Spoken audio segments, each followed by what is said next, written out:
Hey guys, Crow here. So I finished my Unranked to GM tonight. It took around 6 hours. I finished GM3 with a 97% win rate, not counting the game that I left because they banned Tracer, because it's a Tracer only Unranked to GM. Of course, I'm gonna leave. Um, yeah, this is that. I'm uploading it to YouTube. Downloaded the VOD. It's taking up a bunch of space on my PC, and I can't wait to delete it.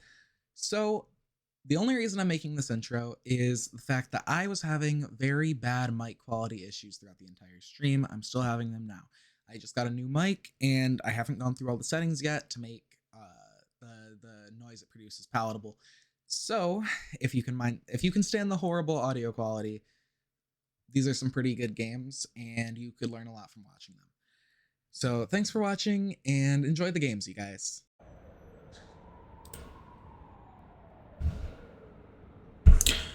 Alright, and we're live. I'm gonna pull it up on my phone real quick.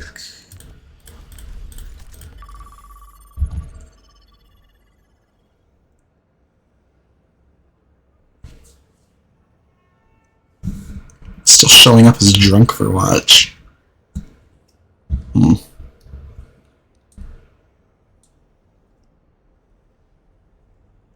Whatever, that's fine. Alright, can you hear yourself?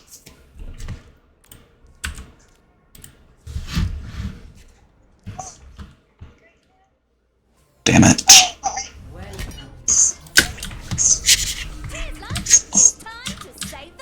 Got you.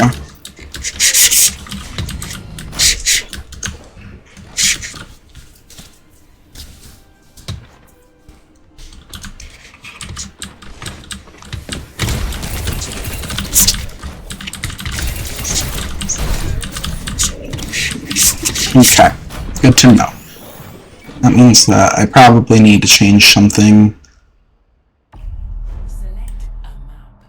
Location.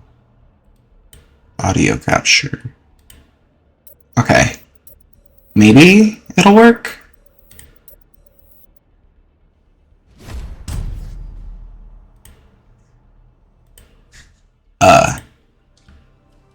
Yeah, I'm not entirely sure. Okay.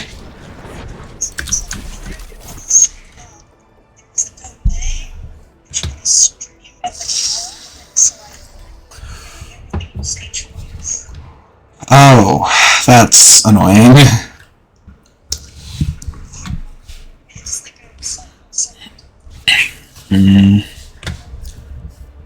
I don't know, I don't think you actually can reduce a stream's delay.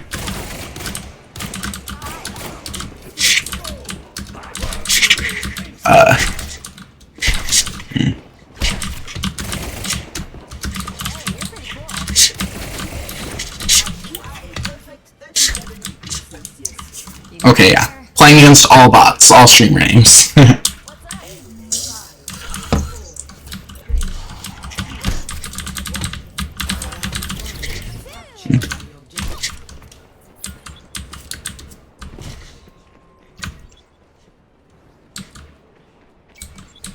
Alright, so starting off by taking an off angle here.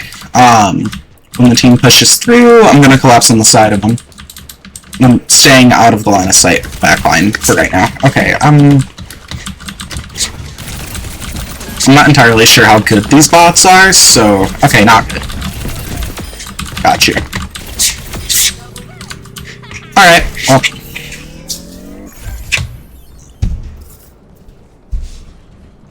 Whoa. Is my stream quality bad? Like, is it freezing and stuff? Crafty?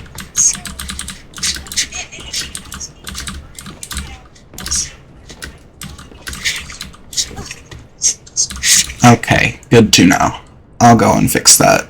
This is just a bot game, so it shouldn't really be that bad. If it's just game capture, it should be Overwatch only. Alright, and that's all I can really change right now. It's a team fight.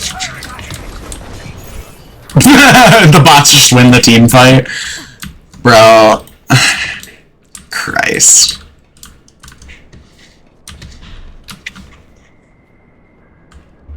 Oh yeah, I was gonna change something. How do I change? There it is. Shit. Okay, bye. What? Bro, I was changing my settings in front of 5 of them and they didn't kill me.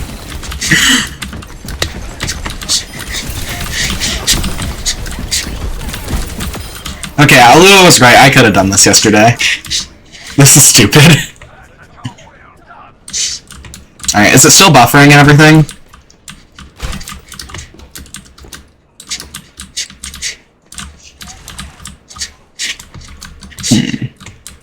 Well, just like what you see, is it like freezing and stuttering and shit?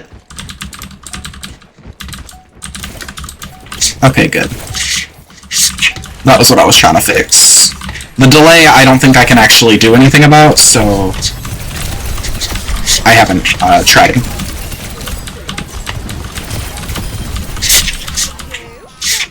I don't know, this is just... The bots are, like, worse than bronze. How do you... like...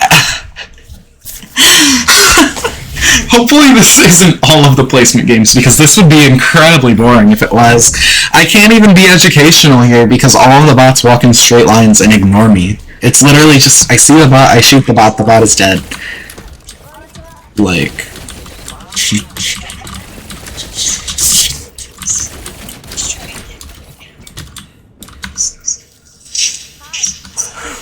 Yeah, I'm not gonna lie, me not killing all of the bots instantly, like fucking around and changing my settings and stuff, that might place me lower. Because I should probably have more kills for the game to recognize me as my rank.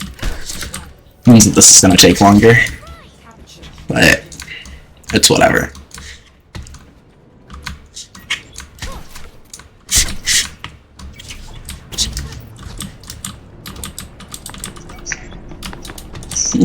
Nice. Means that I'll get him. Okay. Oh. Okay.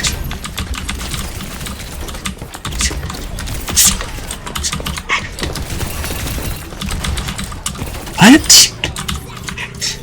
Okay. Well, I'm just gonna... You know what, if I need to kill more of them to get my rank up, we're just doing this.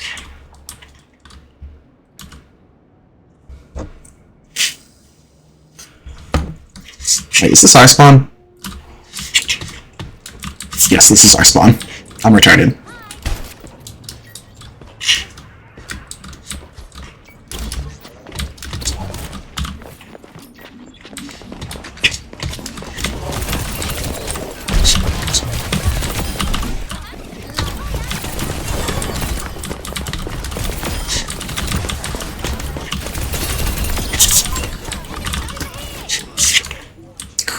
Dude.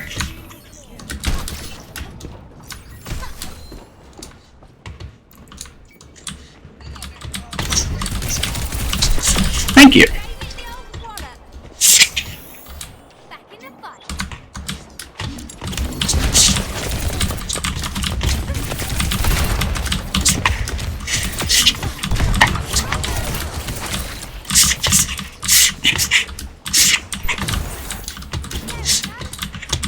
I think the Lucio bot's definitely the best one.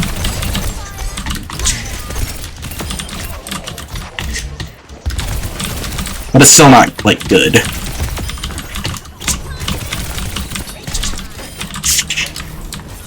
I'm like, right there! The Genji bot just stops deflecting randomly. Like, it flashes it for, like, not even half a second, and then immediately, like... I don't... Okay.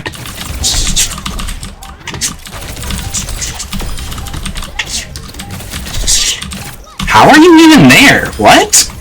He's just floating! He doesn't even have the perk for it, what the fuck? Okay, dude.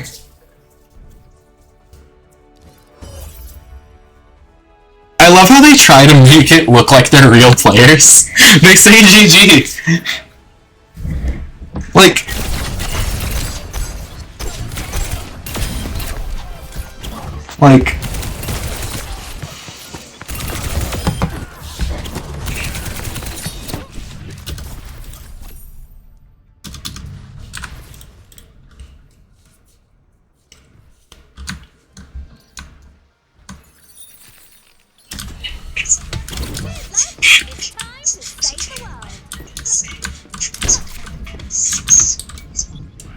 It'd be pretty funny. Yeah.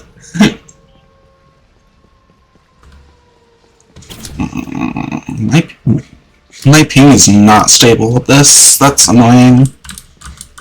I think that might just be because I'm streaming. I don't know if there's a way to stop that. It's not like unplayable or anything. It's just going up to like 60 sometimes. Yeah, it's still definitely very playable. Just an annoyance.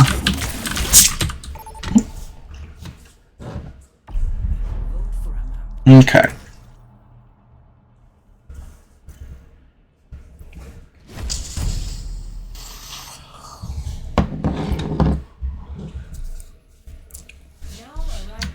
Are we facing bots? Yeah. That's annoying. Oh yeah, I'm gonna leave any game where Tracer is taken or Tracer is banned. I'm just gonna say that now. This is going to the Tracer only.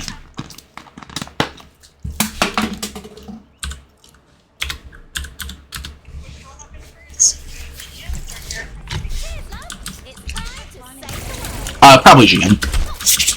I'm mostly worried about Tracer getting banned in like Plat Diamond. It doesn't happen often above that, and it doesn't really happen often below that either, so it's just like... Yeah.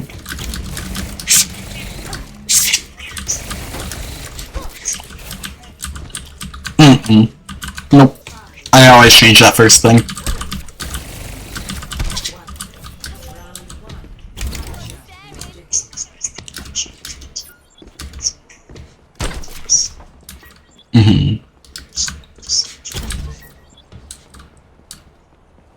Yeah.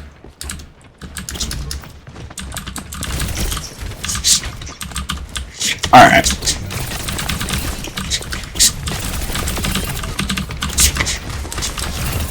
Like, yeah. In a real game, I wouldn't be able to be this aggressive.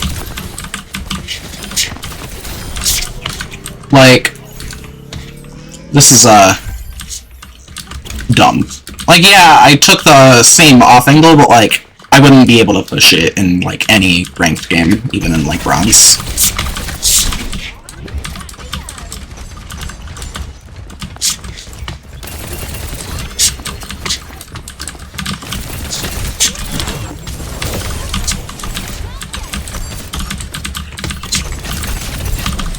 Yeah.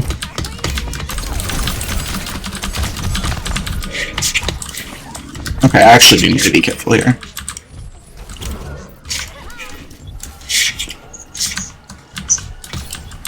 This is much worse than that.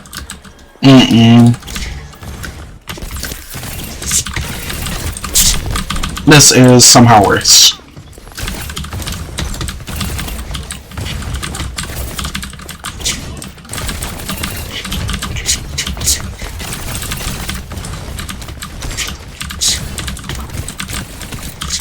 Gotta kill her. Like...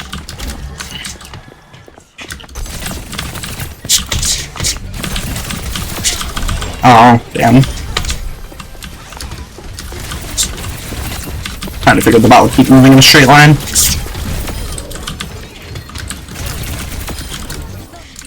But it's just like, this is stupid.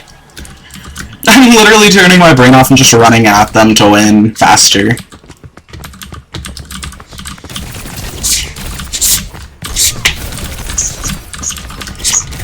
Right.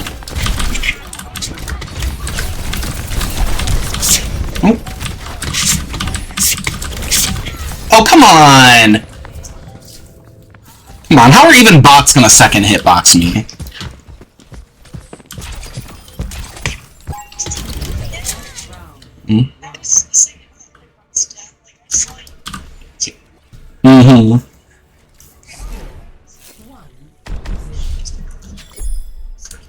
Yeah, it just happened the one time, but it's still annoying that I died in this stupid-ass game mode.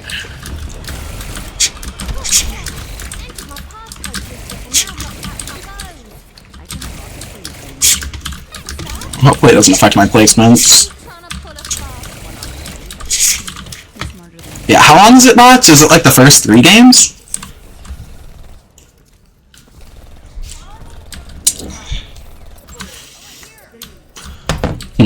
Alright.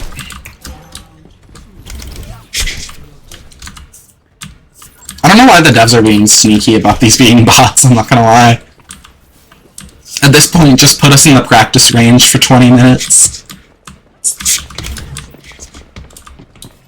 What the fuck? They're pushing so...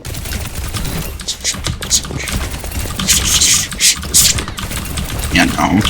Yeah, I'm just gonna leave.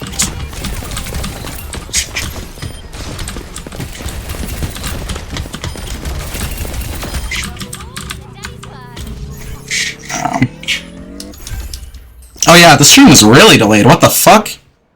Still in spawn.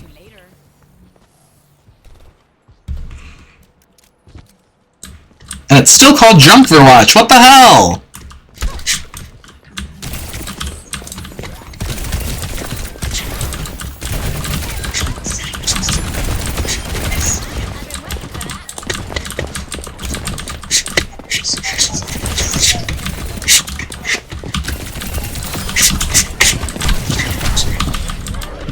Interesting. Maybe it's more delayed for me for some reason.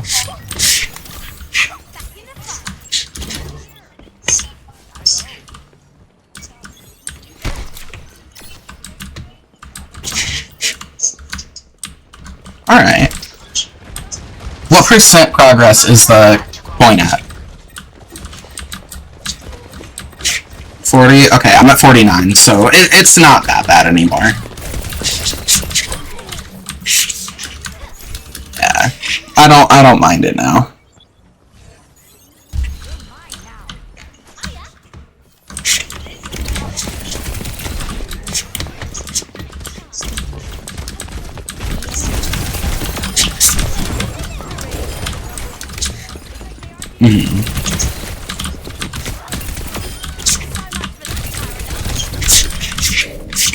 Sombra. It's like they aren't even trying. Yeah, that's because they're not.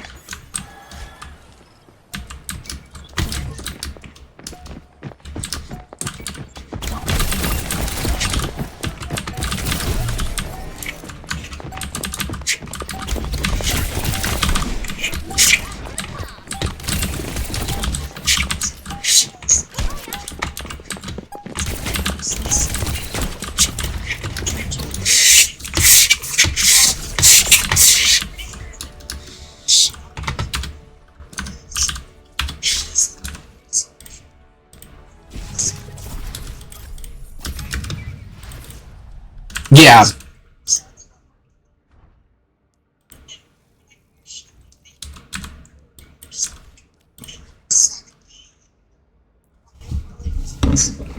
Yeah. That's because Discord has the filters on it, like the noise suppression and all of that. Like, Discord has a lot of filters applied to every voice chat. Streamlabs. It's basically the same thing, just reskinned. Yeah.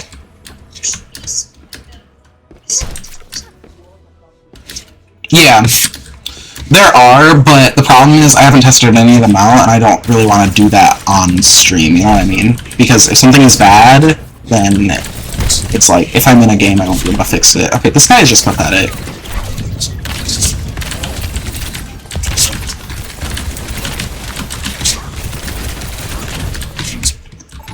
Bruh.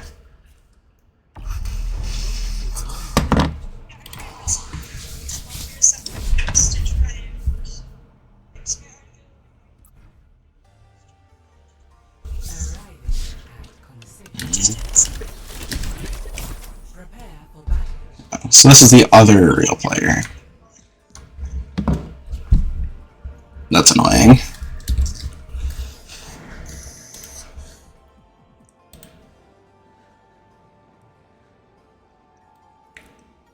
Oh yeah. I was gonna...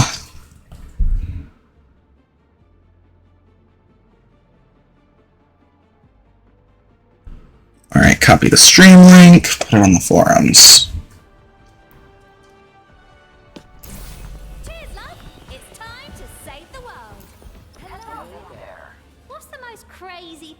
if it'll load. Well, there was one pilot who was lost in time. Oh, right.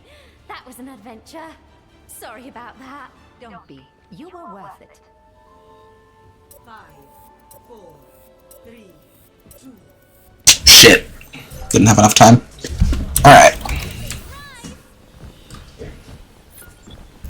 Right, now this Arcadius guy is trying to tell me that he knows better about Tracer and Stadium.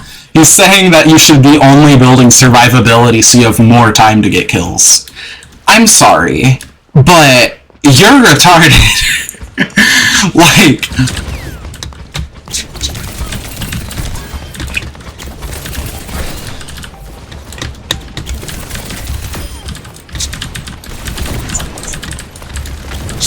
Yeah.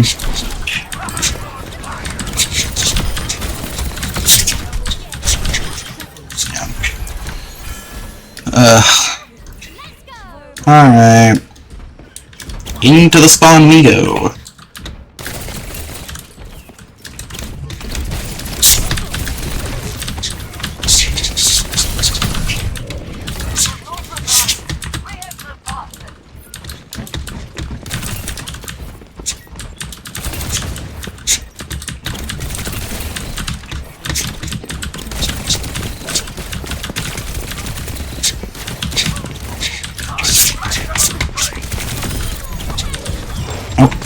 Moved. Like, it's just... I need real players, this is not fun. Like, just... How are you even supposed to learn this game if this is what you're facing?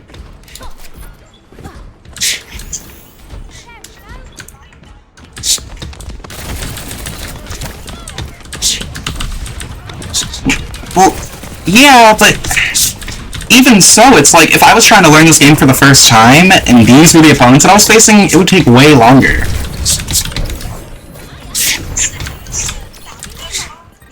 Mm-hmm.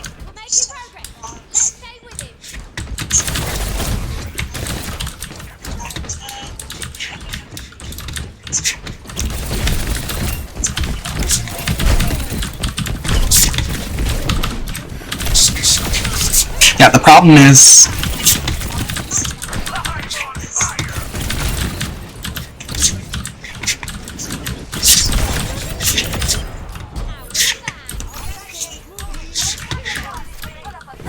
Yeah.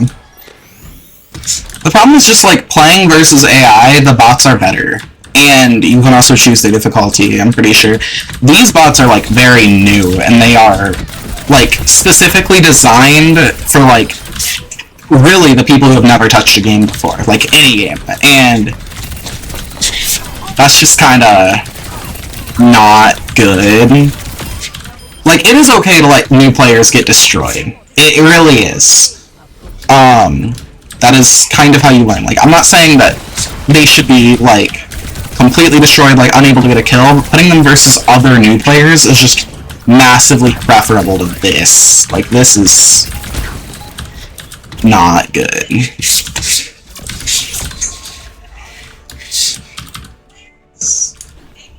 Fair enough.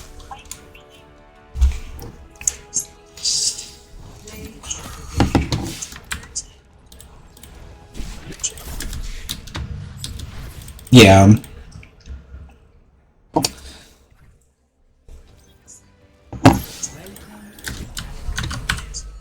It's time to save the world.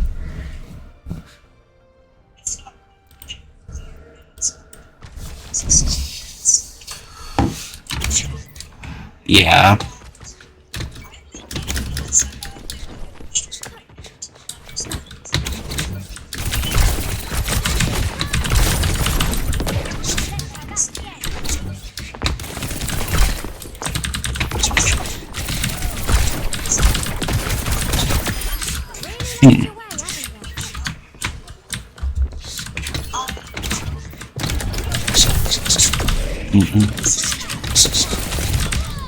Oh, that's annoying.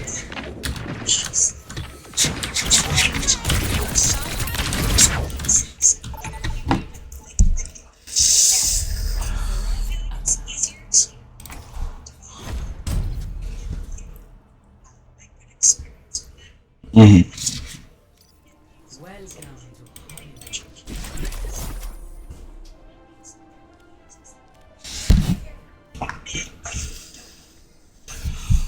Yeah. And I mean, I get it from that perspective, but like, I don't know, I'm just very different with the way that I learn personally, I guess. Because I like facing massively better players than me. That's how I get better so quickly. Like, I force myself into games where I can't compete, and once I can't compete, I just grind until I can. And it's like, that got me GM in 3 seasons, even if it was boosted. If we're going off the claim that it means nothing, which is valid, don't get me wrong, that still means that I got GM in 5 seasons. Playing like that. Like, that's the most efficient way to learn a game.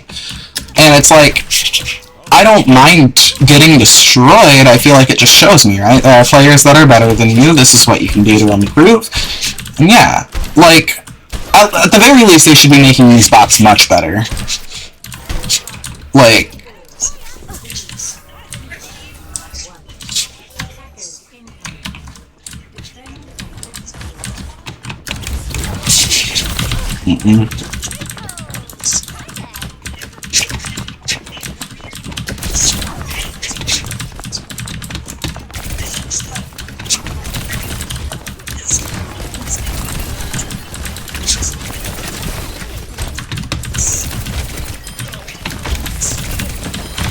but I mean, like, I didn't either.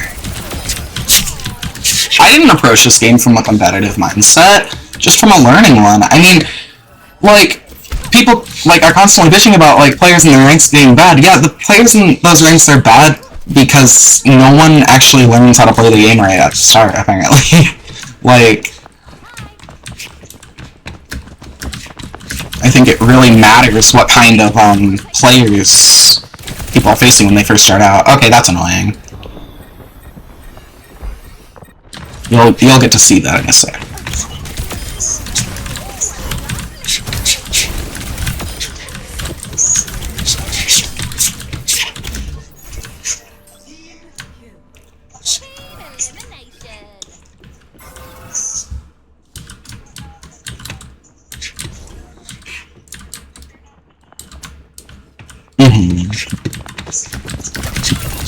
Right.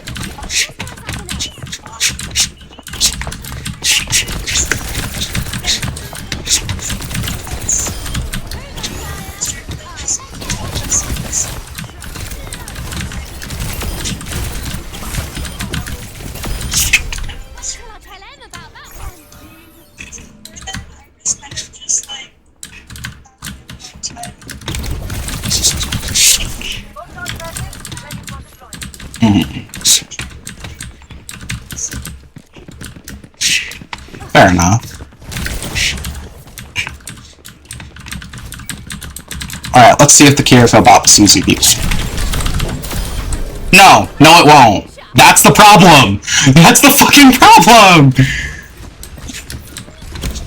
Like, this is training you on how to fight people that walk in a straight line, miss every shot, and do not use their abilities. Like, you can't learn anything like this.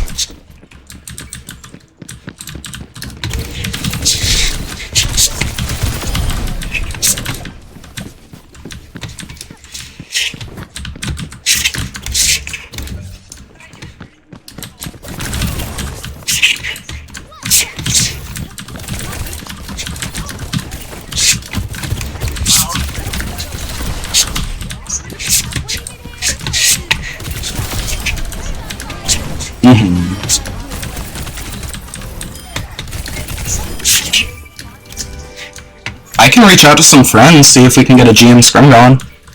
Put you in it.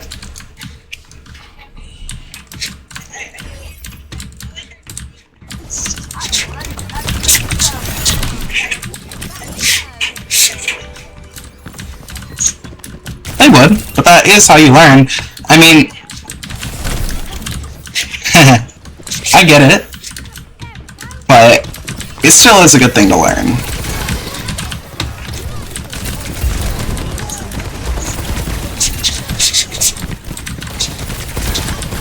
Hello? How are you still alive?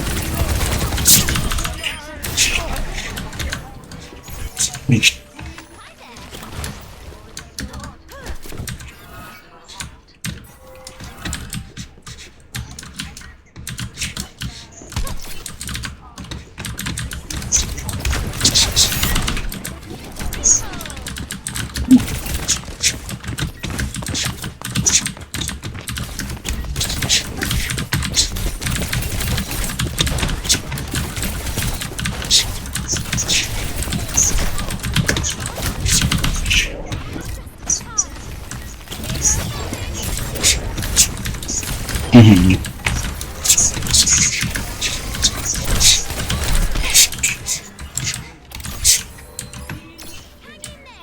This one's ours.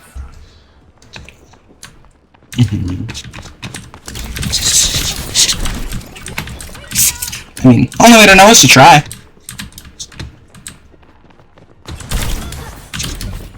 You know, I'll ask Sora, Tunnel Killer. Yeah.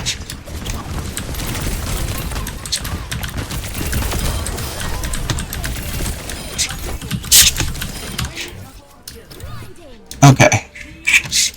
GG's. Finally. Yeah, getting, like, defense on this, like, versus these bots is not gonna be fun. I mean, it's just gonna take forever. Like, look at this, dude. I farmed 31 kills. Literally not even thinking about the game. It's like...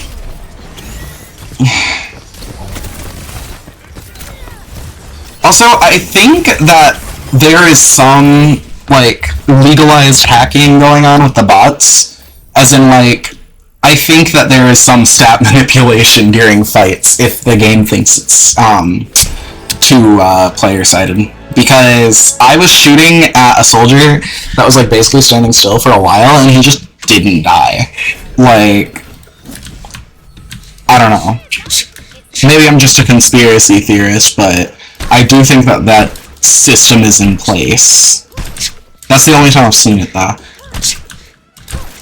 Also, okay, it actually might just be ping, because my ping has been, like, really spiking in these games, and I don't know why.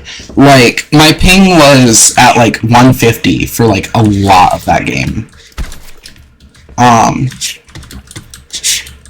And that's not good.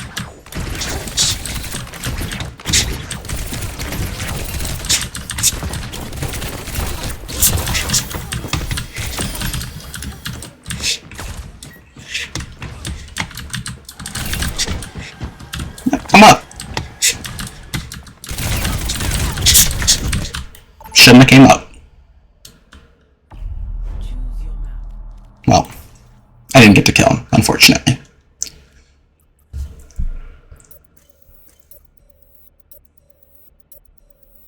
Oh! Oh! Oh! We're out of the bot games! We're out of the bot games! Okay, perfect.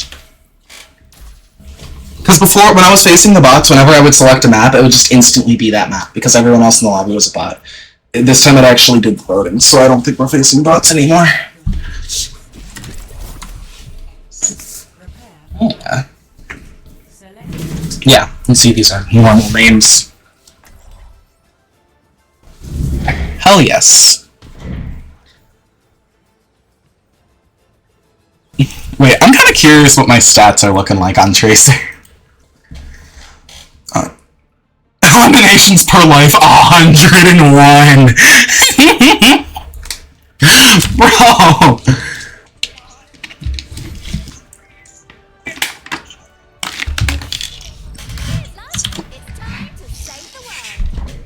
I had to. Christ. The average weapon accuracy is 52%. Christ. That is stupid.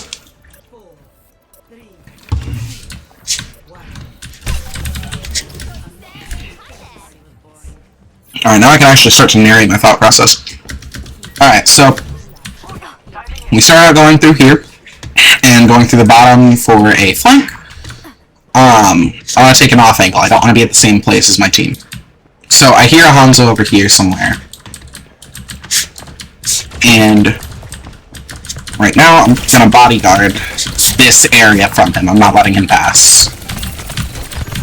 So I'm basically controlling this space from the Hanzo and preventing him from taking it. So I see Ana, and I go for her because she's the closest target to me. So yeah, basically I'm setting myself up on an off angle and shooting the closest person to me. But the off angle I choose is dictated by where the enemy team is. So like, okay, well right now I'm just spawn camping, but like, no. Can't make it. Alright, so I have to leave. If you exhaust your cooldowns and health in an area around multiple opponents, you have to leave. You shouldn't do it in general. The only reason I'm doing it is because I'm getting away with it here.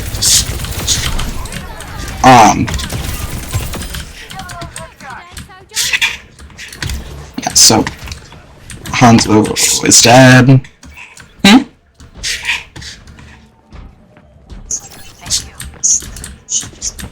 Right. Like, I'm taking risks that I wouldn't normally be able to take, because this isn't, like, these players aren't punishing me for doing it.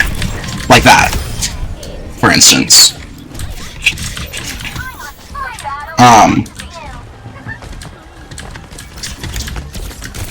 Alright, so I blink around this way so I can take another off angle.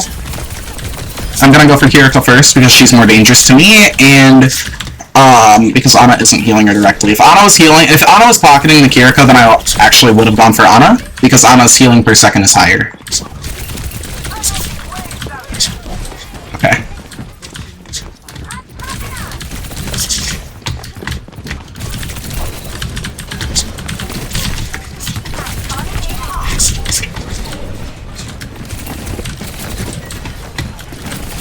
So I'm constantly moving around in places where the enemy team is going to find it very annoying to deal with me. So right here, to deal with me, this Kiriko has to turn around and stop healing her team. She doesn't turn around, so I kill her, and her Zarya falls over because she doesn't have healing.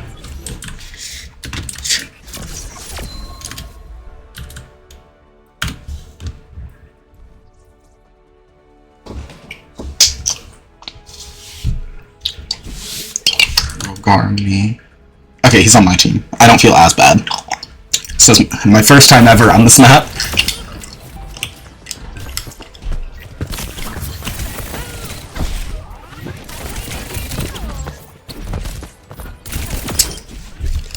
Okay, play of the game was definitely bugged because I know that that was not the best thing I did in this game.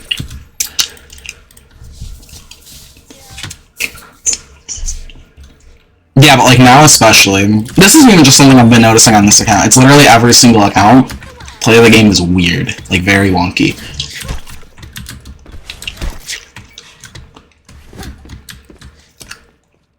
I really don't like these ping spikes. Like, my ping isn't high, but if it spikes right as I blink, it's going to lag out the entire blink like I'm on very high ping.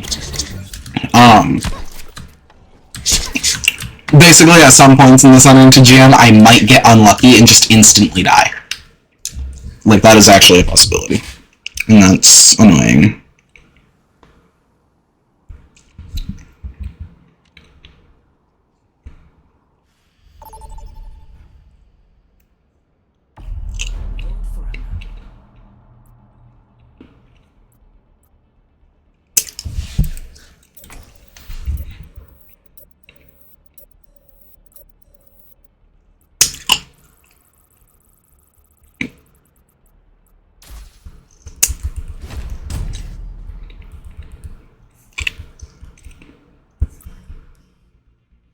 Okay, so yeah, this Arcadius guy. I straight up just asked him, why do you think you have the right to tell me what's better on Tracer? Like, just straight up. And he's like, because some people just blindly do things without understanding much about the game. And I quoted that, and I'm like, yes, and that's why you're plat and I'm top 500. Your point? And he's like, I don't think that had the effect you think it had, because I just had a good laugh at your statement. Am I not being very clear? Am I not being very clear? Like, right. I'm thinking that too, because, like, no one's that stupid, right? Like, I find it very hard to believe that people are actually that dumb in real life. Especially adults, because, like, how are you literally, like, managing? Like, how are you living in day-to-day life not knowing how to read? Like, I genuinely wonder.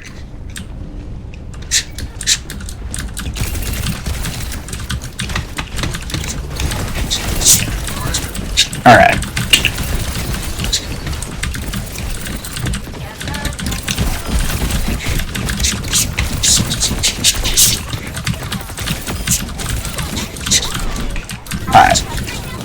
So this is a super aggressive off angle, but also not a bad one.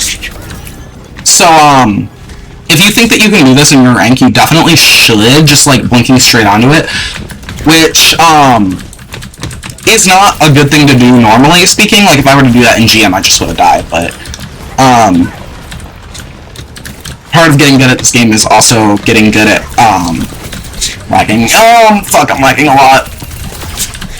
Part of getting good at this game is literally just learning when you can break the rules. And... oh, he died.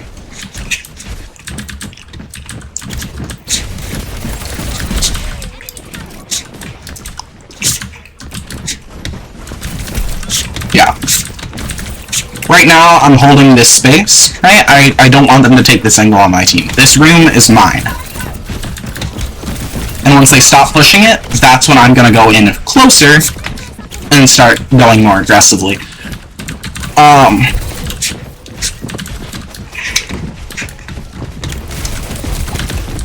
Since I don't want to blink through a ton of open space to get to them, I might blink around sometimes like that.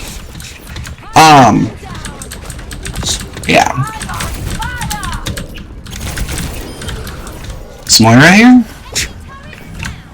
Where's Moira? Oh. I thought I heard her. Much closer.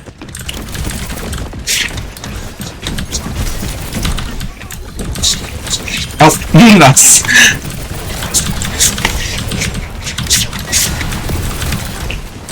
okay. No. I was about to say, no way he doesn't die.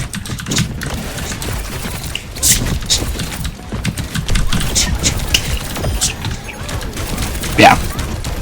If you see someone out of position, you jump on them. And...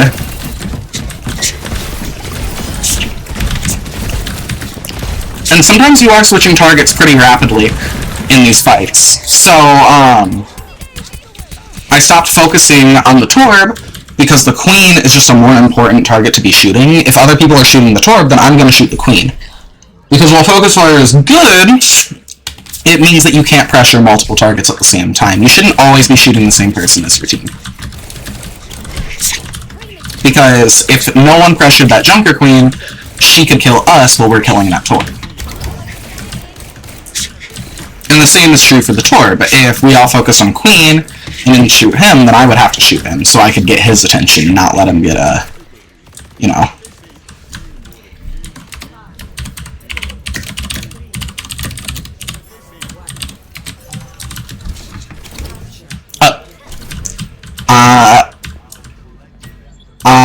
Hello? Ping? It just spiked up to 500. What the fuck? And now it's back to normal.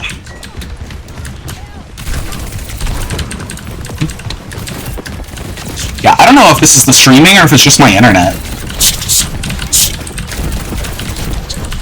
Because that is very, it's a very big spike.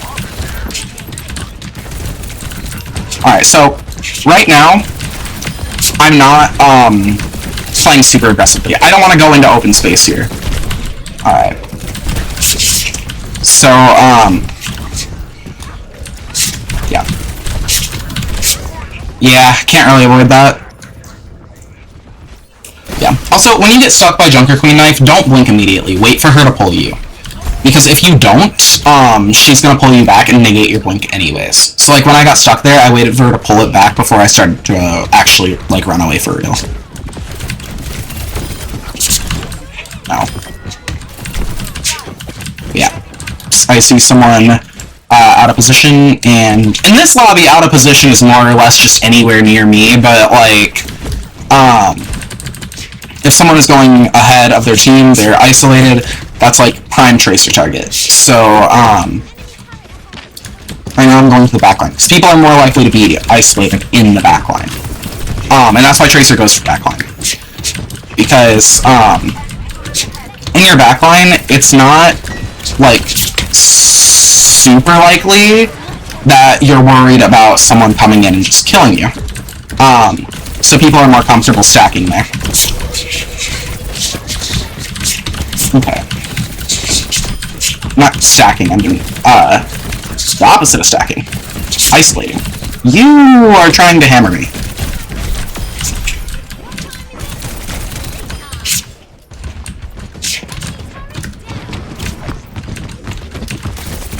She is always behind me no matter what. Okay, so that's actually touching on a pretty good point. In terms of like how I'm actually fighting these guys, I'm very rarely in front of them. Like, notice how the second that Junker Queen looks at me, I'm blinking around and repositioning. That's because as long as I can shoot her while her crosshair isn't on me, it means that I'm getting free damage. Like, she's not damaging me at the, there we go. If their crosshair is not on you when you're shooting them, you're getting completely free damage. You're not taking damage, but they are. And you want to get as much free damage as possible on tracers. So, like in situations like this, right? That Junkrat looks at me, I'm out. And now obviously this does depend on range, a little bit. Okay. So, like, if a Junkrat is looking at me 20 meters away, I'm not really gonna be blinking all that much, because I already know that I can react to his projectile speed in time. Missed. That sucks. If my ping did not spike, I actually may have been able to get that kill. Both of them. But, yeah.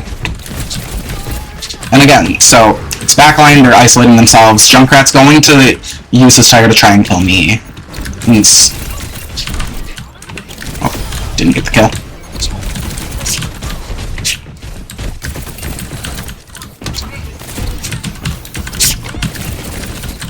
Alright, so...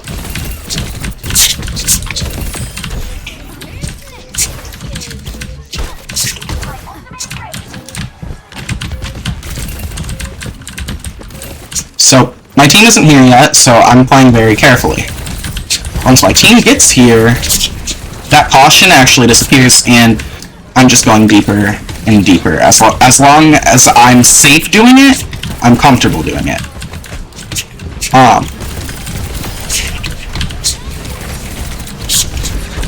You'll also notice how I'm not really chasing people all that much. If they get away, then they get away, and that's that, and I go for someone else. And that's because chasing people on Tracer uses your cooldowns. So if I were to double blink after a Moira, I would only have one blink left to actually duel her with. Now I am breaking that rule somewhat, given the rank that I'm playing in. Because it is, you know, one of those rules that you do learn to break, but, generally speaking, I'm not going to chase people. It's not worth doing it.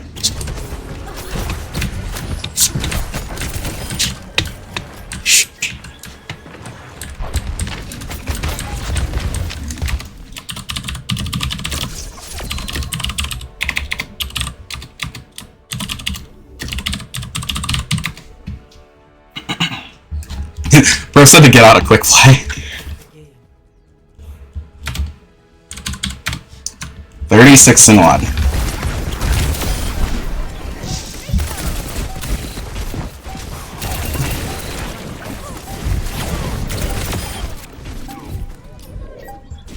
Alright. Yeah. Now we're facing real players, so it should be more interesting. Huh? Let's see, actually, I'm curious. Gold 4 was the Wu Yang. The Junkrat, private profile. Damn. Okay, I'm gonna go Busan. I'm gonna stick to control as much as possible just because it's the easiest to do when you're smurfing. Alright. This guy was plat. I think that this was the Torb. Yeah, this was the Torb. Okay, so the Torb was plat, the Wuyong Brig was gold, the Hog was diamond, actually.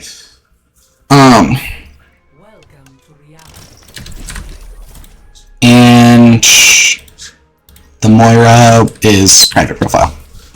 So, like, gold to diamond range.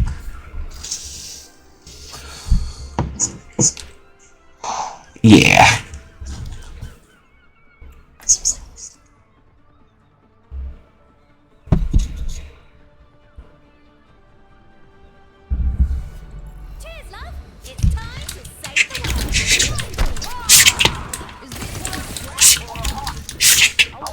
Yeah, William, I'm pretty sure was gold 1, wasn't he? So, platish. I don't know. I don't really care, honestly, because the people I face in quick play aren't the people I'm gonna face in comp.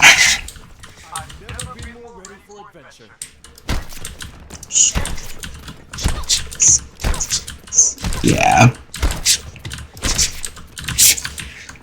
Alright, so because we got Rialto and Escort map, we're not gonna be able to play as aggressively as we would normally here. So right now, I'm waiting right here. So this is an example of positioning preemptively, right? I know that people are likely to go up here, and I also know that they are guaranteed to go through there. So no matter what, I'm going to end up behind them. Sojourn's right there. I need to change my ping keybind. Alright, so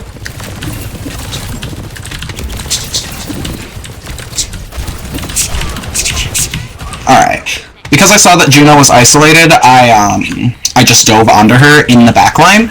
Not because she was isolated in positioning because there were people around her, but because those people were focused on something else. So, like right there. The Moira's right there, and she technically could help me in the fight, but I don't think that she will because she's focused on someone else. And that enables me to do shit like this. So, let me go back. And you'll notice that I'm, like, farming the same two angles all the time. This is kind of what you do in Rialto. You should be here or over there. Over there works best when you have the element of surprise, so you have, like, say the Ashe coach guns up there and starts using it to try and aim at people. But the problem is, I started there, so it's not likely that this Ashe is going to coach gun up there. Because she's going to be worried about me, so I'm going to the other place.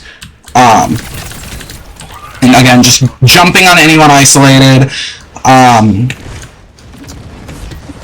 like this Juno, for instance.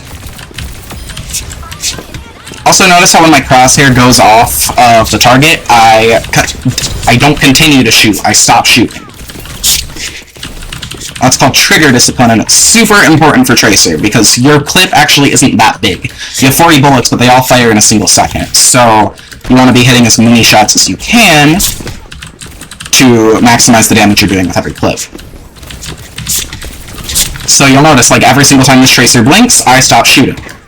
Because Tracer wasted recall, I have a feeling that she's not going to engage me again, because that's how Tracer is played. I'm not going to pay attention to her once she uses her recall.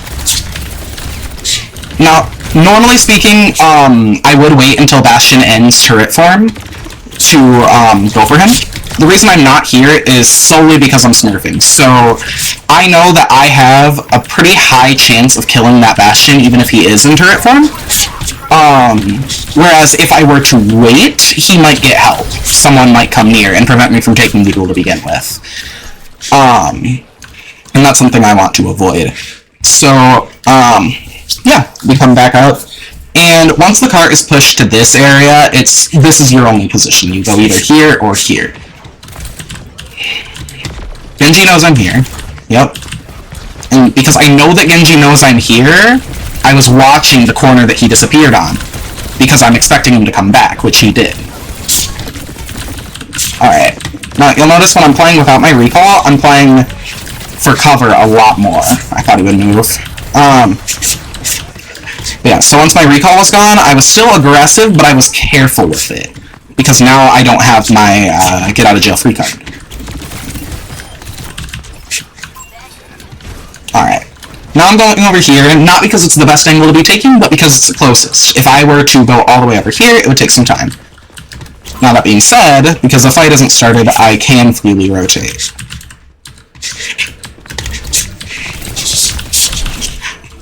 Alright, so I whiffed the one clip on the Genji, so I just leave.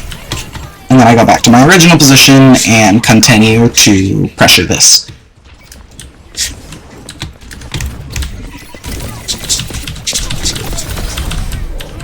Alright. And now I'm coming back, because if I were to stay in that area, it would be dangerous for me. And going deeper wouldn't give me a benefit, because they are in their spawn. If they were far from their... If the area that I killed him in, that Moira, I think it was Moira, if that area was further away from the spawn, going deeper into the enemy backline might be beneficial for me. Because I'll be already set up for the next fight. So, the reason why you can't really do that in spawn is because going deeper into spawn means literally just trying to spawn camp them. And that's not... First off, it's not educational and not good for an unranked GM. Neither is this, really. I need to get it higher before it's truly educational. But, yeah. Because I'm not gonna do this the way that A10 did it, as in, like, play in, like, plat like you would play in GM. All that increased caution and, like, pathing specific to, GM. I'm not gonna do that, because when you're trying to climb, you shouldn't be playing correctly. Not really. You should be playing like this. You should be getting all the kills, just, like, going in incredibly hard. And you can't really, showcase that taking every game as seriously as a GM one. Like, so, yeah, some of these...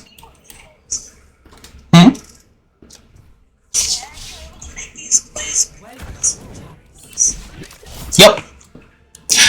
Yes and no, actually. So, some of the aggressive... Okay, actually, no. Most of the aggressive positioning that I've been doing isn't so aggressive that I'm relying on mechanics to bail me out. So, what your goal is when you're climbing, you want to find out how, like, capable you are, relative to the players in whatever rank you're in. So, me being a top 500, if I'm in plat, I can get away with a lot more, even with really bad mechanics. Like, I can position super aggressively, not because I'm necessarily going to get a kill on it, I'm getting the kills because of my mechanics, but because they aren't going to be able to punish me for doing it. If my aim was significantly worse than it is, I still wouldn't be dying in those spots, and I'd still be getting a lot of value too. I just wouldn't be getting as many kills. And that is fine, by the way. Tracer's goal isn't really to kill people. You are here as a distraction. So all of the positions that I'm taking, if you are good enough with your movement to actually hold those positions and stay there and stay alive, and you're good enough to control your impulses and not take stupid engagements that you can't take, those positions are all good. So there is a little bit of a difference with how I'm playing versus how Awkward would do an unranked GM. I'm just not doing it exactly like A10. But yeah, no, some of these positions, I will say, some of the things that I've done have only been doable due to mechanics. Those, like, double blink right into someone's head and just one-clip them, you shouldn't really be going for those, trying to climb. Like, yes, you should be taking aggressive positions and, like, really trying to get as much pressure as possible, but those, like, triple blink type one clip, that actually is just straight up throwing. You're not gonna consistently hit them. Like, even playing in this rank, I'm not, like, guaranteed to hit those. But you'll notice that the timing in which I'm doing them still applies. So, when I'm going for those super aggressive plays, it's because I know that that person can't get help. I know that that person is not going to be helped. I also know that they are likely to be moving in a predictable pattern. So, you'll notice that I never try and triple blink up to someone who's actively in a duel versus someone else and strafing. I'm never going to blink up to them and, like, go for that one clip. I'm only doing it when they're walking in straight lines, so coming back from spawn, for example. And whether or not you hit those does depend on your mechanics.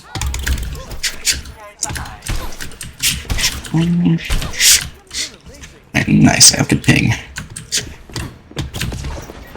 Alright, so I'm going over here because this is a very strong area to be untraced. Because when I'm right here, I control this entire angle. The Tracer tries to contest me on it, and I'll just kill her.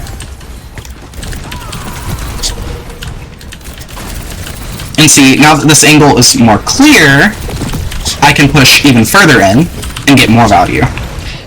That being said, I really thought that my recall would come back off cooldown before that Kree actually looked at me. So basically, I underestimated the enemy team, and I paid for it. Really? Okay, that time I pressed E. But whatever. Yeah. Yeah, so there is a lot of risk involved to making some of these plays, right? When I'm engaging with 3 people in the backline to keep them off, yes, I might do it in GM. Here, I'm playing these situations more aggressively, just because I can afford to. If I miscalculate that, I'm gonna die. Okay, that's really fucking annoying. I don't even know where the hinder came from. Like, I blinked out and was instantly hindered.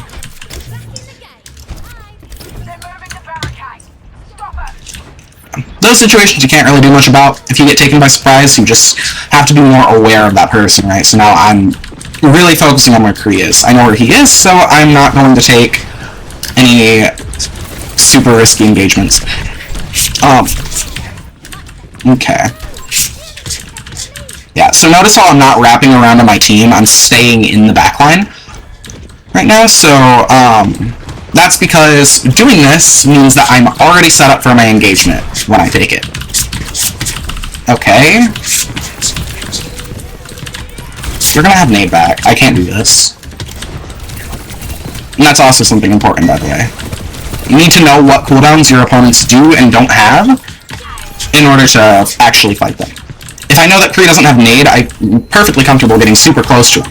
But if I know he does, like now, I'm not getting close to him. I'm gonna take this fight from a longer range so that I can always kill him. And same thing for, like, dueling the enemy tracer, right? If I know that she has recall up, I'm not going to engage trying to kill her. My first goal is to force recall, and then my goal is to kill her. Alright, so...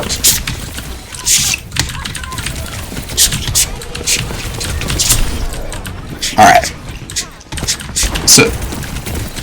yeah, once I clear the tracer from the space, it's fairly free for me to take. So, you'll notice how I'm going on the same angle, and just going deeper and deeper progressively. That's really unlucky. Yeah. No! That's so unlucky! Damn it. Yeah, no, the concept still applies, by the way. I didn't know that Tracer was right there, and just kind of got unlucky with that death. But actually playing the fight, that is correct. So once I force someone off of an angle, I go deeper on that angle, and continue to pressure from that side. Basically, I'm making them look at me, because if they allow me to continue pressuring the angle, then I'm getting to higher and higher priority targets as the fight goes on.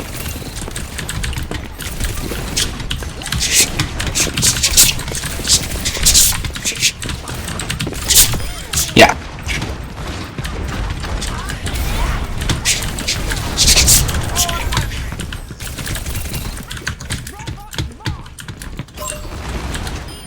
Okay.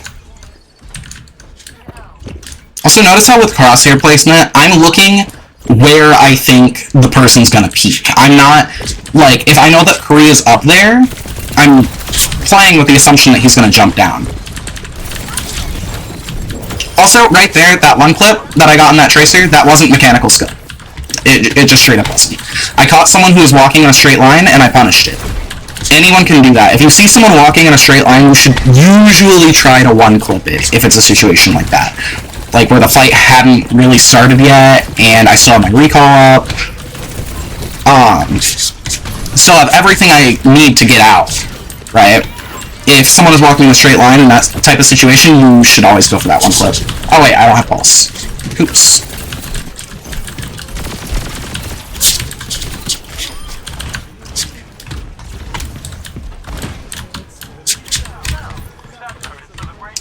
Okay, this is aggressive and it's okay. Not gonna lead to me dying because Kree left, but I don't know, where did he go?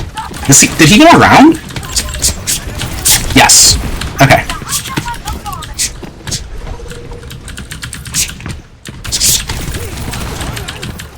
So notice how when I go through a doorway that I know Kree is watching, I'm doing it with a blink every single time?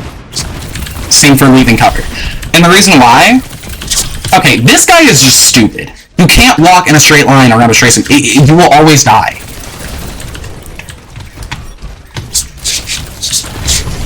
Ooh! She has the perk. Okay. Well, that's why you should check perks. If some of them give extra damage, they may change your breakpoints. Also, speaking of perks, I'm always going to choose the same two for Tracer. Everyone should.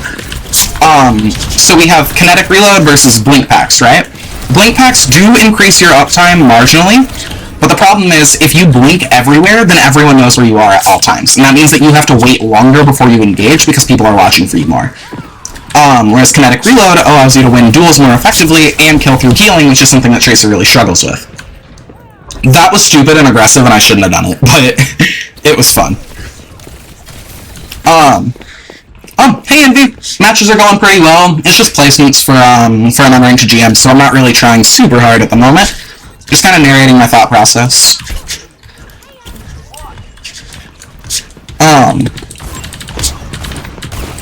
No. Alright, so you can also do this on Tracer, and that wasn't something I was doing just because I'm smurfing. Okay, how much extra damage does that shit do? 50, okay. Yeah, she can shield bash me and whip shot me to kill me. I didn't know she could do that. I thought she needed the melee. Also, Crafty, remember how I said, like, a while ago that I memorize breakpoints so I don't look at my health bar, I just know what's going to kill me? Yeah, that's what happens when I don't know the breakpoints. I die because, I tried to greed.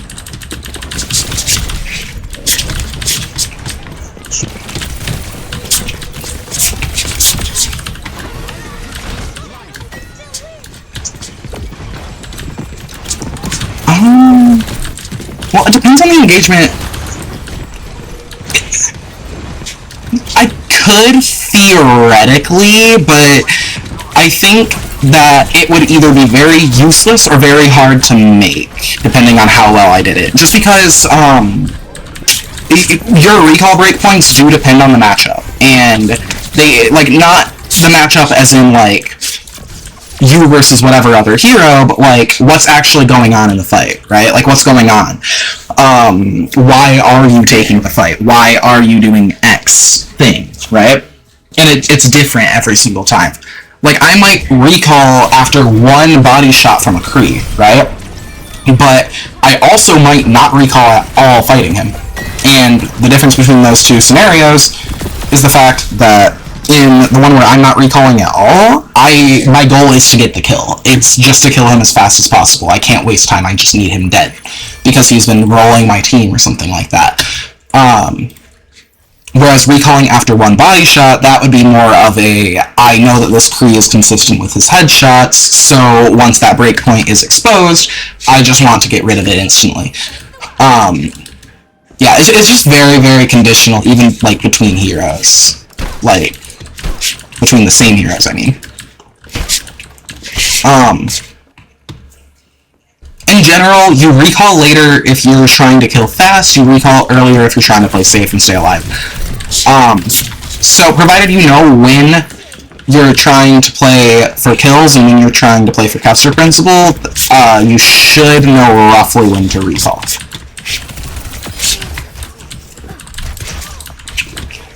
You're gonna put the echo tips to work? Yeah, you do that. Okay.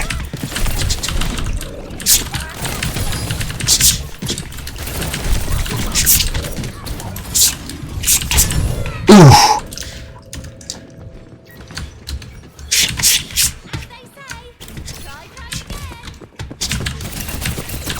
Yeah, I can make this educational as well. Not versus this Ana if she's gonna keep playing like this, but... Been tough but rewarding. Yep. That is every well-designed hero. And Echo is definitely well designed, like, despite most of my complaints about her.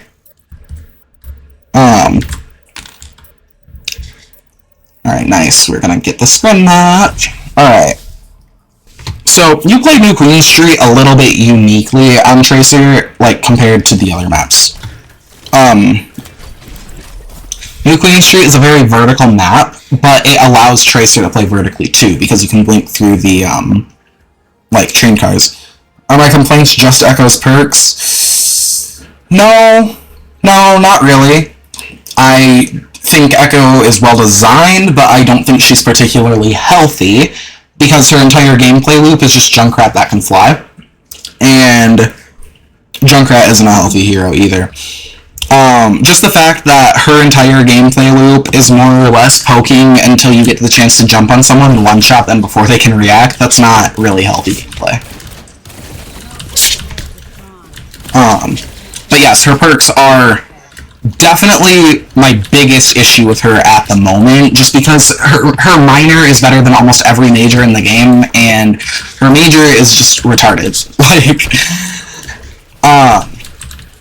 They also happen to make Echo a lot easier than she's actually supposed to be. Like, Echo is supposed to be on par with Tracer in terms of skill ceiling. The perks lower that, like, quite a bit. And the same was true when Tracer had OG Flashback. Alright, so the second I see that he's getting healed, like he's getting help, I leave, right? And then I pressure something else. Now, I do want to shoot the closest person to me, generally speaking, but this Mercy has been flying around in front of me this entire time, and if I'm being allowed to focus her the way that I am, they're not paying enough attention to me, I'm going to go out into the open to kill her.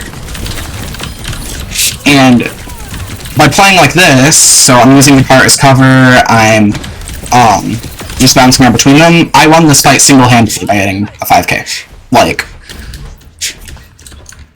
it's not super difficult to carry games in this low of a rank.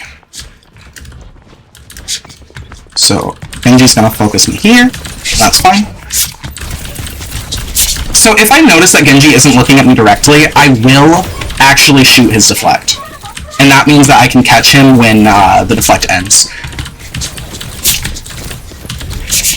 Alright, so once that Mei gets me too low, because I didn't have recall, right, I'm just gonna leave, right, because I can do that. I'm not burning all my blinks, so I still have an escape route. So notice how every single time I don't have blinks like this, I'm in cover. Like, I'm never gonna run out of blinks in front of their entire team. Unless it's a situation like that where I know I can get the kill.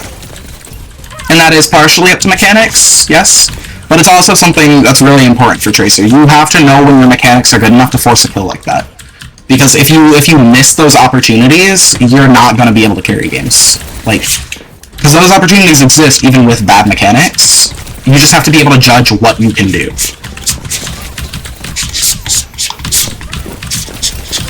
Alright, so in terms of Tracer 1v1s, they're pretty simple.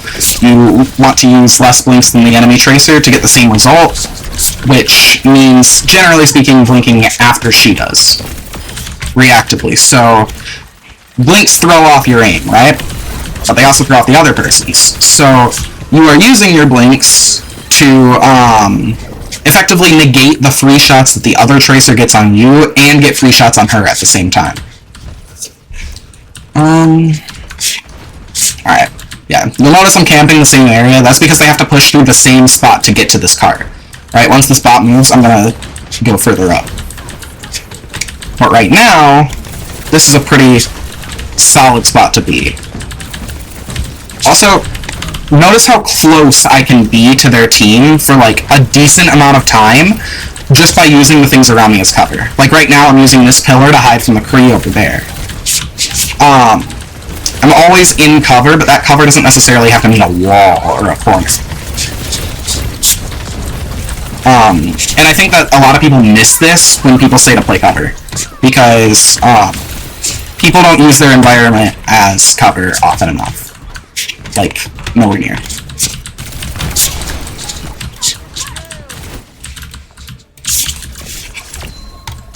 Alright. What do you think, Crafty? Then, a little more educational?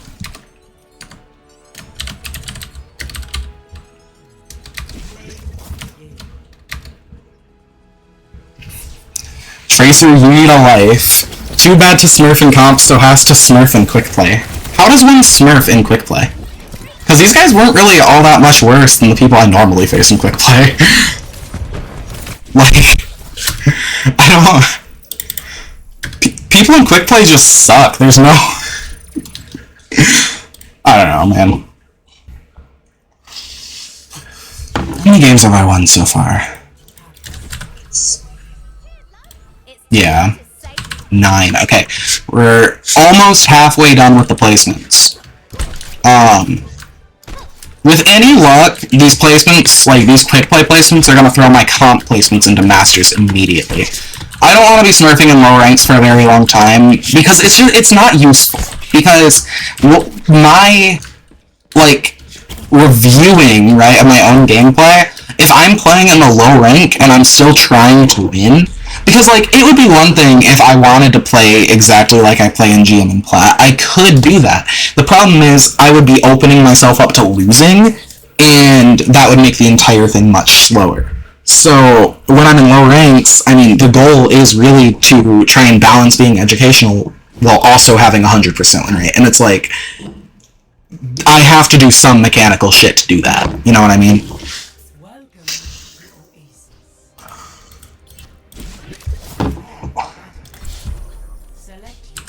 Yeah, I'm curious. What are my tracer stats looking like?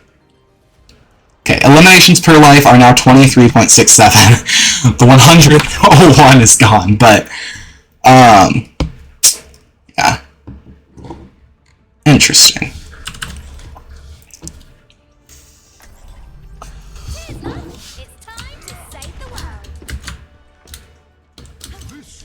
Alright, I'm gonna check the enemy team's profiles.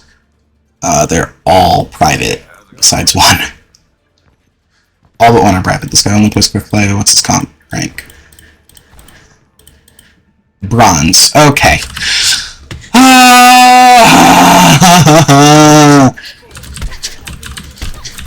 Let me face like Zera or something. Like, yes, he's a shitter, but he's still top 500. I could actually be educational facing Zera. Okay, I actually give that guy too much shit, considering the fact that I don't know him personally. Alright, so, I know that there's a Widow and a Kree coming at me from 2 different angles, so I'm playing the corner. Right there, I fucked up my one clip. So I recall and go back. Now I will say, with your recalls, you should always be meleeing before you recall, even if there's no one there. It's just a good habit to build. Because, okay, you are fucking annoying. He actually played cover well. But, yeah, you gotta be meleeing before you recall. Because recall does animation cancel melee, so if you are facing someone and you're close enough to them and you recall, you should always be getting 40 damage. Always. Alright. Now this isn't a smurf thing, that's just something I like to do on Oasis. I do that in GM too.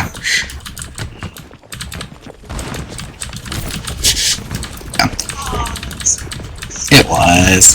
But yeah, try and look for map geometry that you can abuse to pulse from unexpected places. Like, that actually has a competitive reason. It's not just silly. If someone sees a pulse bomb coming, it's much harder to hit them with it. So, if I come from the sky like that, from a place literally no one is expecting a tracer to be, I'm going to get, like, I'm gonna have more luck trying to actually stick it. Alright. So now that I don't have recall, I'm going to take this fight carefully. He hits me once, and I leave. Because I'm not taking that risk of a crit, not when the fight is at this stage. Because when the fight's at this stage, you see, like, they're in spawn, they're coming back from spawn, there is not a team fight going on. So I'm not going to hard push anyone. There's no point in doing it. So I'm not absolutely sure I can kill them, I'm not going to hard push. And like right here, right? I make an aggressive blink, and once they catch on, I leave. I'm not sticking around in my position. I'm waiting until they force me out, and then I'm leaving. But I'm also going to keep the same position if they choose not to attempt to force me out. So, like right here, their attempt wasn't very good, and it was just a Kree, so I'm gonna fight him. And once Leon showed up, it was just kind of too late to help him.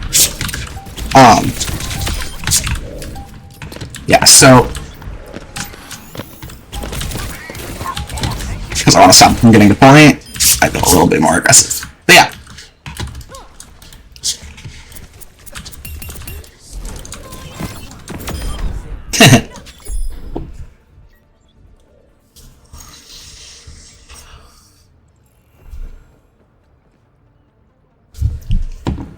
Alright.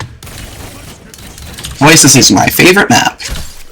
Just because the raw amount of angles you can take on Oasis is very high on every single point. So, on a lot of maps, Tracer can be forced at times to take inefficient angles. On Oasis, the angles are both short and close enough that I can just switch to them.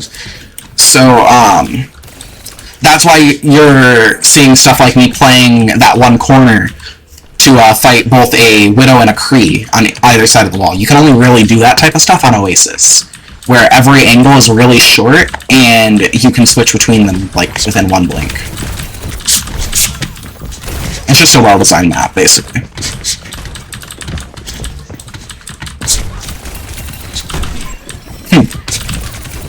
Alright, so...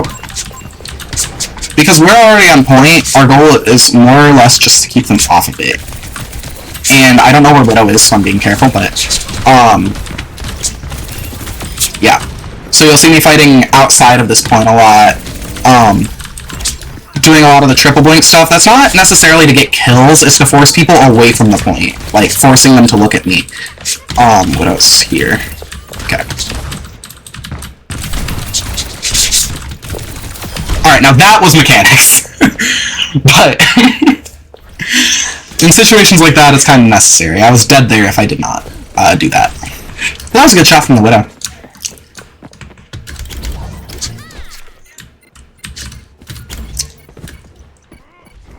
Alright, okay, so...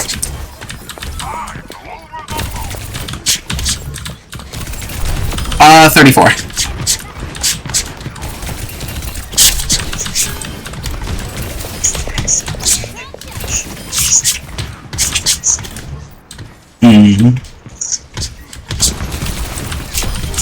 What is it at for you? Right now it's at 47.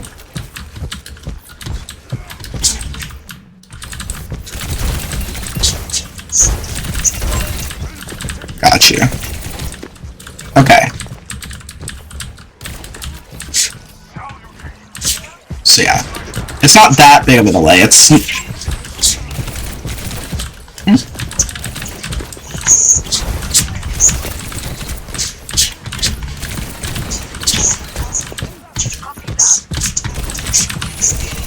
right.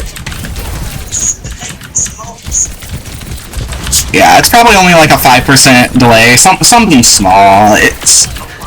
my narration shouldn't be too out of sync. Alright. Okay, so Widow is the only hero that's okay to push like this. Like, 100 health, I'm, like, low, right? But I'm still pushing this Widow.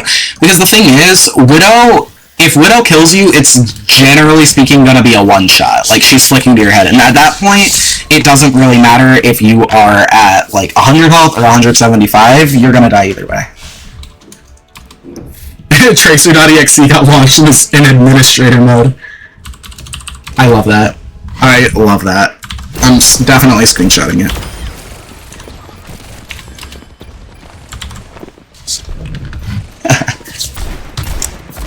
You know, the name actually wasn't my idea. It was, Louis.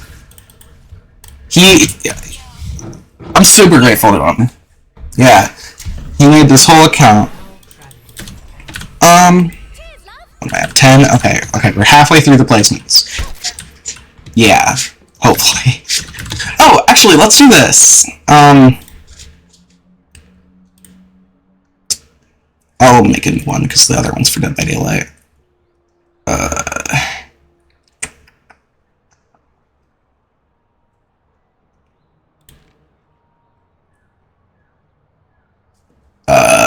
Fuck. Where is it?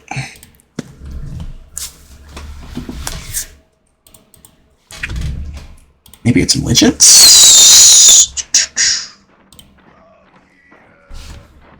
I don't... There it is.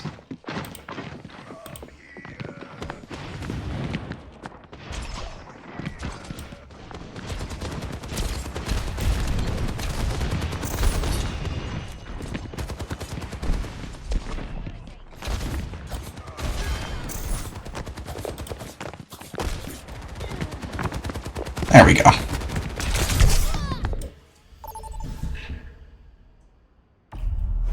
for your map.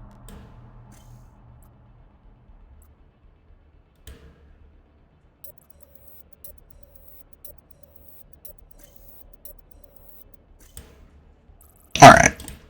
There we go. We got King's Row, that's fine.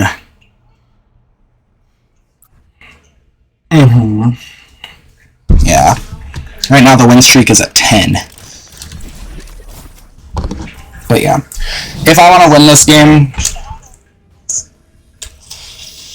Yeah, sure.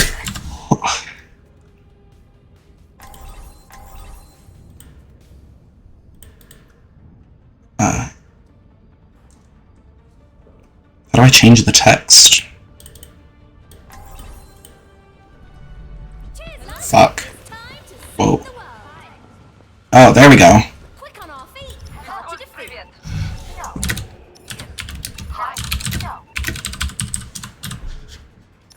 Something like this. You're in the presence of a legend. Just center it again.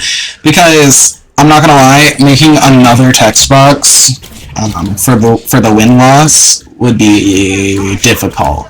It was really fucking hard to find the first time and I forgot where it is.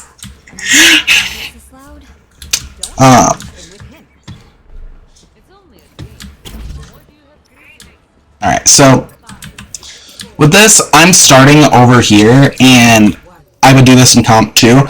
This is just the best spot to really start on Tracer, because people tend to go up here, and if they don't, you can catch them in this area.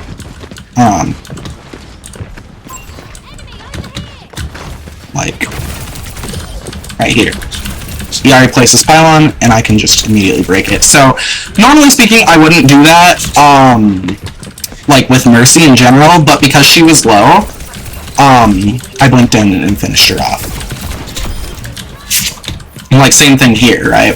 It's fine to do stupidly aggressive shit on targets that are low, just because if you have good mechanics, you're likely to kill them before, your recall is forced. And then you just recall right after.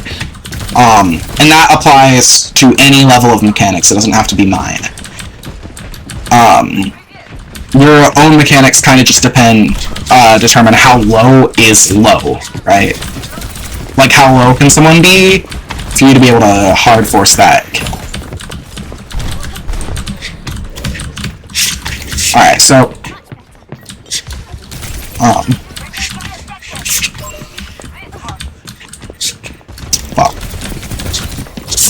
Alright.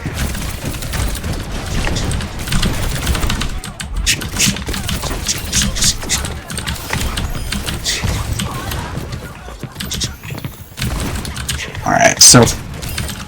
Notice how I'm not pushing this super aggressively? That's because none of these guys are actually, like, low.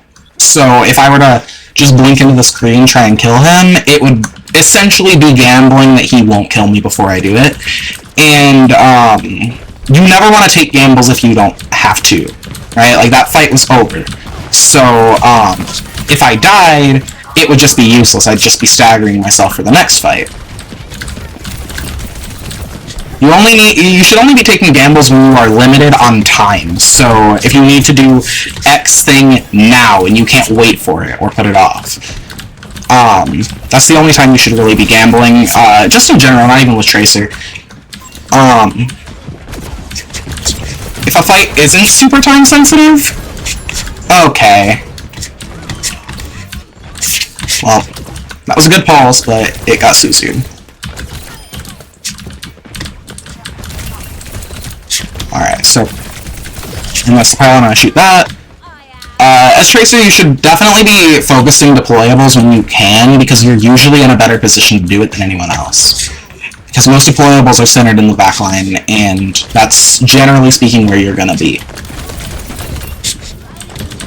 Right here, trying to shoot that would be dumb, though, because everyone's in that choke. So, I see everyone in a tight choke, I'm not gonna push that, because I can't actually dodge in a room like that. They've got it. Okay.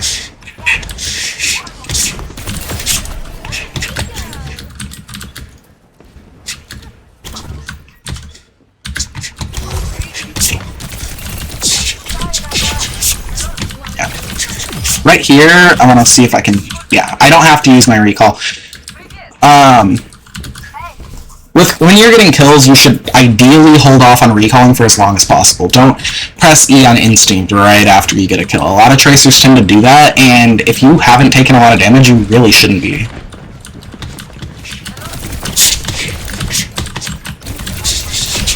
Yeah. Also, if you notice someone standing still, always laser them. You will one-click.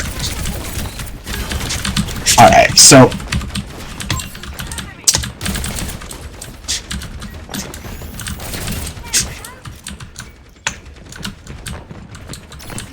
Alright, Kiriko shouldn't know where I am, but the Kree does. I'm not gonna lie, I fat-fingered that pulse. And yes, it does happen to me sometimes, Crafty. Trying to melee.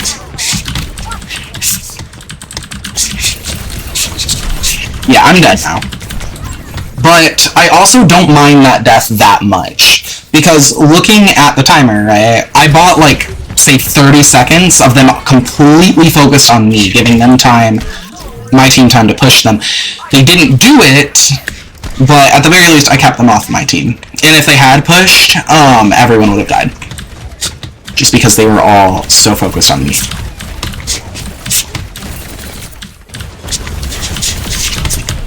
And I mean, that's one of those situations, because yes, we should have won that fight, like, very quickly. As Tracer, it's not really up to you,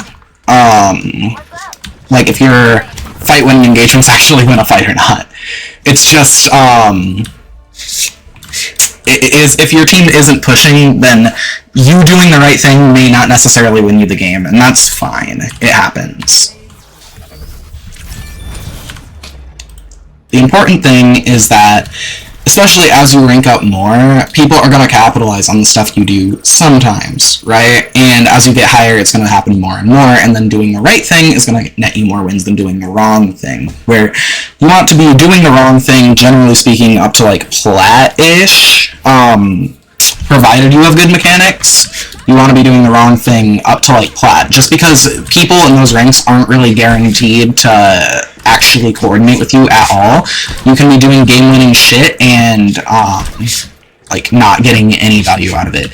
So, in those situations, I mean, yes, you are going to want to, okay, in those situations, you want to push kills more, aggressively than I do. Alright. None of these are bad maps for Tracer. Cerebos is obviously the best one. Yeah.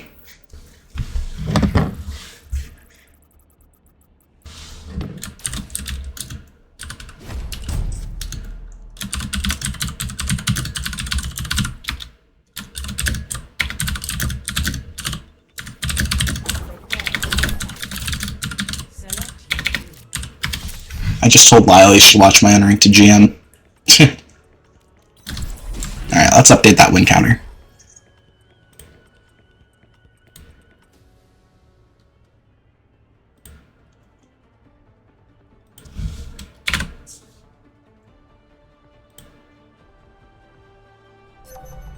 Cheers, love. It's time to save the world. Okay. There we go. Alright, we are at 11. The country is so beautiful. Shh, not bad. Reminds me of road We're trips. getting closer.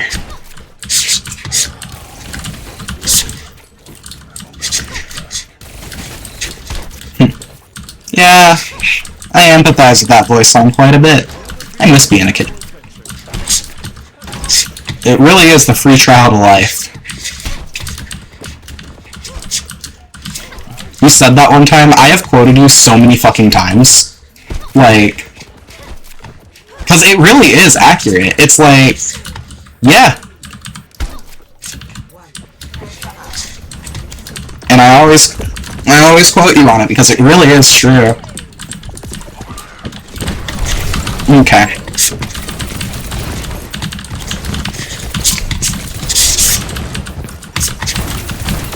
Alright. So yeah, when you get hindered on Tracer, you should generally speaking run on a straight line. And that's what I did there, and that's why I didn't die. Because if you try and strafe, you are standing still, and pre-players don't expect you to run on a straight line ever, because you're on Tracer. So, it's just a good thing to do when you're facing a Kree. You can't always avoid getting hindered, but if you can avoid dying when it happens, then you're doing quite a bit. There, I should have just recalled instantly. I don't think I registered that it was Kree fast enough.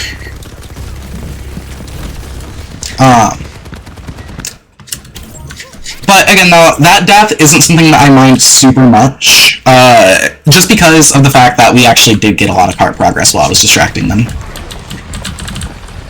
Like, it's fine to die sometimes if it accomplishes whatever goal you need.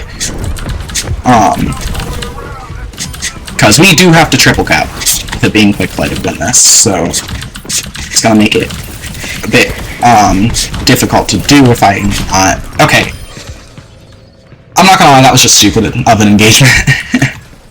I was ignoring the people around me to focus on one person. Doing that on Tracer will get you killed even if you are a top 500.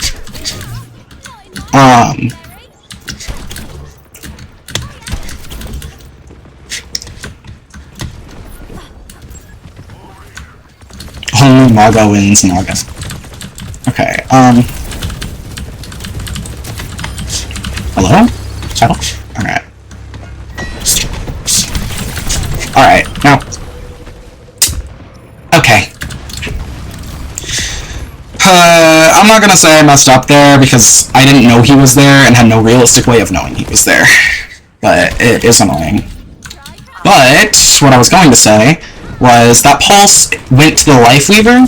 Like, I specifically focused him for it, because if Life Weaver is in the game, you can't actually Pulse bomb anyone else, unless Life Grip's on cooldown. He will always grip them. It's not worth trying.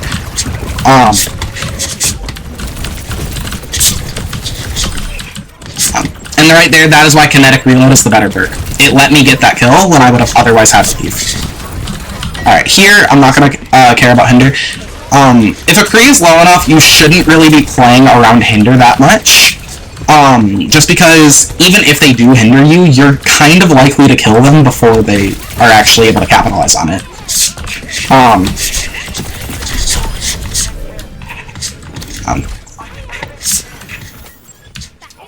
And yeah, no, right there, that was like pure mechanics, but like at the same time, I also wasn't positioning to like have to do that. They were just putting themselves in those spots.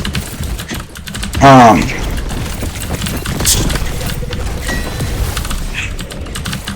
don't know why these guys are playing like this. It's not working. But yeah. I'm hard aggro on this backline because I know that I'm gonna get away with it. So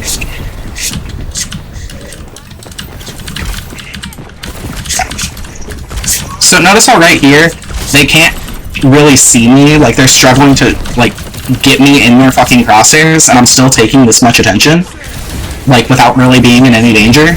That is your goal on Tracer. They know where you are, right? But they can't actually see you. So right now, if they want to try and focus you, they have to move. They have to go to a different area. And that's just very good for you. You're dead. That's not a mechanical thing. If a Sombra does that, she's always gonna die. Alright. Now the one clip was mechanical. Oh! I think he life gripped me on accident. Okay, I shouldn't have done that. Wait, what? That got a kill?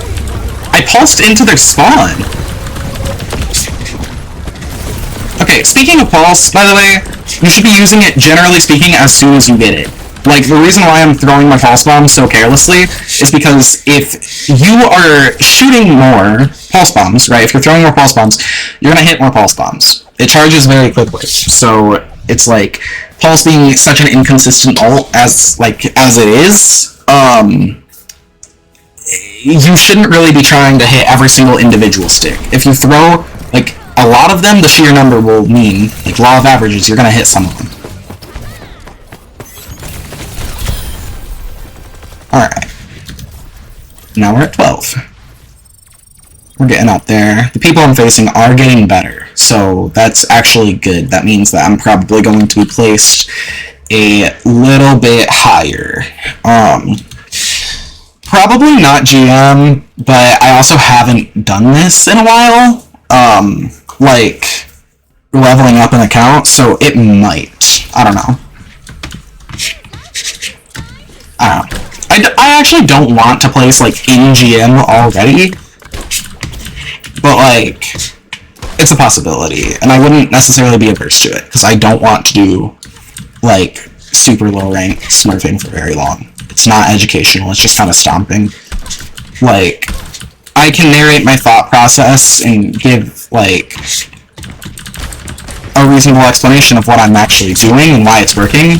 That doesn't mean you're necessarily going to be able to replicate it, which is what you were talking about earlier, Crafty. But in low ranks, if I want to keep this win rate in low ranks, I have to play like that sometimes. Like, I can't be playing super safe in low elo, because you need to carry in this rank.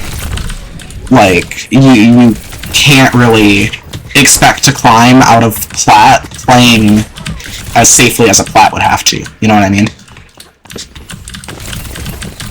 And, like, to some extent, this does rely on mechanics. I mean, if you're below diamond, you definitely need to work on your mechanics, like, just objectively speaking. Good aim alone gets you to diamond. Game sense is what takes you higher than that. If you are in plat or below and you are struggling to climb, then Kovacs is, like, your number one best friend. Like, you need to get your mechanical fundamentals at a much higher level, and once they are, you're just going to hit diamond for free.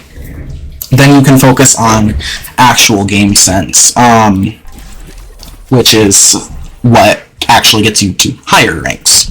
Like, a Diamond Masters player, hell, a Diamond and GM player, too, could have the same exact aim. It's just that the GM player is playing much smarter than the Diamond. So, yeah. I don't know. I don't like playing this low.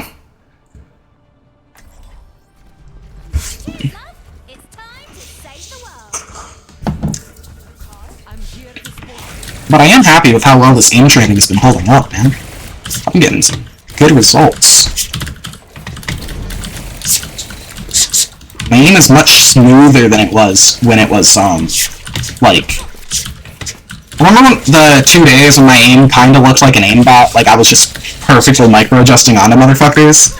Like, it was good, but it wasn't smooth. This is much smoother, and I think I'm still getting the same accuracies.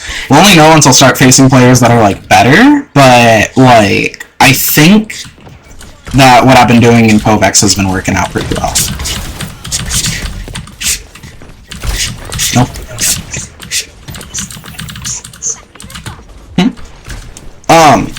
Just because I'm not actually hitting more shots. Basically, I'm reading their movement better. I'm not having to constantly micro-adjust on people. And that means that I'm not, necessarily hitting more shots, but the tracking itself is much easier for me. Alright, now this is annoying because, realistically speaking, this shouldn't have even happened. They shouldn't have been able to cap when I was holding people in the back line. Like, and it wasn't just me either. But, you know, it happens sometimes. Okay, so, facing this, yep, okay. Yeah. Not gonna be super aggressive on the Freya. If I'm fighting on pocketed Freya, I pocketed anyone, I'm gonna try and shoot the Mercy while not in the line of sight of the person that's being pocketed. If I am in both line of sight, then yes, you do have to shoot the pocketed target, right? But, if you can LOS them and shoot at the Mercy, that's usually better to do. Because you're not gonna have very much luck winning a fight against someone with a pocket. But once that pocket is dead, then the disadvantage disappears.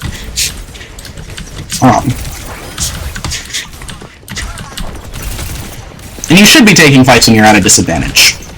A lot of people only say that you should only be taking fights when you have the advantage, and I understand why. It's from a safety perspective, right? And also from a learning one. Like, if the engagement you took was good and it failed, then that means that you need to work on executing it better.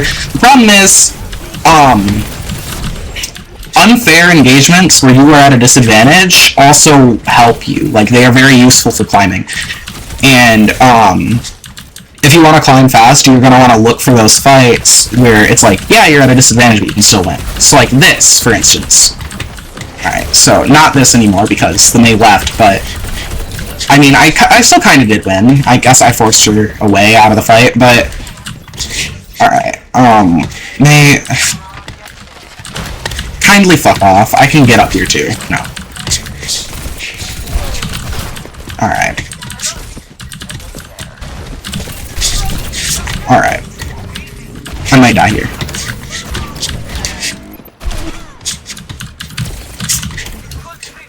Alright, so notice how when I get, low, I'm getting pressured, I'm playing cover super, super heavily.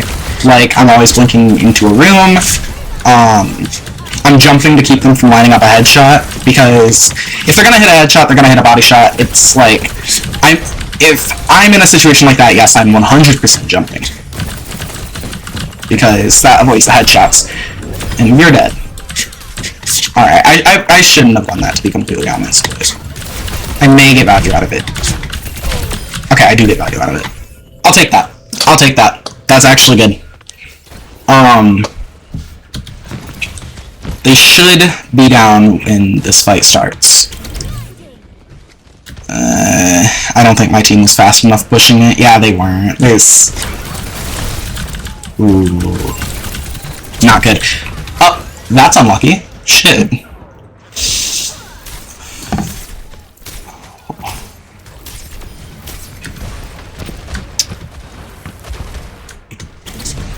Yeah. This is why playing incorrectly is necessary in low ranks. Because I can get all the attention I want, it doesn't matter if I'm not hard pressuring and focusing on kills. Because in this rank, people won't capitalize on what I'm doing. Like, my team is not capitalizing on what I'm doing, and that means that I need to play a lot dumber to get more value. Like, right there. So, by playing stupidly aggressively and doing literally the wrong plays, right, I ended up getting 2 kills. Now, that being said, I'm still not going to win this, because while I was doing that, they were in spawn fighting one Doomfist. So, Crafty, when I say that you kind of have to play like this sometimes in these ranks, you really do. I need to play mechanically here. I need to hard force these kills, because even pressuring 3 people at once isn't enough to win a fight. And I would very much rather not lose these games. Like, it's not, like, if I lose these games, it's just gonna be really shitty. Basically, sound, push it, there we go. Okay. Alright, so, knowing that I have to play aggressively, I'm going to position more aggressively as well. I'm not going to wrap around their entire team. I'm going to do this.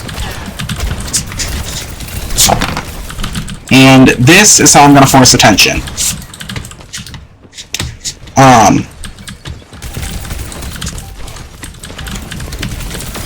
Alright, so, I failed the engagement once, doesn't matter, I can just re-engage and do it again. Now this, I may die. This is just a bad area to be.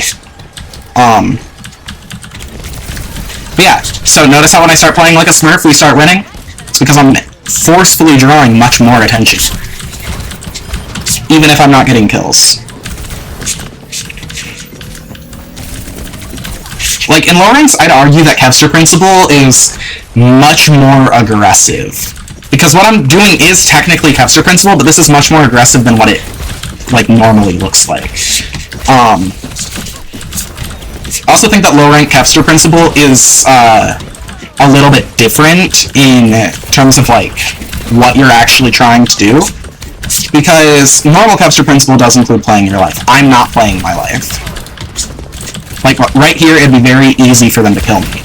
And the only reason they're not is because my mechanics are better.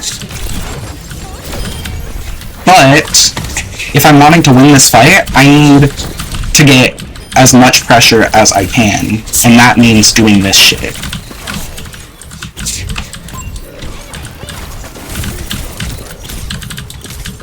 Yeah, that's not good. Alright, nice. Zoomed in, not anyone. That's good. Alright, so I'm just gonna kite the nail. You can actually walk in nail without getting frozen as long as it doesn't have line of sight of you, like the center.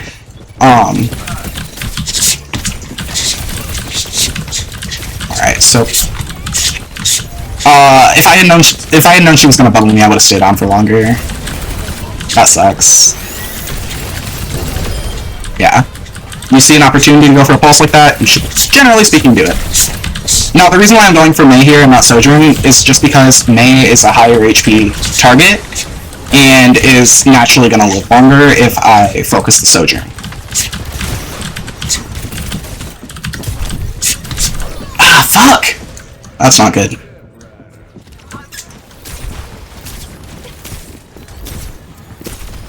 Yeah, this guy's annoying. But they don't have tree anymore, which is very good for us. We're down, but that guy was useless anyways. No. Yeah. I want to force the kill on Miana, but I kind of can't.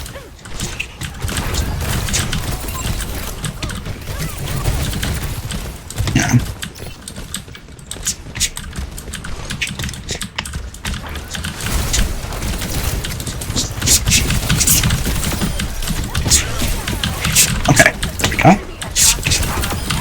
I actually fat fingered my blink there, I didn't mean to blink.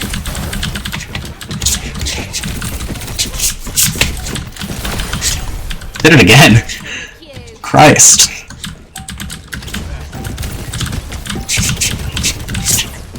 It's my tension management, I think. No!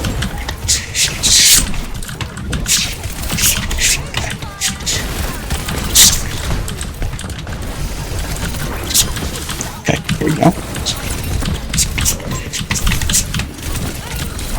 Yeah, so notice how when I'm low, I'm just literally standing still behind this wall because I know that they can't shoot me. Yeah.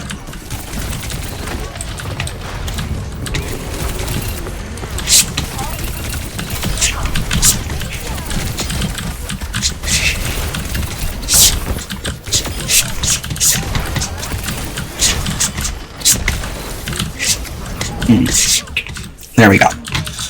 Yeah, in these low ranks, you need to jump on any opportunity to kill just immediately. You just gotta fucking jump niggas here. Because if you don't, you are losing. We would not be winning this game if I wasn't playing like a smurf, and that's the problem. That's why, like, playing like A10 in an unranked GM would be a very bad idea. Because, yes, it's technically speaking more educational because it's giving good habits, but those good habits are not going to carry games, and they're not going to, like, climb. Like, you're not going to climb playing like A10. You're just not. A10 is climbing, yes, but only through consistency, right? He's doing the right things in every single game. Whereas Awkward climbs much faster because he's doing the wrong things when it benefits him, and hard carrying.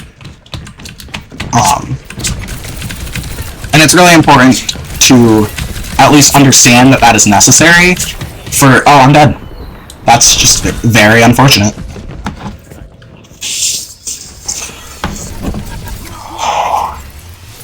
Yeah. Honestly, that's more unlucky than anything. Ana peeked around the corner and instantly slept me. But it's fine, because I actually forced a lot of attention, and therefore, I'm back before they actually got a chance to really push the advantage of me being dead. And then we cap. Alright.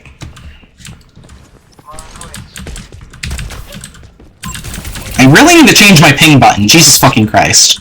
I'm actually gonna do that now.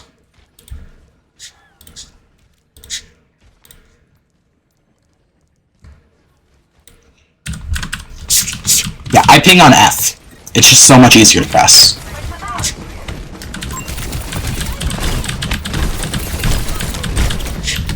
Because Tracer should be pinging people.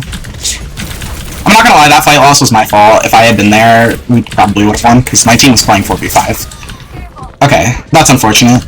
I just got killed before I could blink. But, yeah. That's my bad, but it's fine. We can still come back from this.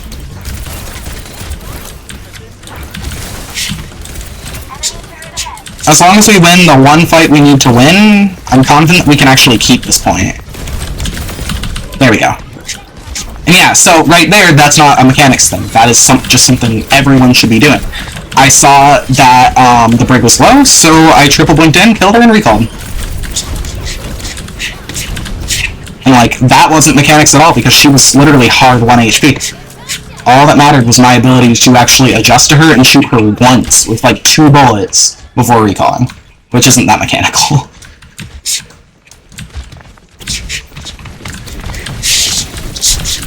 That was horrible. I think I missed the whole clip.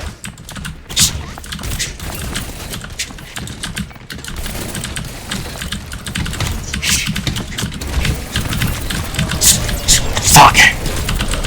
It's annoying.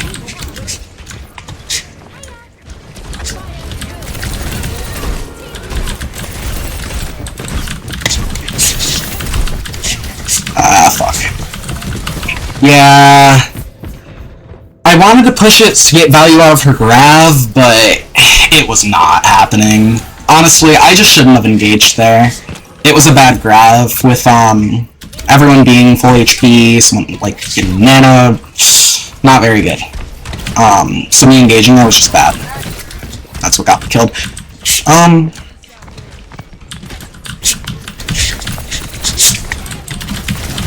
No.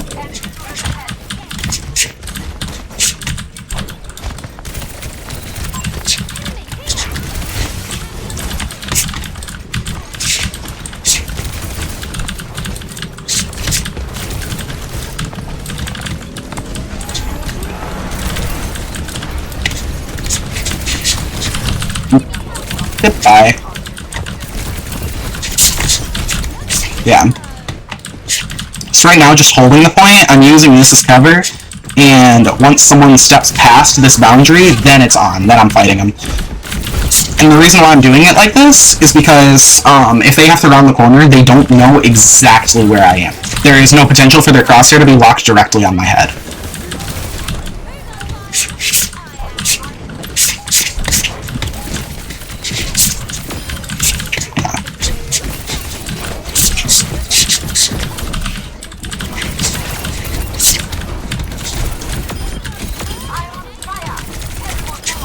Here we go. And we can take that 12 to a 13. Yeah, this was not an educational game. This was an awkward game. But if it's necessary, it's necessary.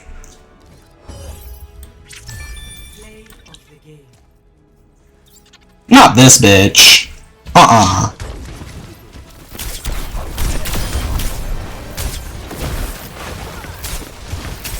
Oh, it was when I got unlucky. Tracer mains are Tracer mains are racist, so I just responded with tracist.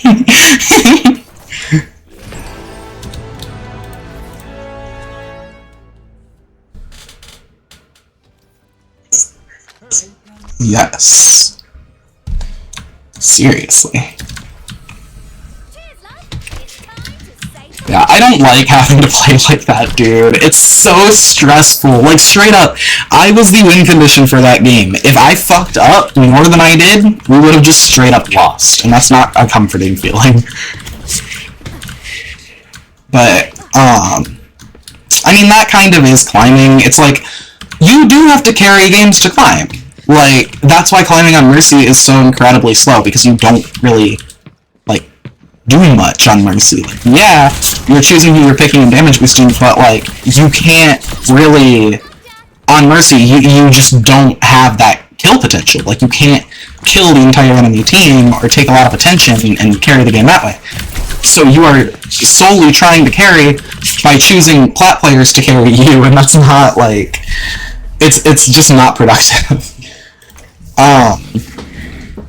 And it's like, I like Mercy, and I do like playing her, but it's like, I would never try to do an unranked GM on Mercy. Because it's like, I would have to be DPSing to even, like, have autonomy over how games go. Fortunately, Tracer doesn't have that big of a problem with that. She's not super lethal, but it doesn't matter in low ranks, because people die to you anyways. And in high ranks, your carry playstyle is going to be a little bit different. And I'll showcase that once we actually get to, like, Masters. Because, yeah, you do need to carry in high ranks to climb, but you don't do it like this. This is, smurfing, basically. I mean, it literally is. It's just, trying to carry games in Masters isn't really so much about going for kills. You go more aggressively, yes, but you aren't playing like I was in that last game, just like blinking up to people and constantly going for kills. That is throwing in Masters. It's, it's a different playstyle, basically. Oh yeah, so they did actually do it. Yeah, you can play any hero starting out, which is pretty nice.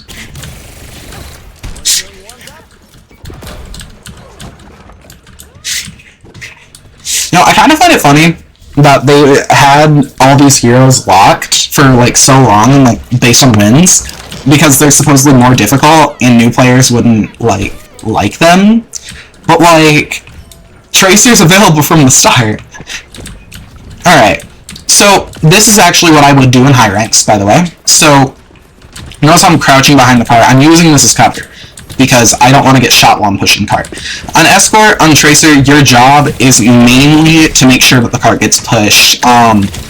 Whether that involves... Okay, you're actually good at the game. This is gonna be annoying. But, yeah, I'm making sure that this cart keeps pushing. So, not only am I pushing cart when I don't have anything to do, I'm marking the off angles from the people that would try and contest it. And now that the off angles are clear, because I killed the Tracer, now I can go for the backline. But only because teammates are moving the cart. If no one was moving the cart, that would be my job. There you go.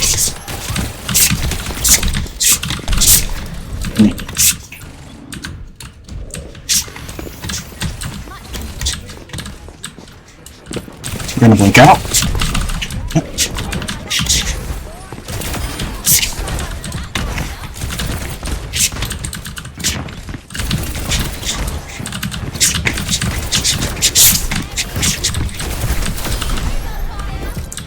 I'm pretty sure their Tracer's probably somewhere around Masters, because her blinks aren't awful. But that's good for this, actually, because I wanna... Okay, that's my bad timing, to be completely honest. I predicted that my recall would be off cooldown right when I needed it, and it still had, like, maybe half a second left.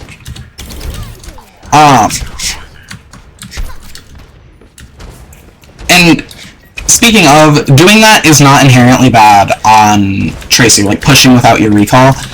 The point is that your recall is back by the time you need it, and actually judging that is not always easy. Alright, so with this Reaper is very, very good in close range. So you'll notice that my blinks aren't really to disorient him, they are to get away from him. So I don't want this Reaper to be able to get close to me, because he'll do more damage than I do to him at that range when he already has more health. And I could also just get one shot too. Yeah, what rank is this Tracer? Because her aim and movement does not feel... Oh! Oh, it's another Smurf! Hi, Smurf! This Tracer's probably top 500. Alright. That would explain some things. And you'll also get to see what I mean about top 500 Tracers kinda sucking. Because this guy is still no match.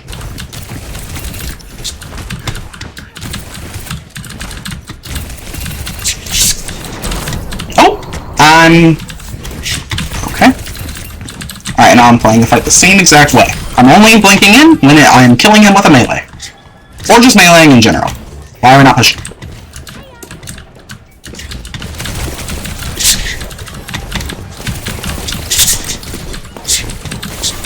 No.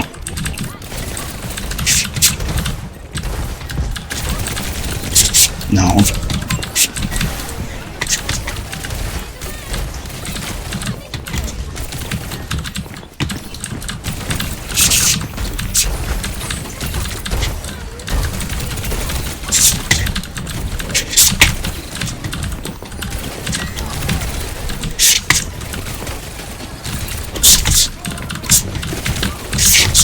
Yeah.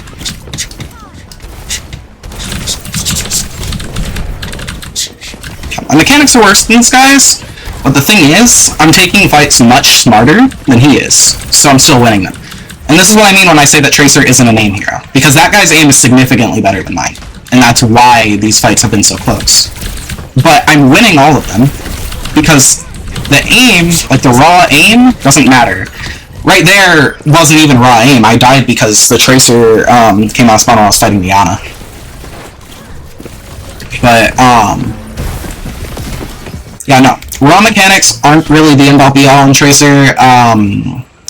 If you have good mechanics, it makes her easier. It does not make her strong. You actually do have to know how to play Tracer to play Tracer, and that's, something a lot of top 500s don't fucking get, and that's why they play this hero.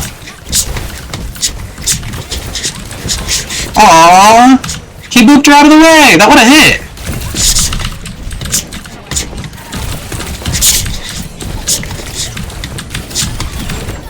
She is really trying to pulse me, bro. This is the third time she's missed.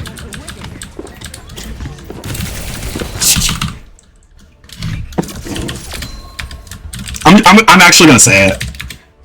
I'm just gonna say it.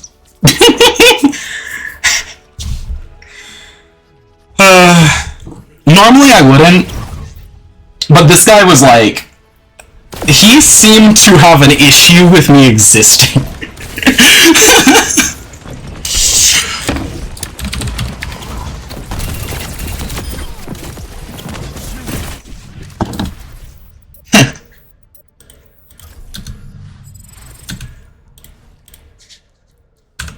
Right.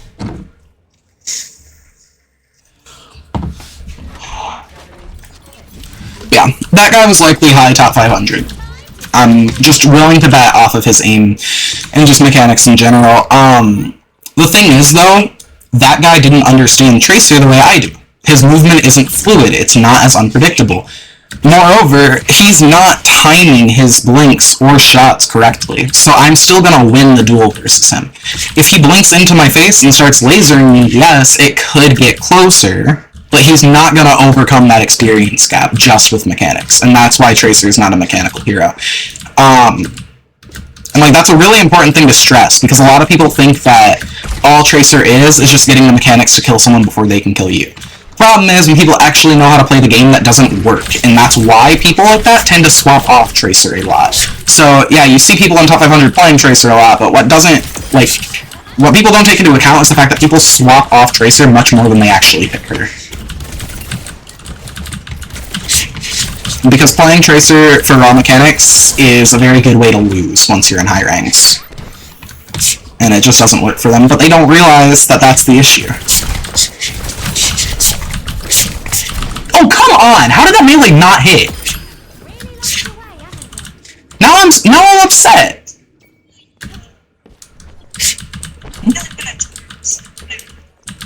Alrighty, good night.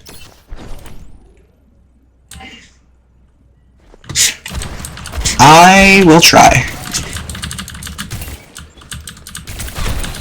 Ooh.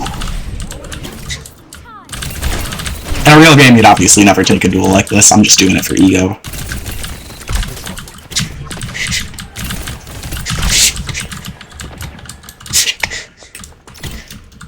Alright.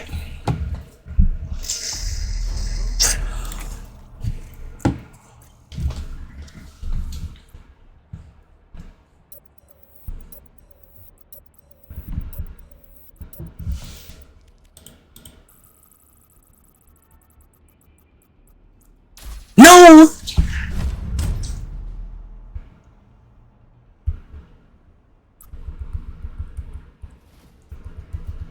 Now travel, companions. Prepare your defenses. Select your hero.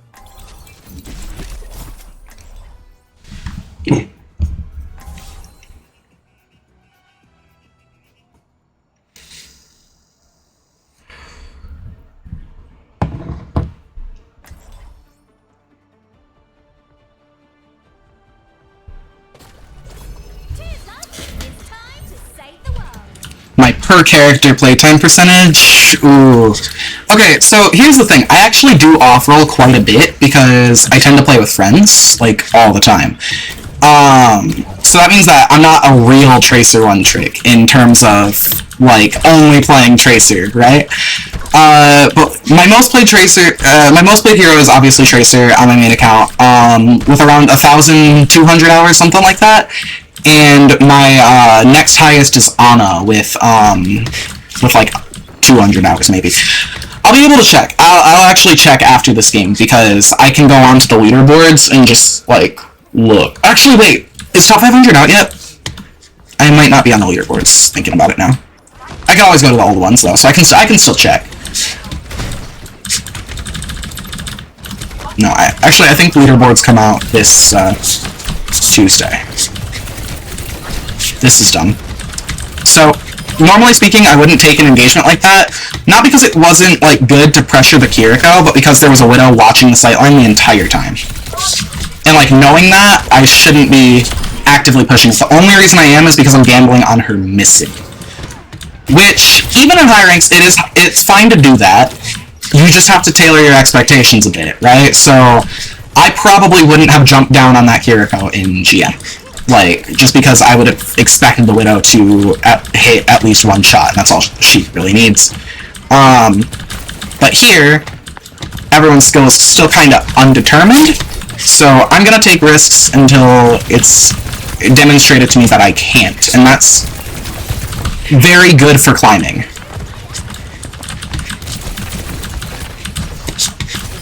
Alright, and see, right here, I'm defending my Zen. So, when people talk about Tracer peeling, it looks like this. I am positioned around my support and can focus fire anyone that goes on him. That doesn't mean that if I see a support getting attacked from across the map, I'm going to drop everything and go help them. That's not how peeling works. Not for Tracer. So...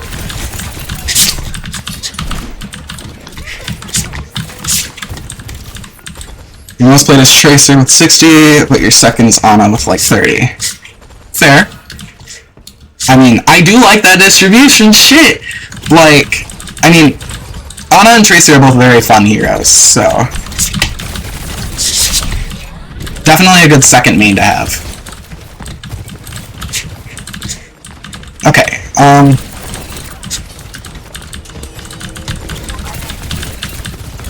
yeah, no, factoring in my alt accounts, I probably have around, like, 1.5k hours on Tracer, I'd say.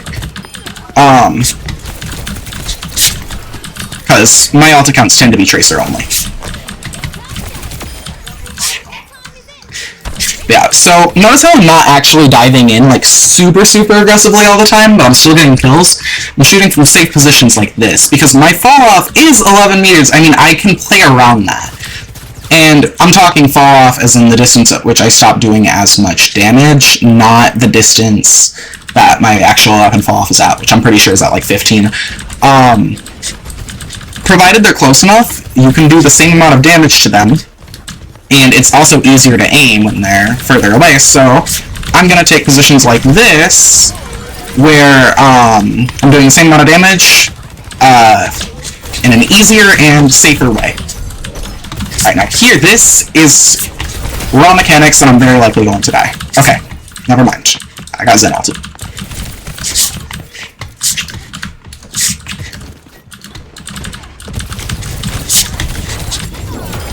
Yeah. Even if the pulse bomb doesn't stick, if you throw it at the floor, it might still kill him. So you should always be looking somewhat down when you throw the pulse bomb. Also makes it easier to stick because characters' legs are wider when they're strafing.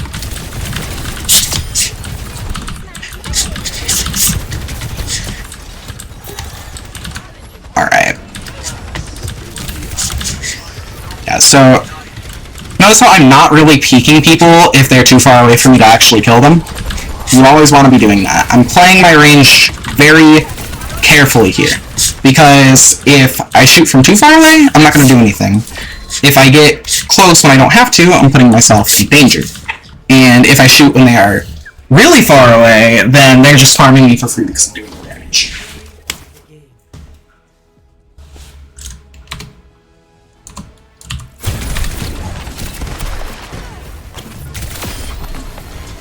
Hell yeah.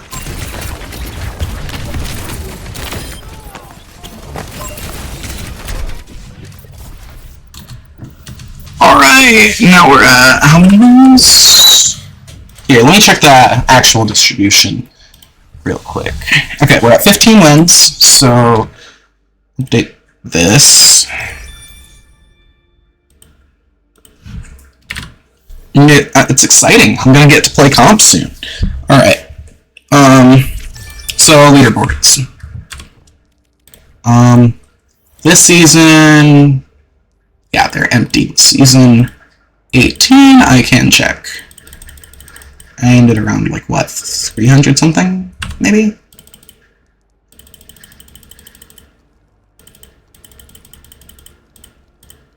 I think I ended in GM2, didn't I? So I'm somewhere in this.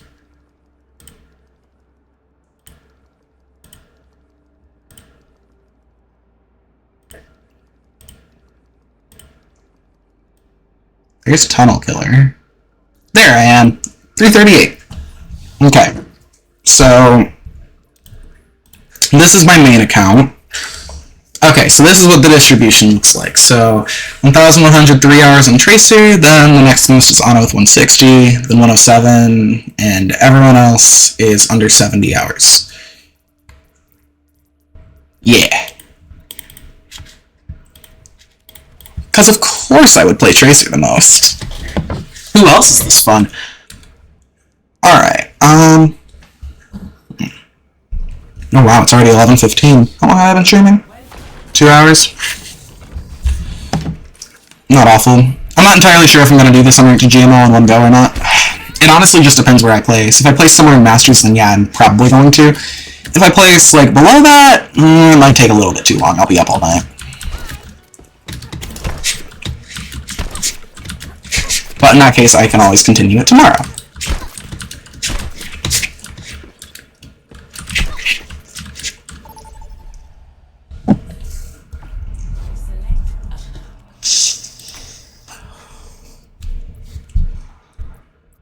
Also, and Munisapi are both similar maps. There's not really that big of a difference with them.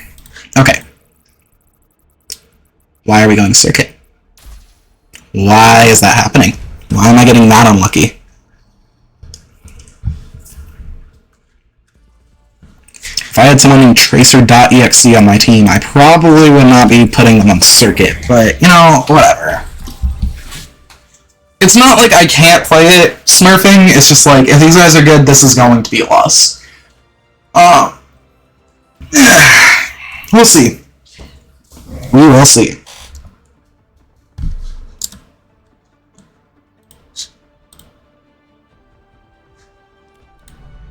Cheers, love. It's time to save the world. Keep moving out there. Don't want to give him any easy shots, do we? Hello there. Think you can keep up? Move out! Just about to ask on how I would play against people on maps like this. Oh yeah, you'll see. You'll see. We're on defense, and that is better for us. Because Circuit is a very,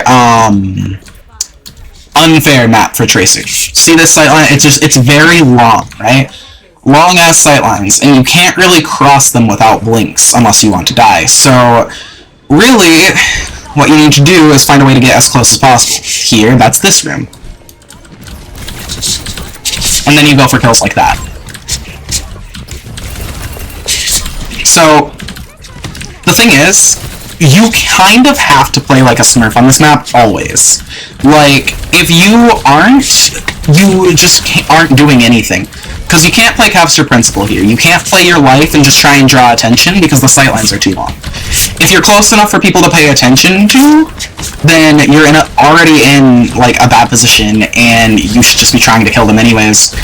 And, if you're far away, you can't draw attention because they'll just kill you.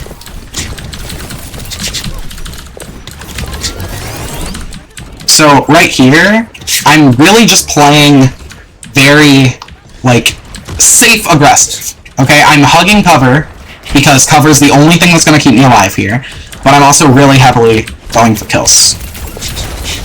So I see that Widow's causing problems for my team. I'm going to go on her repeatedly, trying to get her off of them. Doesn't necessarily mean that I'll get her all the time, but at the very least, for the duration of my engagement, and shortly after, because she does have to heal up and everything, she's not on my team, and that's what I need. Yeah, right there, that's just unfortunate. She hit a good shot, and there's nothing I can do about it.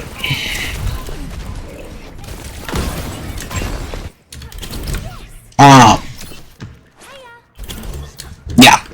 I don't like Circuit, no Tracer main does. Because in my own rank, playing like this would be a free loss. Like, completely free loss, and there is no other way to play this map.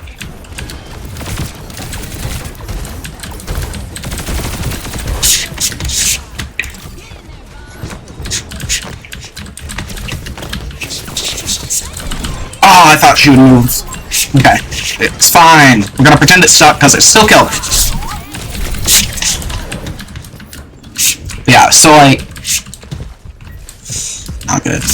Fuck, fuck, fuck, fuck, fuck, fuck, fuck. I'm getting followed.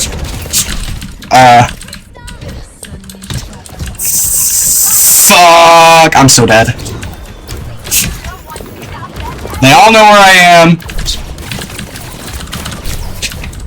Yeah, there's no way.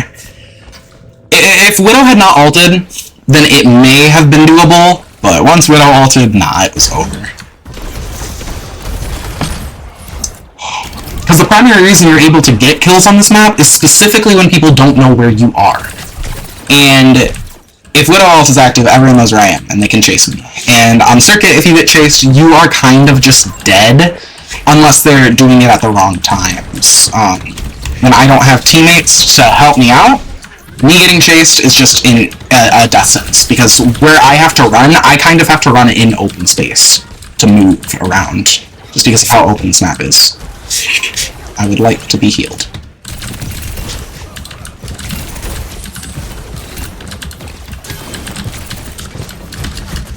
Alright. So right here, it's just basic Kester principle. I can't engage super aggressively because this will happen. Yep. Yeah. The problem there is that, what other maps give Tracer this amount of trouble? None. None. Circuit is by far the worst map in the game for Tracer to play on. Other contenders are Havana, and sometimes Pariso, but Havana and Pariso aren't nearly as bad as Circuit is.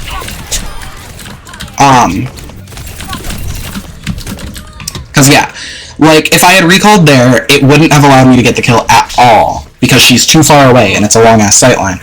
So I had to try and greet it and get away with not recalling, and that's not very good.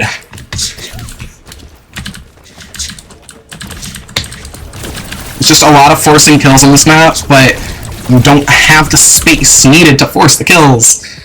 Right there, that's honestly just kind of unlucky. Hog came back from spawn and hooked me. I would have been able to recall that normally.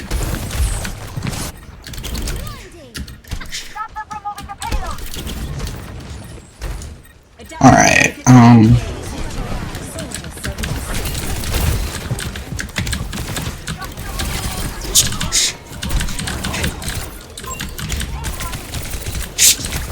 not letting that echo get back. Alright.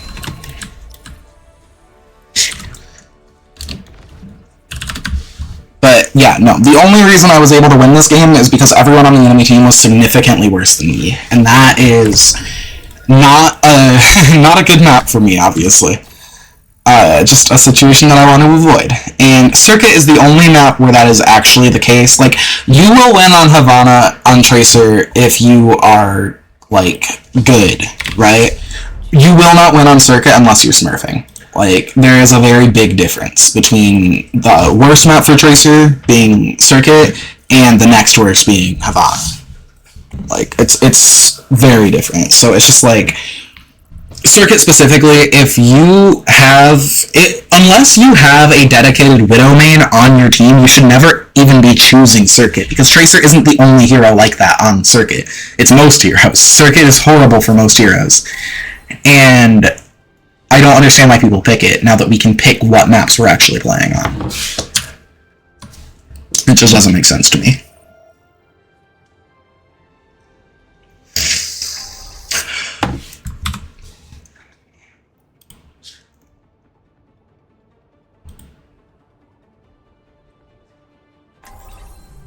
Cheers, love! It's time to save the world. You look like a talented bunch. This should be quick.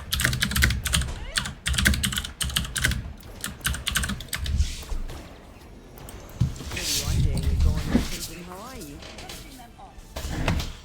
Okay.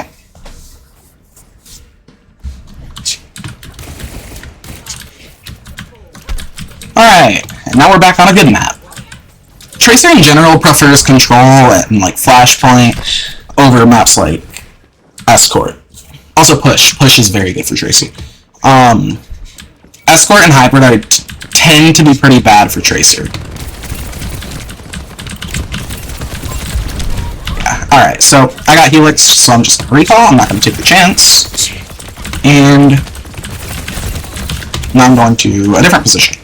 Different option while taking attention from different people. I need to play carefully right now because that health pack isn't back. Second it's back, I'm getting it. Alright, now this is still good for us. Normally speaking, I would focus the Ana. The reason why I'm not is because Ana is healing Lifeweaver, and Lifeweaver's fighting me, meaning that if I'm shooting Lifeweaver, first off, only one person is shooting me, and second, I have both of their supports on me. And that's just very good. Like, we took point because their team didn't have healing, but, unfortunately, I can't do much there if my team doesn't capitalize on that. If both supports are healing each other, you should generally be trying, like, prolong that fight as much as possible if you can't kill them, which is what I did, but I need teammates to capitalize on that and kill people that are not getting healed due to my fight. Which isn't really happening in this game, unfortunately. Okay, no. Just, no.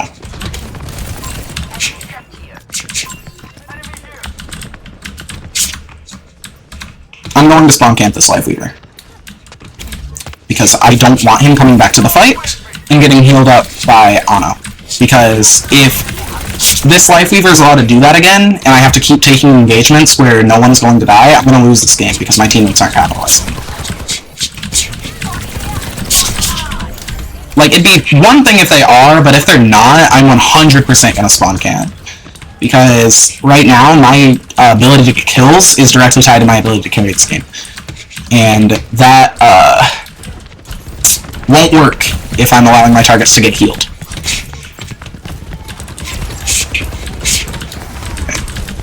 So yeah, I can't push this at all.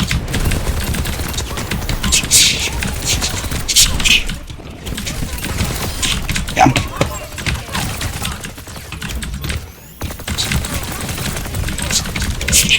The problem is, Lifeweaver does a lot more damage than Tracer does, and he already has a lot more health. Combined with healing, I'm not killing that.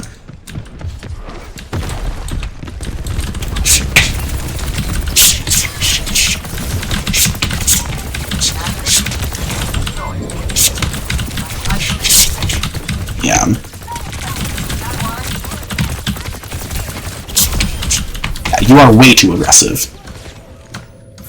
Yeah, I don't care that I died there. I was dead no matter what, but like, seriously, that guy is far too aggressive on me considering that massive gap in skill. Like, you gotta punish motherfuckers like that.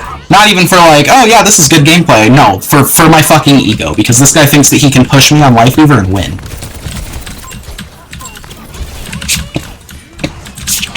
Okay, no. Nope. Yeah, unfortunately there, I was just kind of dead no matter what. There was no safe spot to go. It's just unfortunate. Right now though, fight's resetting, and that's good.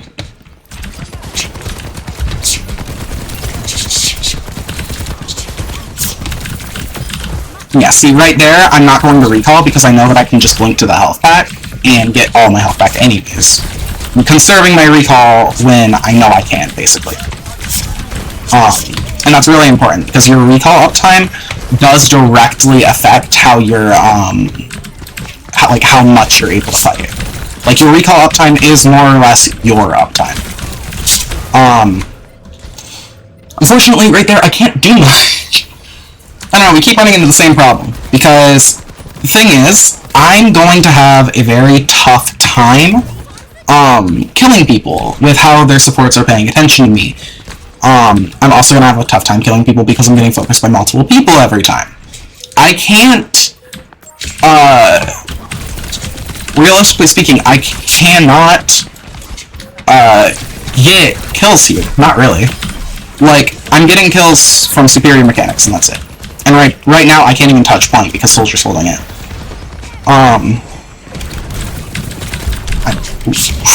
Fuck! Helix got me off the map.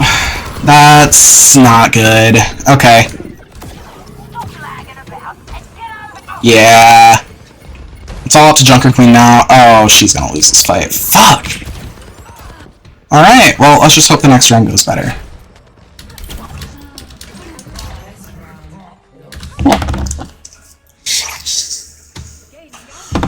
Because, yeah, playing hyper-aggressively here isn't going to work. Like, that smurfing playstyle, it's not going to work here. Because I do not have the damage to kill through that amount of healing. It'll be easier with them on Lucio now, and I do think that that might win us the game, but rather keep the 6 damage per bullet change or revert the spread nerf. Revert the spread nerf. 100%. The thing is, 6 damage, but neither are that impactful of a buff for Tracer. Everyone thinks they are, and I don't understand why. It is an extra, like, maybe 10 damage per clip. That's it. Like, it'll get you kills sometimes, but very rarely. Like, if you hadn't noticed, Tracer doesn't tend to have those really, really close fights. Where it's like, if you could shoot through 10 HP faster, then you could kill them. So, I mean, longer, because the spread buff comes with longer range. And that's the reason why it's preferable. It would not be preferable if it was just the same flat damage increase. It'd be the same, negligible. And even the range increase is pretty negligible too. Tracer doesn't need either, and I don't really care about either that much. I will say, like, Tracer's general balance state isn't really dependent on her damage at all, so them changing that doesn't really affect her place on a high-rank tier list. Tracer's so good, especially in comp, because of her versatility. You can play her into anything, and with anything. And that makes her a staple pick in high ranks, because not only is she, generally speaking, very strong, she's so versatile you don't have to swap off her when they run something that is annoying to you.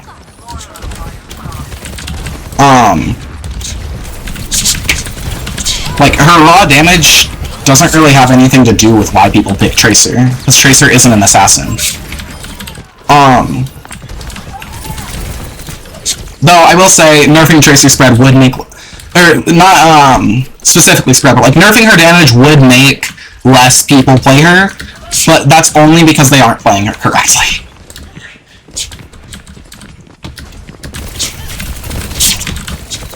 like, see, that right there, that's not really dependent on my damage. I would have done roughly the same damage at 5.5. Like, it'd be very close.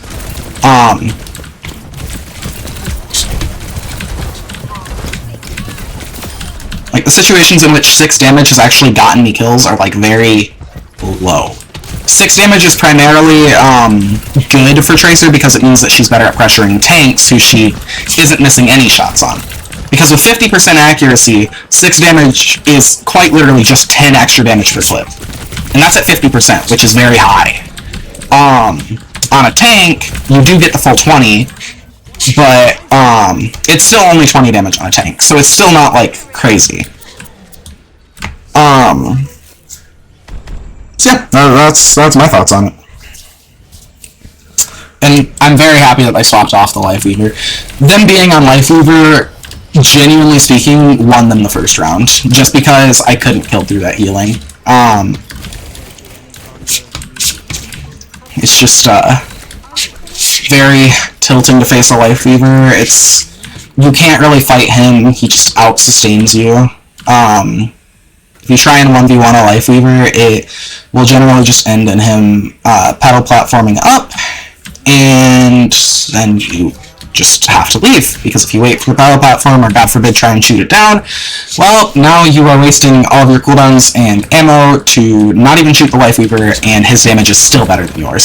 So, not the best hero to face on Tracer. Yeah. Alright, so I have the feeling that my value is going to be very limited here, so I'm actually just going to go to the point preemptively and take it as soon as it's available. Just because if I continue to push that, I would be putting myself in a very dangerous position, and they would all know where I am.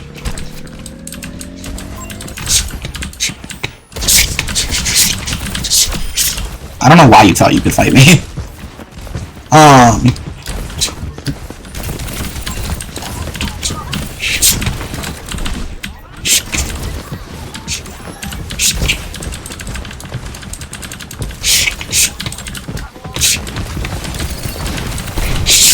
Ooh.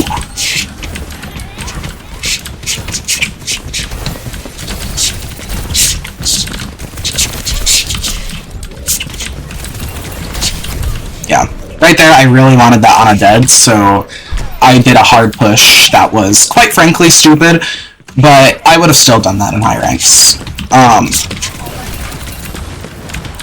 That was a situation in which stupidity is warranted. Just because Ana was in a very killable spot, it was just dangerous for me.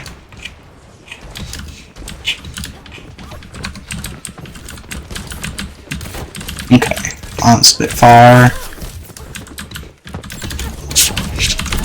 There we go.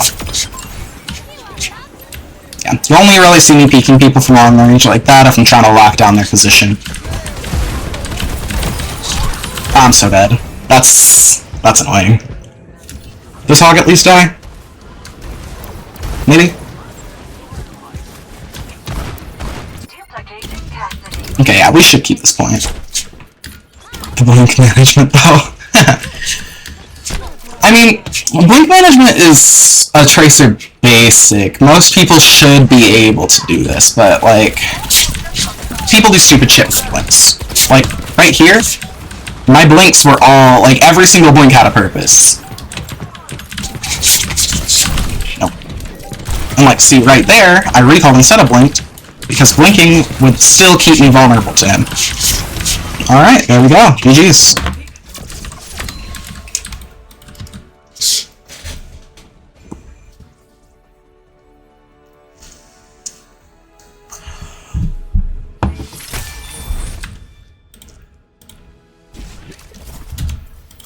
Alright, what am I at now? 16?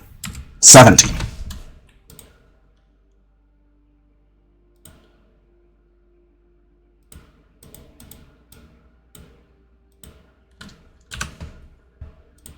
Alright. Alright, we're 3 games away from comp.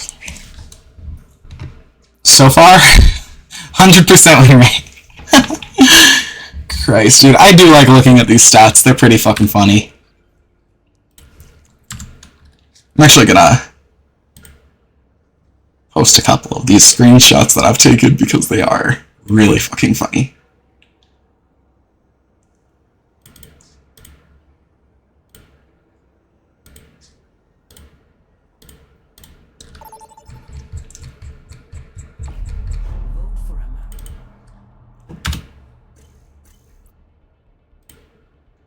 Alright,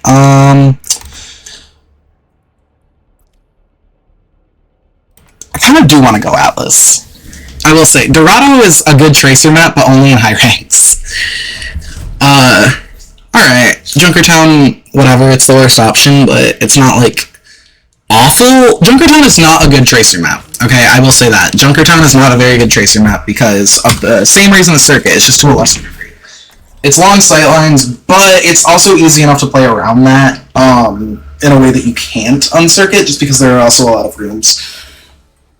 Oh.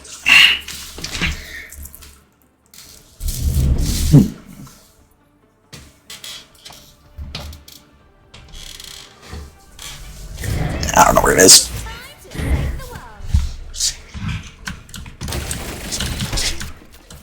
Am I under something? Yeah, I am. Yeah.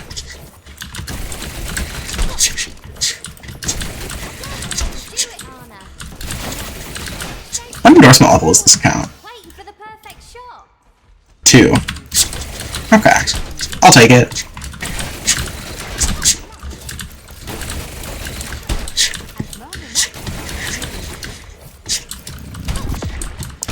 I do wish that they didn't require a high endorsement level to chat. It's just stupid. Because not everyone with a high, like, with a low endorsement level is, like, toxic. That's not, like... You could also be a shitter and just not get endorsed, and then you can't talk.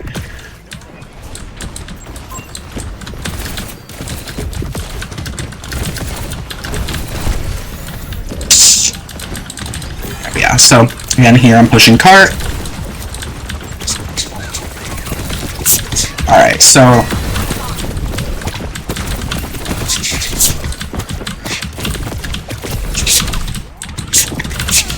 Alright. And right here, I'm still focused on making cart go as far as possible, by the way. The reason why I went on the Wuyang was because I knew that if I went for the Wuyang, people would have to turn around and help him. Moreover, going on Wuyang prevents him from healing his team, for the most part, because, you know, he still does get the passive heal, but he doesn't get the Mercy beam. And that's what's important. It makes them easier to kill. And that is why they're always gonna go in and help me if I'm fighting a Wuyang like that.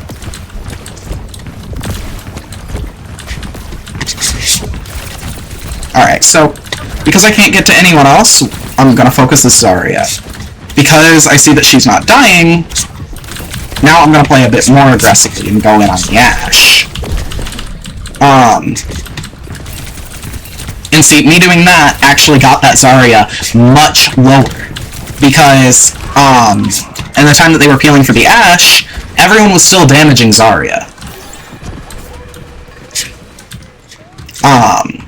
And that's why you should, think about switching targets every now and then. Because shooting the same person can be good, but, like, if I didn't switch my target from the Zarya to the Ashe, the Zarya actually would never have died.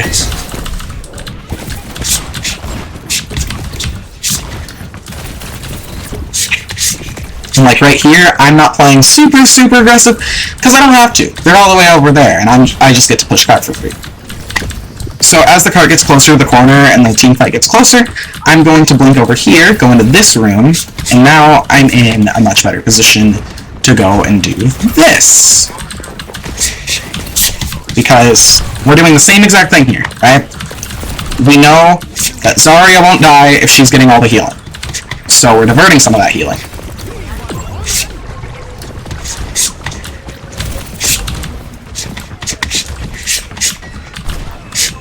Now, unfortunately, this team isn't doing too well. That's unfortunate, but unfortunately this team is not doing too well when it comes to actually, like, capitalizing on this stuff, but this is how you kind of have to play Junkertown. But that doesn't mean I can't win. That just means that I have to be more effective on the aggressive angles that I'm taking. So I need to be ending my engagements with a kill. And to do that, I definitely need to hit this pulse, for one. But I want them to get closer. That's not good. I don't know what he is. Alright.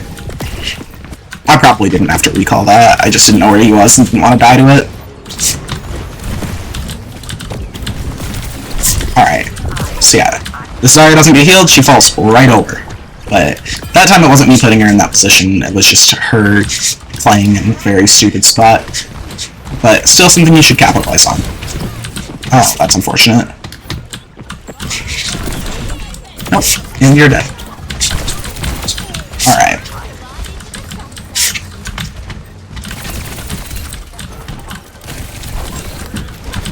Yeah.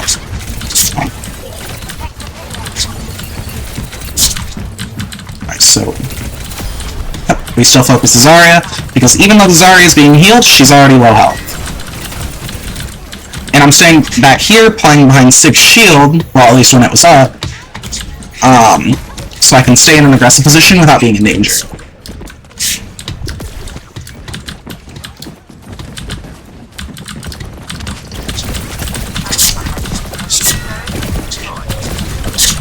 Okay, I'm good with that. Okay, so that dodge, by the way, I blinked and stood still. And I did that for a reason, because I wouldn't get to the cover immediately, no matter what, and if I continued going towards it, I would have been easier to hit. Moving in a straight line towards something is just like a very easy way for you to get shot, and because of that, you can also make miss shots by just not being efficient in your pathing.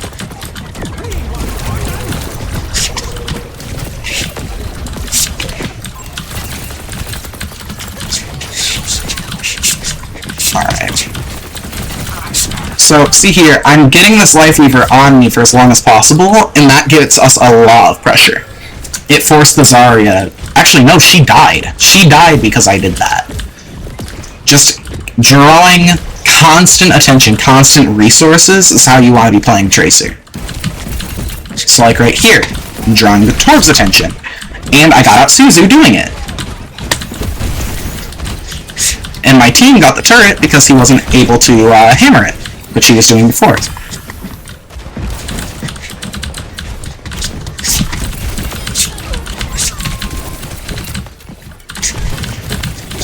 Alright, so...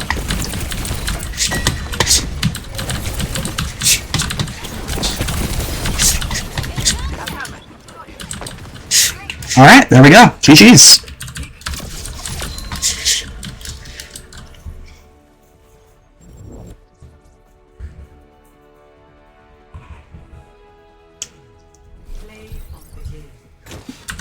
Alright, now we're at 18 wins.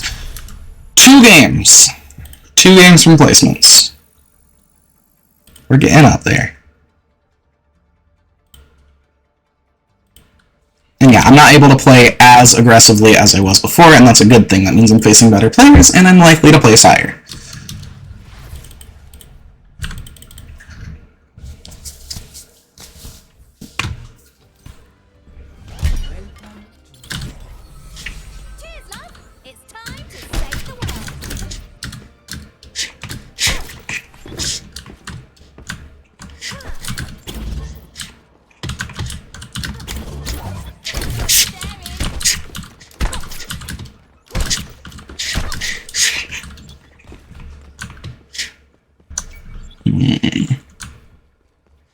Ashen, Widow, okay.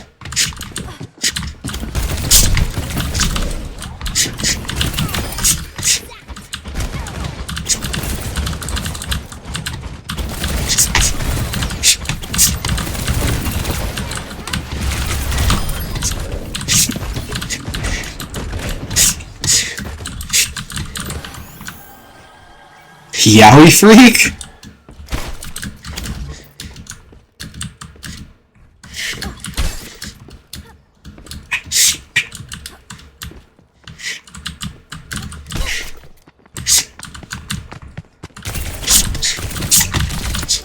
Notice I'm also working in a lot of melees in my clips. It's just because it gets a lot of damage. If I'm dodging someone in a close range like that, and they're close enough for me to melee them, I might as well do it most of my blinks. Not all, because it does delay before you can shoot, but in a lot of them, it's just good extra free damage.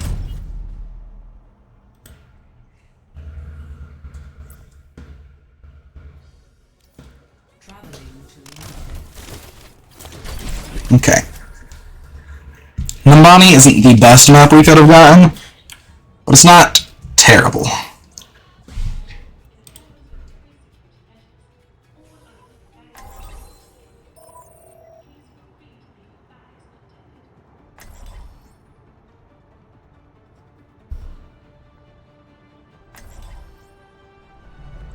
Cheers, love! It's time to save the world. Pre-mission checklist complete. Now it's time for the good bit.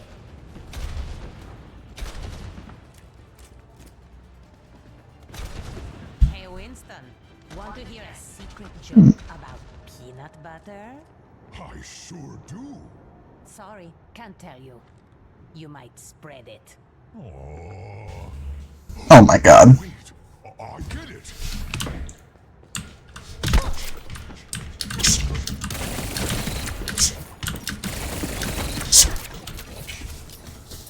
Alright.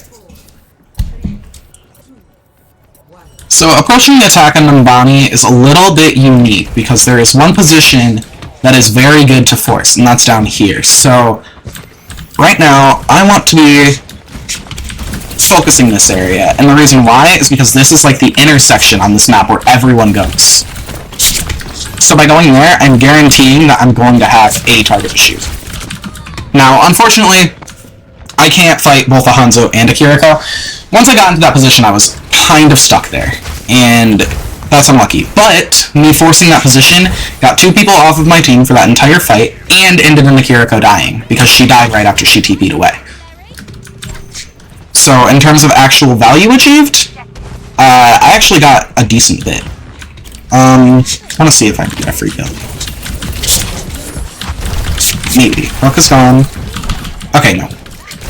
Okay, nope, nope. The second the Kiriko showed up, nope.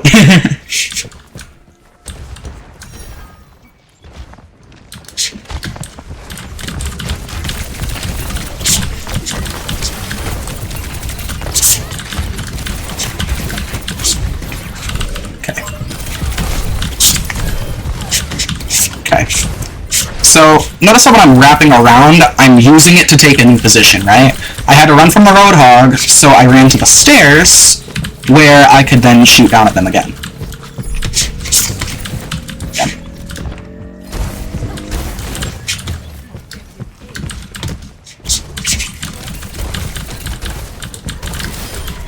Yeah, there we go.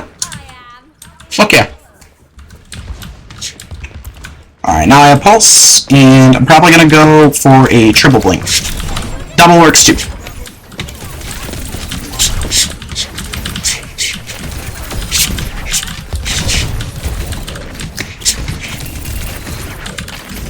He's gonna die.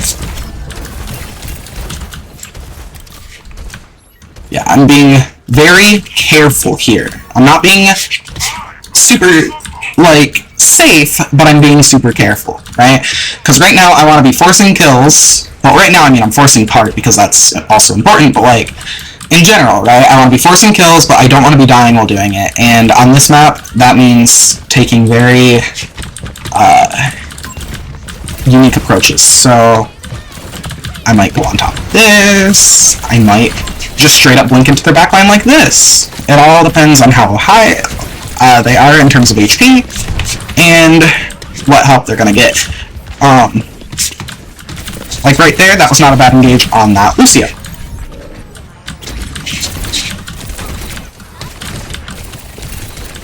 Nice. Alright, so normally speaking, you wouldn't chase a Tracer like this.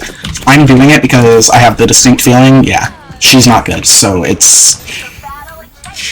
yeah.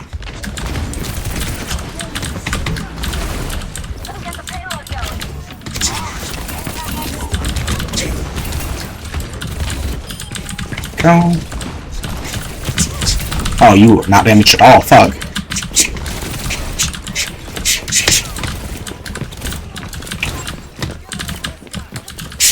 Okay. Hog is up top. Something we need to watch for.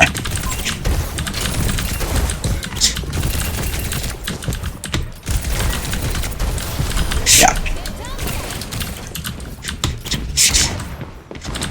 Alright, so this is a good fight to take. This is good space to hold, but I have to be very careful in the way that I do it because I'm not the only one on the angle, and yeah, that was the problem. It makes it very easy to focus fire me if I mess up like I did. In that case, I messed up by peeking that angle too, because I didn't think that there was anyone there. But there was, so I should have been paying more attention. But it doesn't matter, we still win this.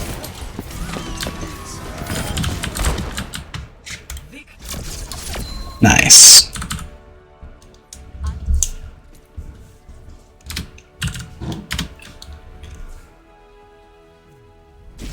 Yeah, this is much closer to my own rank in terms of skill, for the most part.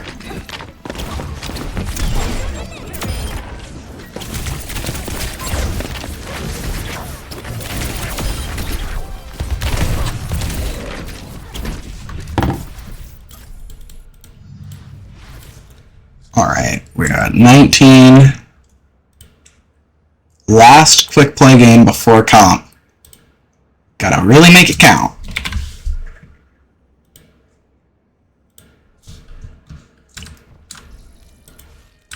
Let me check. Wait. Okay, no, I am at 19. Damn.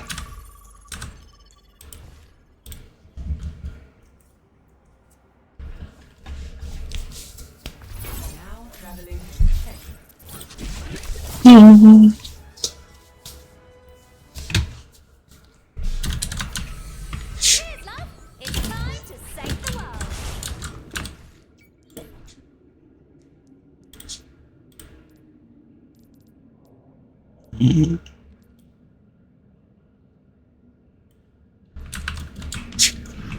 Yeah, that looks a lot better.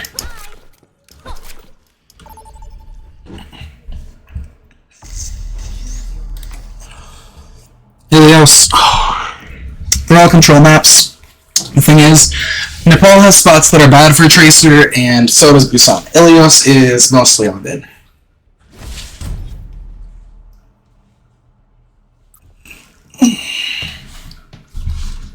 Now arriving at Ilios.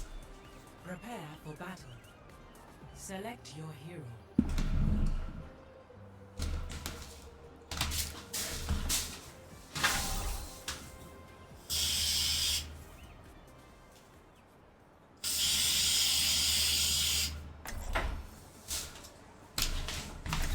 It's midnight.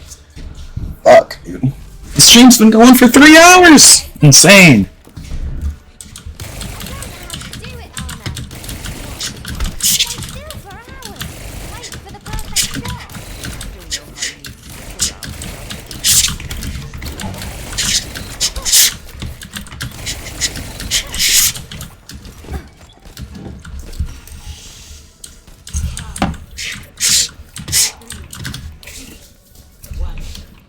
Alright. Eva logging on. I'm so happy Tracer breaks the panels in the spawn rooms, like, fast. Because some heroes don't. It's always annoying playing them. Oh, fucked up.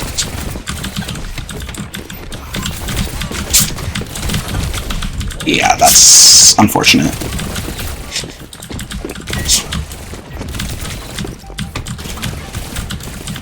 Yeah, because she's getting help, I do have to rotate away.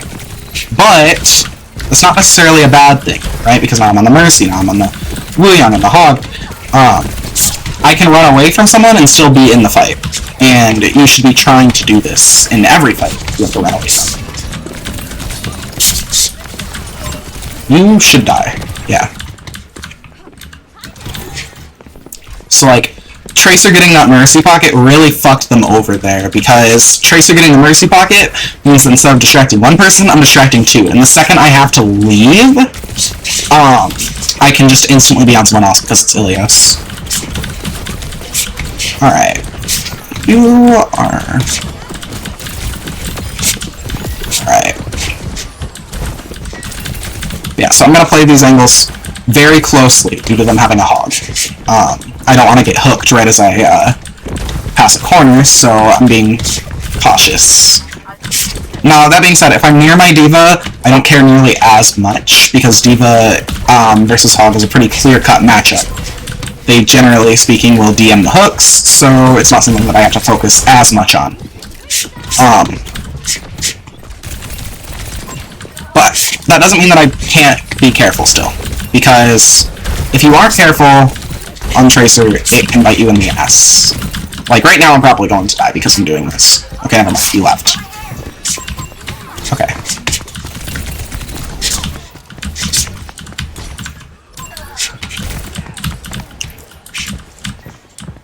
No. It's not shooting.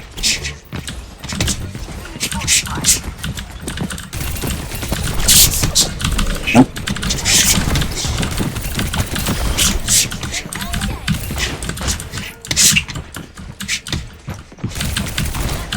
Alright, so...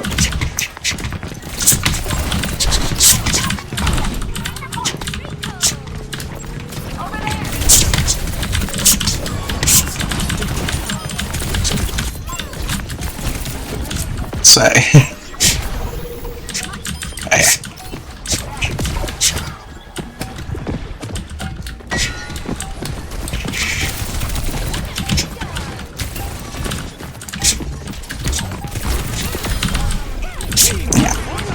Right there, I'm comfortable forcing that kill because I'm moving the entire time and she's low.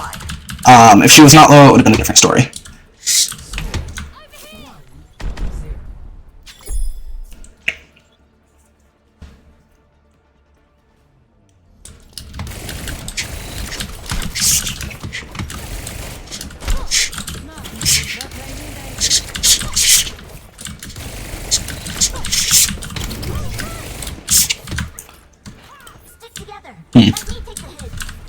I wanted to see what rank he was, the pussy that swapped off Tracer.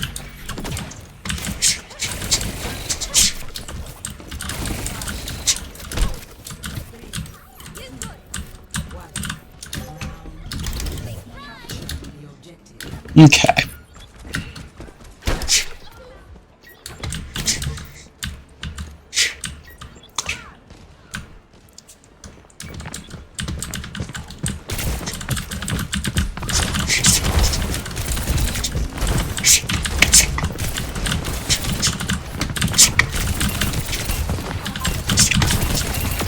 Yeah, so see here, I'm focusing on Ana.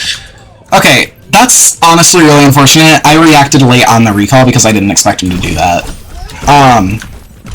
But no, right there, I was focusing pretty hard on Ana, because if an Ana is getting shot and she has a Mercy on her team, what that Mercy's gonna do is pocket the Ana until I'm off of the Ana. Because it isn't, you don't want to let your other support die. That's like #1 thing you kind of learn on Mercy. So if I can stay on the Ana for a prolonged amount of time, then I can deny any and all healing from their team for that entire duration. Now that being said, if I can kill the Ana, it is better, but if these guys were good, I wouldn't be able to.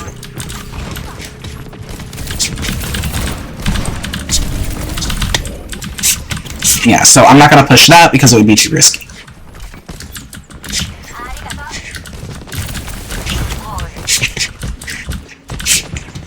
So,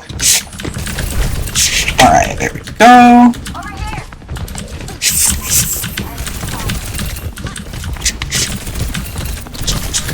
No, she didn't move the way I thought she would.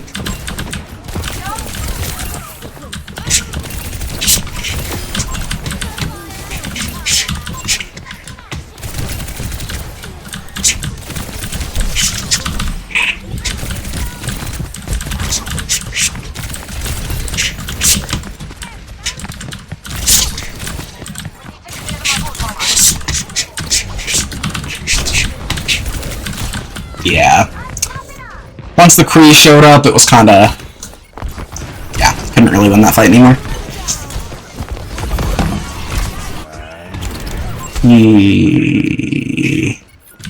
Not good.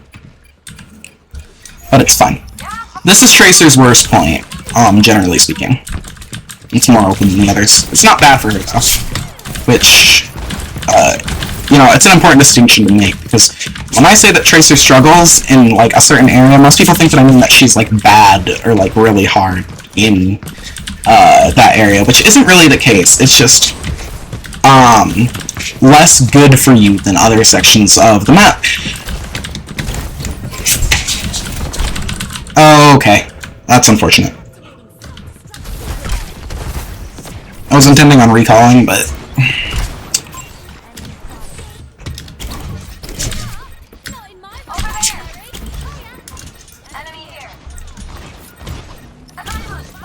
We have their hog dead. So, right now I'm playing very carefully around this Kree, right? I don't want to give him line of sight on me when that Mercy Beam is there, because that means he'll one-shot me to the head. And knowing that, I'm gonna play cover very carefully when he's being pocketed. But when that Mercy Beam swats off of him, then you'll see me playing a bit more aggressively towards him. I'll take that. I'll take that, 100%. Yeah. That was good. I don't regret it. Alright. Now I just need to get back. And I will maybe get back before he does. Alright, so... playing at a disadvantage here. We can't lose a single fight. So I'm going to play a bit more carefully here than I normally would. Because, right now, if we lose this fight, we are losing this round. And we really can't afford to be doing that. So I'm going to keep them off point and keep them on my team as long as possible by drawing attention. But I'm going to be burning my cooldowns much, much faster here.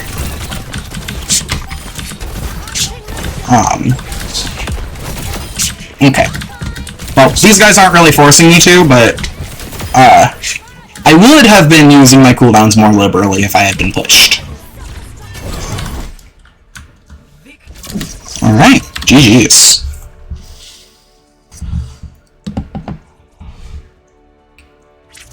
And we are finished with the quick play placements.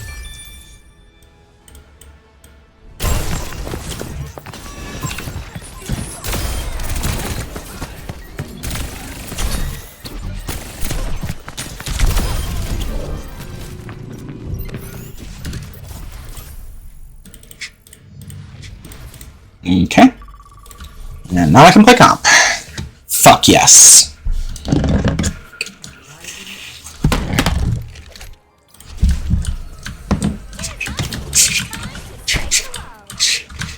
Alright. So, nobody here. Let's check these hero stats. How we doing? Gotten 421 M's in this whole time. It's insane. Okay. Yeah. Right there, I saw that she wasn't where I expected her to be, but since I knew that she was up top, that she had to be behind me. So I just blinked directly back and lasered her.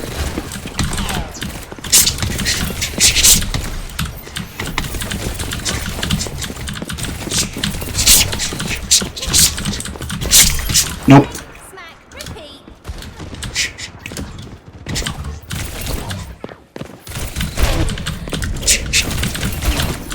Fuck.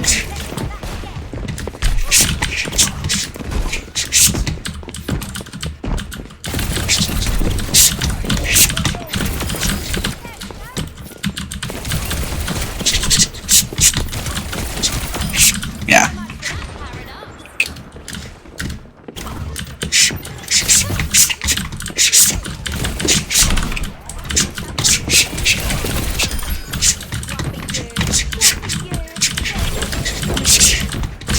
Why we push? I'm so bad. What? You just let me kill you! Christ. I was so shocked by that. I just basically let the soldier kill me. That was like, Extra fast. he just didn't shoot me. I fucked up. I should have died.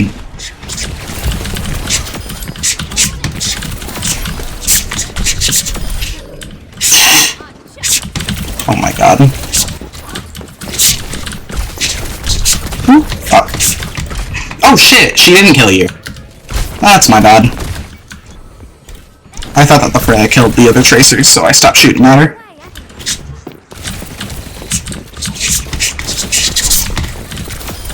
Yeah, no. Alright. Ike.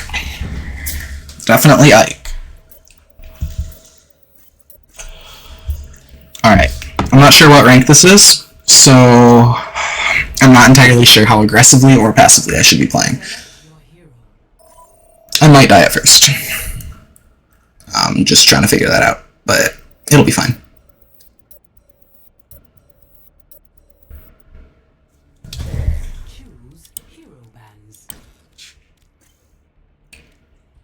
I'm good with...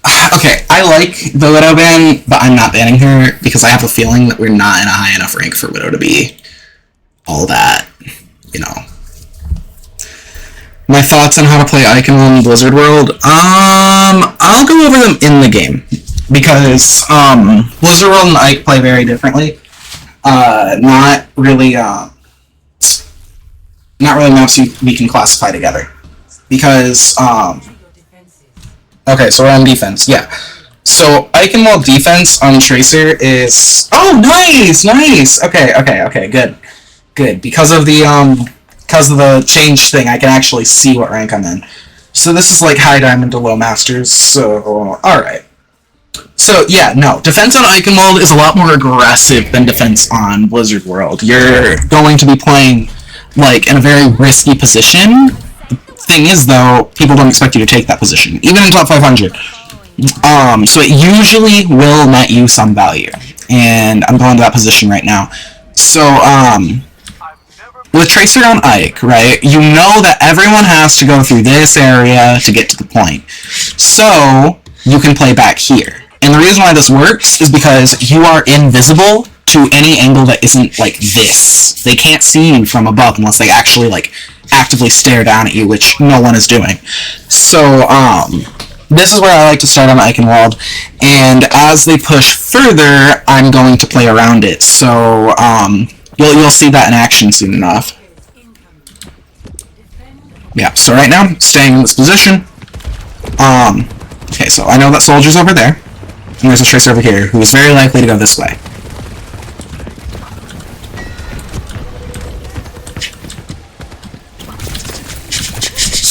Alright, so... Oh! Yikes! I was not expecting the helix. That's unfortunate. Yeah, that is very unfortunate. I got hit by the Zarya, a Wu Yang Orb, and helix all at the same time. That's not good.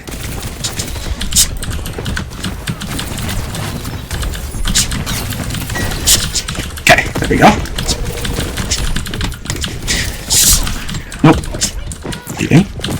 Alright, so once they're already on the point, now my focus is on here, this, like, general area. Unfortunately, my team didn't push it as hard as they should have, so I got focused more than I should have. And that's kind of why I said I would die a bit at the start. 220 damage, what about it?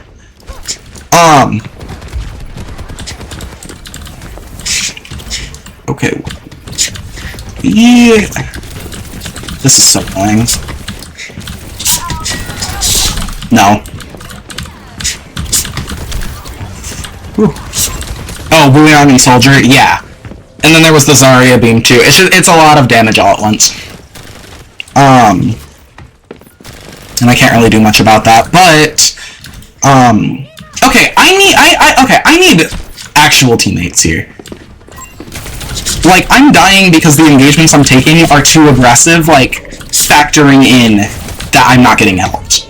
Okay, I shouldn't have lost that right there. I was not paying enough attention to her. Christ. This is why you don't vent about your teammates. You pay less attention to your fight. But, where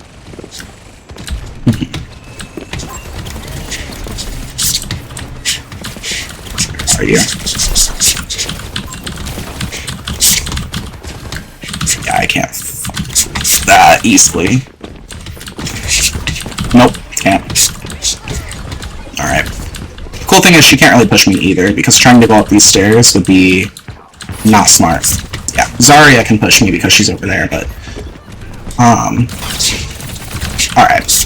Alright, so I'm going to focus on Zarya, because she is alone and isolated. It doesn't matter that she's a tank, it's just,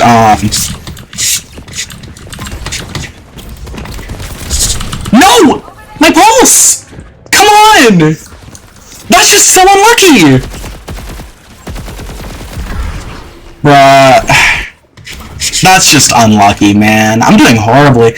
But, like, I can't really engage super aggro and do much. Like, there's no way to do it.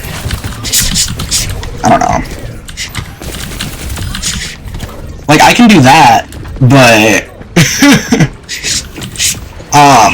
yeah, no, in terms of the actual aggression that I'm able to force, not much. Yeah. This comp is very annoying to be playing into. Like, their soldiers hitting his shots, and that means that I have to play him way more carefully. You are retarded. I hope you know that.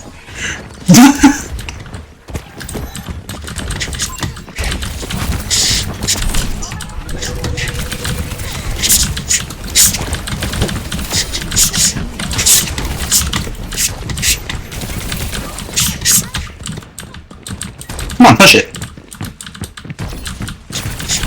Alright. I left because it's a Zarya. If it was the Tracer, I would have killed her there. Alright, so right now, I'm kind of trying to prevent them from touching carts. So I'm going to be fighting, like, very spawn campy here. And I'd be doing this in my rank, too. Because the longer I keep them off cart, the less progress they're gonna get, and the harder it's gonna be for them to, push to the checkpoint before the timer goes. You're gonna die. Yeah, she had not ulted there. Ooh. Not ideal. Yeah, no, can't. Bitch. Alright.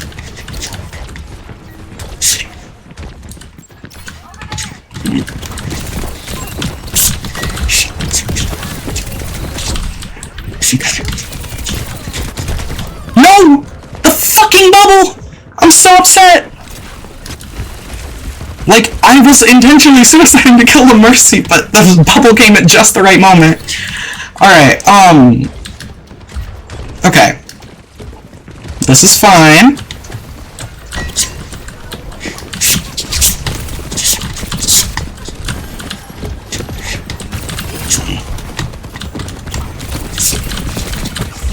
Alright, now, I definitely want Mercy on the Wuyong and not the soldier, as he's salted.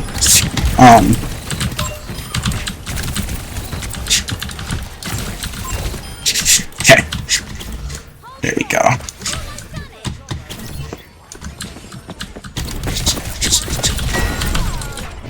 Yeah. I'm kinda sad I missed that pulse, because we literally would have won this fight, like, guaranteed, had I actually managed to kill him at the start of it. Oh, but we win anyways. Oh! Oops. That's unfortunate. She's gonna touch cart. But I don't think that they're actually gonna get to push it. Both their supports are dead. Okay. And we will have to be careful here. Ooh.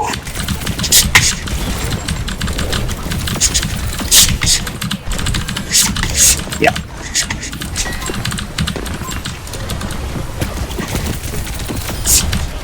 Yeah.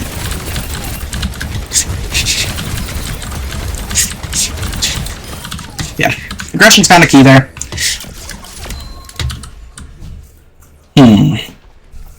yeah, you'll see me dying a lot in games like this just because I'm gonna have to push unsafe engagements just to get the value I need to win this.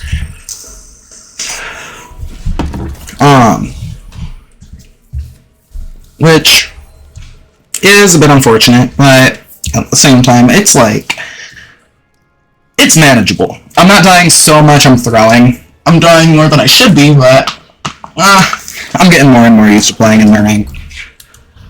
I'll be fine next round.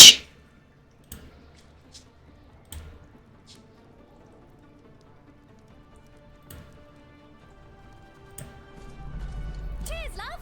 It's time to save the world. Alright.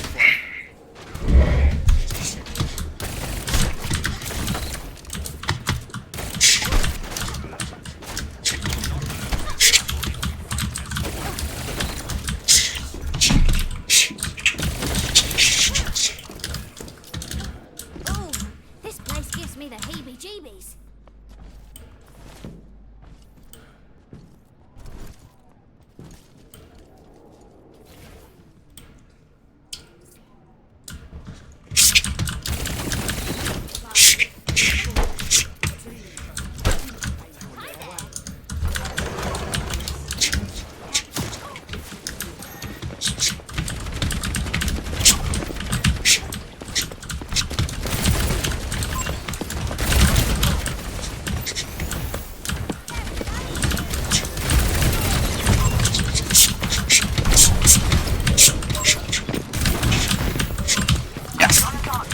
So right here, I'm taking a lot of aggression, so I'm playing carefully.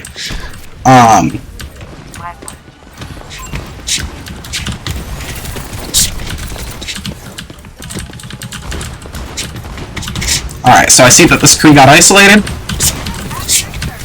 So I'm getting off. Oh! Mercy being low distracted me. Okay.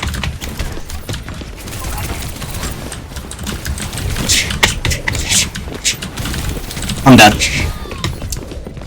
Yeah.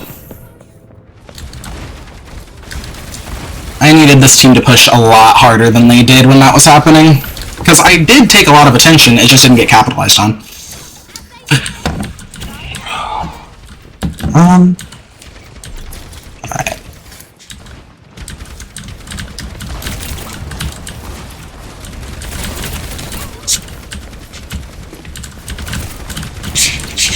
Alright, so this time I'm going to try a bit of a different approach. I'm going to go up here, because this is a spot that Mercies tend to fly to safety to. Okay. You know, by doing that, I did force it out, so it's not like it didn't get any value.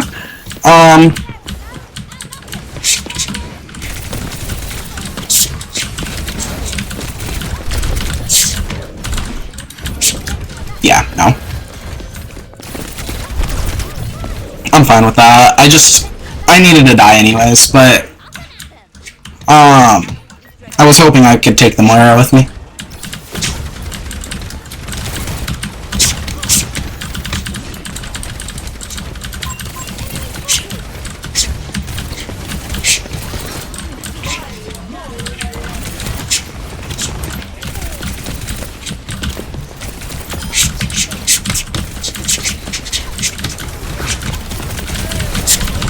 Bitch.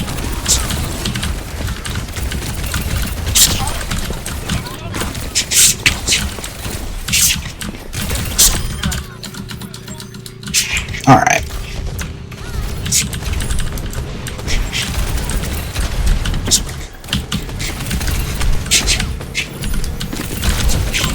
Bitch! I hate this healing! Ugh. So hard to kill her through it on Tracer, bro.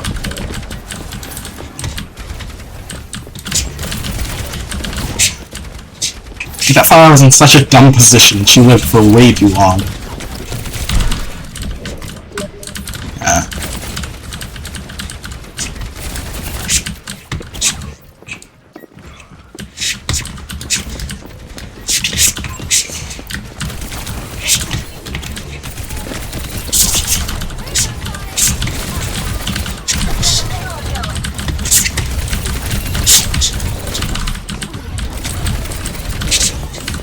I may die here. Okay, I got away.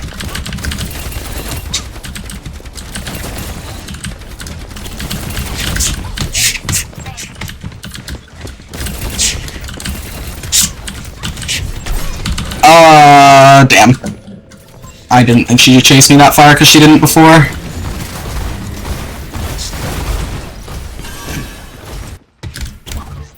Not gonna lie, I only did that because I didn't die earlier when I was 20 HP with no blinks. Now, she didn't chase me there, so I didn't figure she'd chase me up top either. Bitch.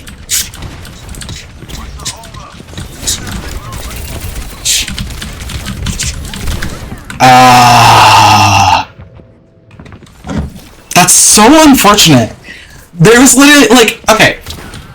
If Orisa had not been there, that Mercy would have been dead, but I had to duck behind cover because she started shooting and I tried to follow the Mercy, so then I ran right back into the tree.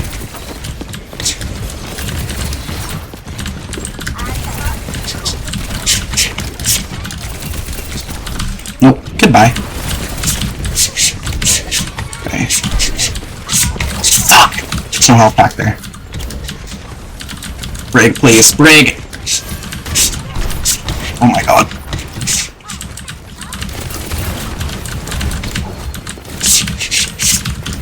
What? Where'd you go?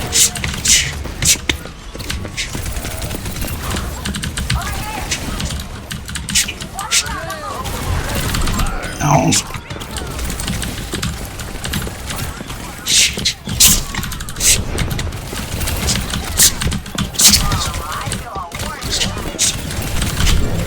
Okay.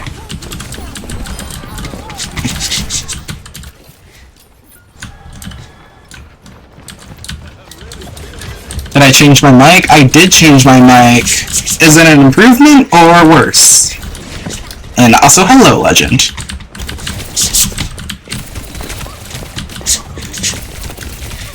Yup, knew it. Okay.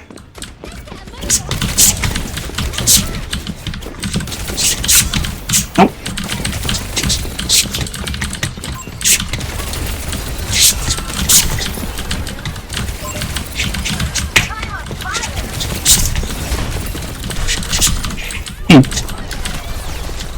This sounds bad. Okay. The thing is, this mic has a lot of settings on it that I haven't really tried to like get into. I'll watch a video later on how to edit it. Really bad, huh? Okay. Good to know. Wait, how does it sound? Let me pull up my stream. Good to know. Wait, how does it sound? Let me pull up my stream. Okay. It might just be that the gain filter's too high. I can't go back to my old mic. I gave it away. Alright. Is that a bit better? I turned down the gain.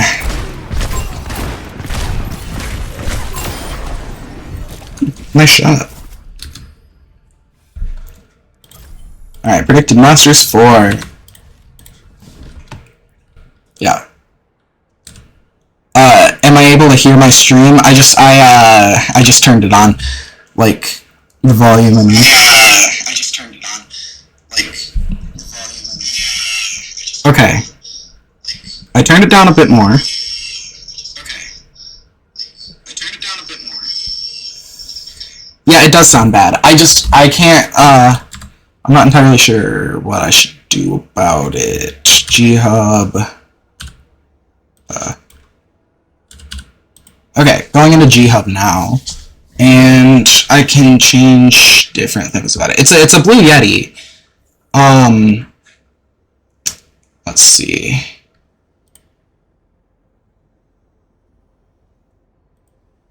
Okay. How's this? Wait, I can check it myself, actually. Wait, I can check it myself, actually.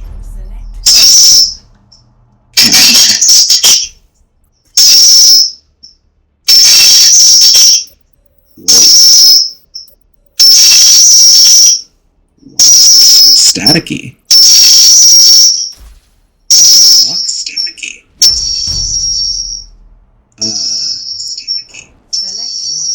Okay, maybe like this. Okay, maybe like this. I'm switching through different audio presets, trying to test them out. Switching through different audio presets, trying to test them out. Switching through different audio presets.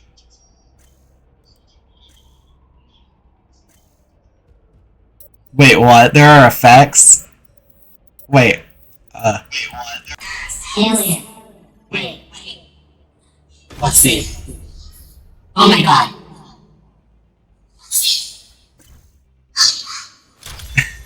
Okay, turning it off, obviously, but that's pretty funny.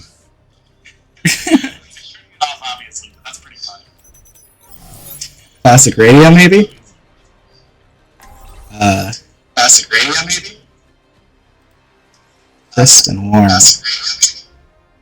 Sound like Jason's voice. Sound like Jason's voice.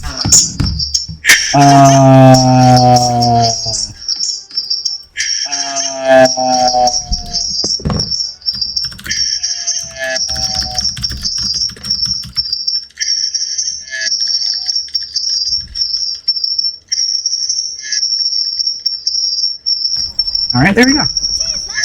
It's time to save the world. All right, there we go. The Genji, nope. I already decided that I was going to leave any game where Tracer is banned or taken. So, yeah, it's gonna be only Tracer. Nope.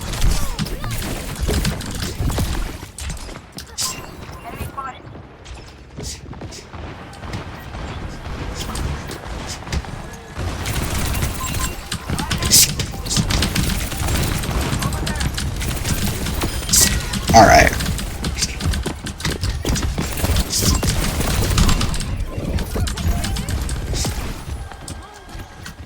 Fortunately, I can't really stop him from taking this point. What I can do is spawn camp their Kree when he comes out, which will be soon.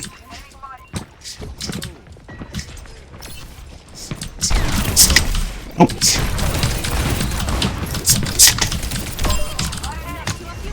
Because I want him out of the fight.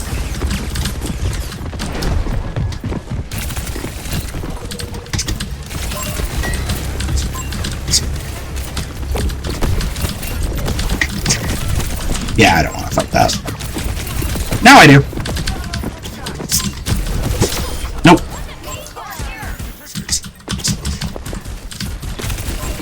You're dead.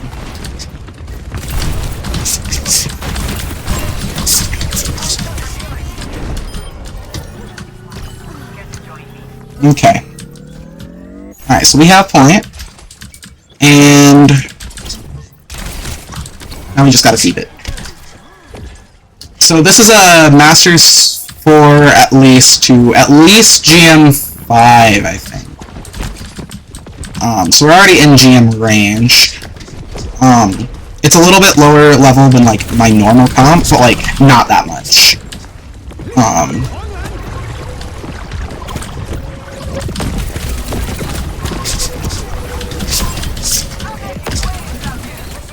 Unfortunately, I'm not gonna be able to get that kill.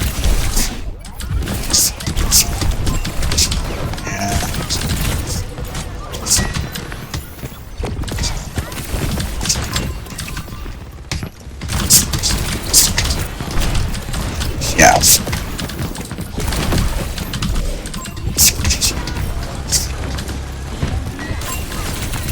Okay, very good EMP.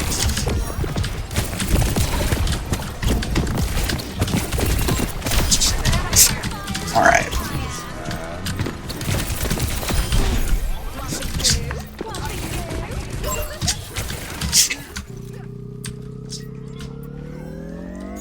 Yeah, notice how I'm playing much safer here. I'm still playing aggressively, yeah, but I'm also playing cover very, very hard, and that's because I have to here. If I didn't play cover, like, if I was playing this game like I've been playing, then I would just be, like, permadead. Because these guys are just a bit too close to me in skill for me to do that. So, fuck. That's not good. I was hoping to get on right before they capped. Alright, so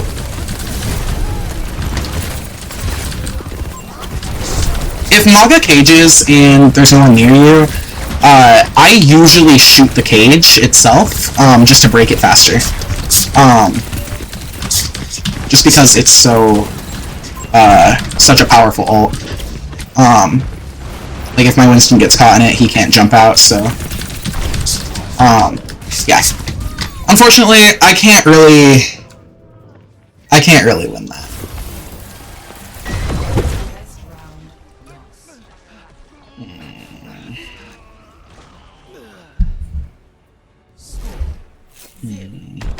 Okay. How is my voice sounding now? How is my voice sounding? Not the best.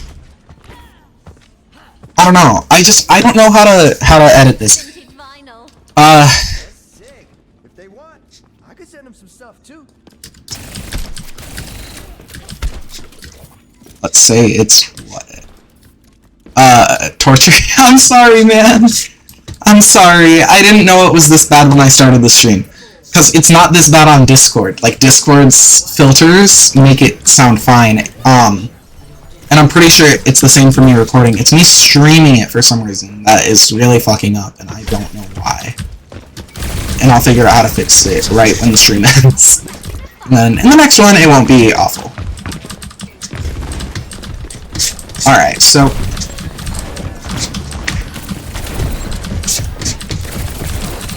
right here, because they are all on the off angle, I don't want to go to it.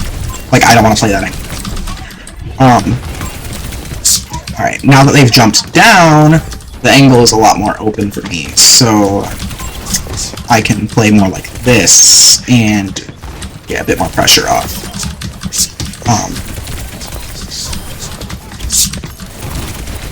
The fact that she actually had the confidence to do that is insane. Okay. Not gonna lie, I shouldn't have done that. I was playing a bit too aggressively. I thought I might be able to kill her if Farah just missed all her shots, which she did not do. Okay,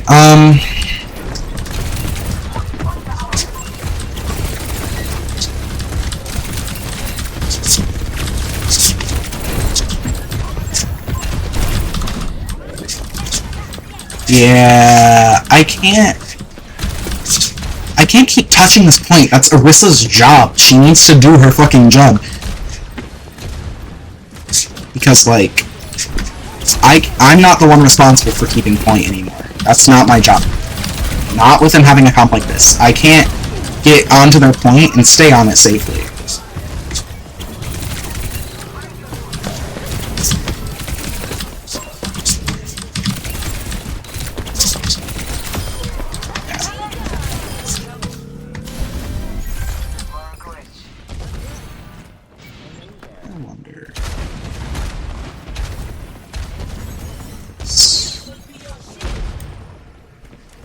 Okay, maybe this will help.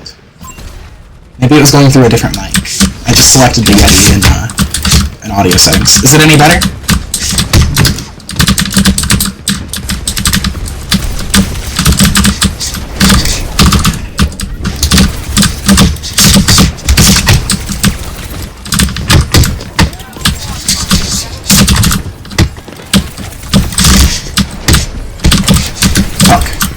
Unlucky Hinder, that character is broken. Yeah.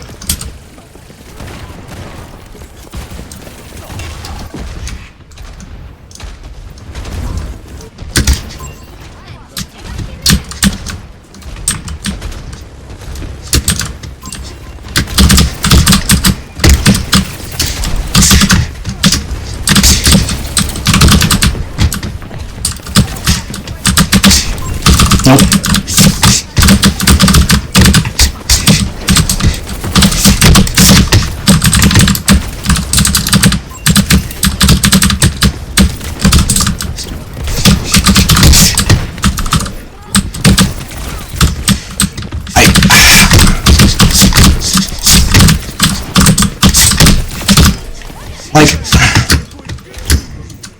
I can't force these kills. Oh, my fucking...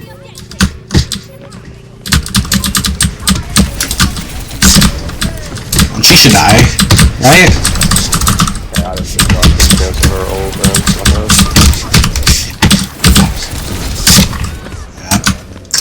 GG's. Yeah, I can't carry that, bro. There is no way I can carry that. Legend, is the mic any better?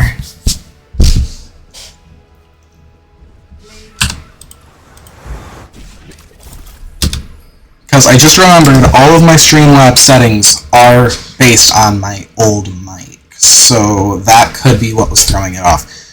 But I just changed it, so it should, theoretically speaking, be a bit better. Now my keyboard and mouse are loud. Okay, that's fun. That just means I need to turn the gain filter down, though. Alright. How about that? In terms of my voice. Like, can you hear me? Alright.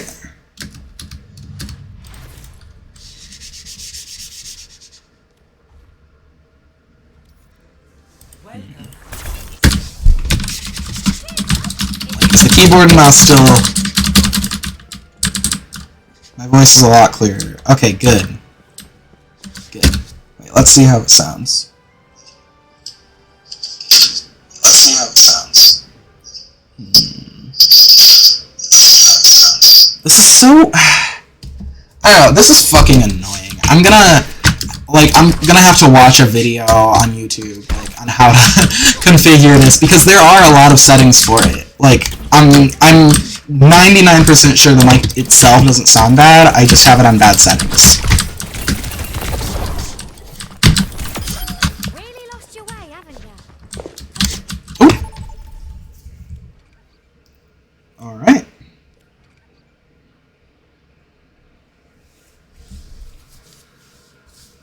Hopefully we don't have another game like that.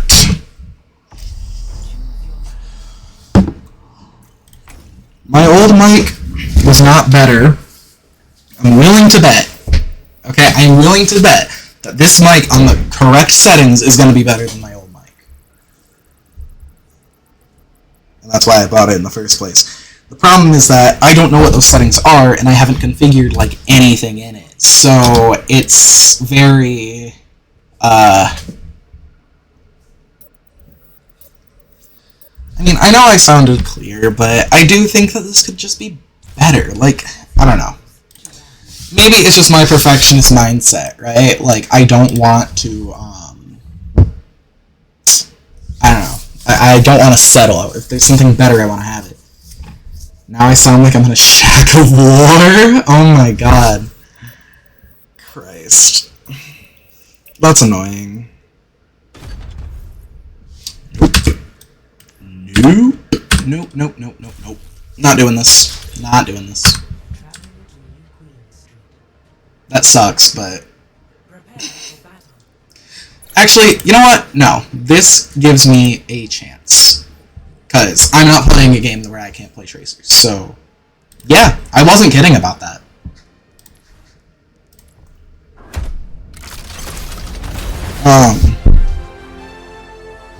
Alright, so let's... Oh, shit. Game isn't over. It would be really funny if this game kept going on, and they had to lose because of it. I would feel kind of bad. Okay, okay, you know what? No, we're taking this opportunity. Bruh. It won't even let me exit the game right. Okay. So... I'll search on my PC so I can still read chat. Let's see what I can do.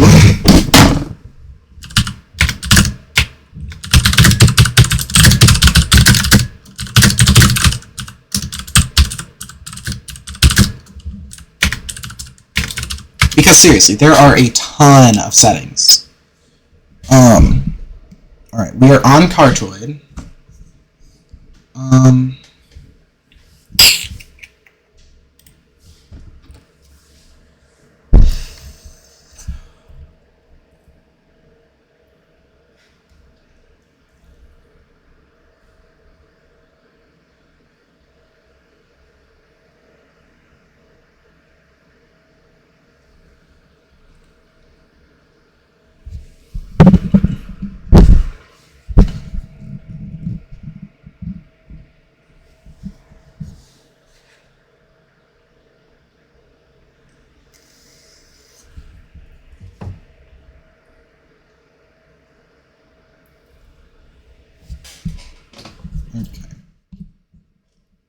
gain way down. Am I still audible? Not very. So I need to turn it up a little bit. Not very. So I need to turn it up a little bit. Not very. Alright. Oh my god.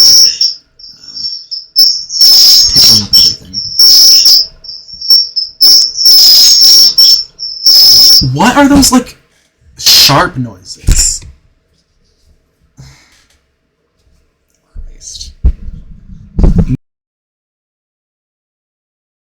Like that, maybe this.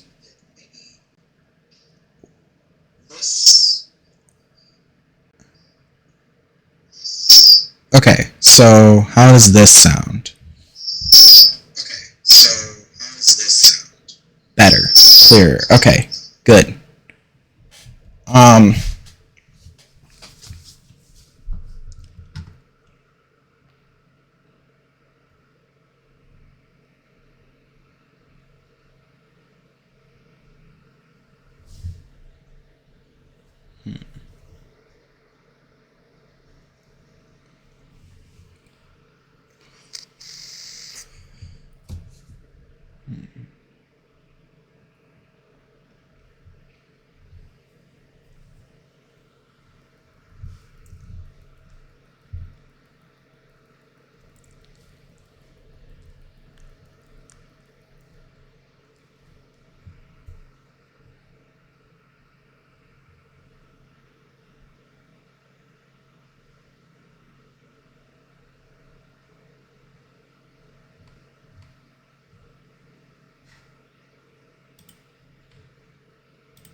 Streamers, so you loved my video discussing how to set up your Wave Blue Yeti microphone. To configure it, simply click on the microphone. Once here, you'll see an assortment of tools, effects, and it even integrates with NVIDIA Broadcast to help reduce noise and room echo. But let's get down to the settings that I think that you should enable. You should definitely download the NVIDIA Broadcast audio effects. This greatly helps reduce any background noise or room noise. Next, under Blue Voice, you'll see that it has an equalizer. Set the EQ to your liking. This will be different for everyone. Now, where the real magic happens is under Signal Cleanup. And here you can set noise reduction, gate, compressor, de-esser, depopper, and limiter. Now, everyone's settings are going to be a little bit different, but here's what my settings are. I set my noise reduction to about 20 decibels, gate at negative 37. This is because I have a bit of a noisy room. My compressor is set to negative 29. My de-esser is at negative 40. My depopper, magic happens, is under Signal Cleanup. And here you can set noise reduction, gate, compressor, de-esser, depopper, and limiter. Now, everyone's settings are going to be a little bit different, but here's what my settings are. I set my noise reduction to about 20 decibels, gate at negative 37. This is because I have a bit of a noisy room. My compressor is set to negative 29. My de-esser is at negative 40. My depopper is at negative 25. And limiter is at 10 decibels. Now, these are great starting numbers, but you're going to want to adjust them to your liking, your space, and your voice style. But the real cool thing about using Logitech G Hub to control your microphone is that all the effects and all the noise reduction software and all of the EQ and signal cleanup will work in any Windows application. That includes OBS, Discord, Zoom calls, or any other application that uses your microphone. So now I bet you're wondering, Smash, which microphone is best? The Wave or the Yeti microphone? Well, you tell me. I've switched back and forth between both at least a dozen times. Watch the video again and find out which is which. Unleash your creative potentials with the Logitech for Creators Blue Yeti USB microphone. Perfect for gaming, streaming, podcasting, Switch, YouTube.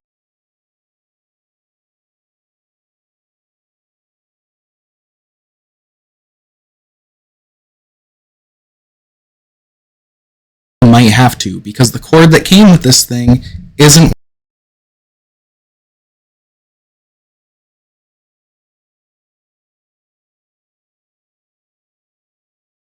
We'll see. It says it's inactive. How is it inactive? Is it still picking up sound? It says it's inactive. Okay, it is. Fuck yes. Okay. Okay. Alright. I do not have to end the stream. I just can never touch my mic again. Fucking hell.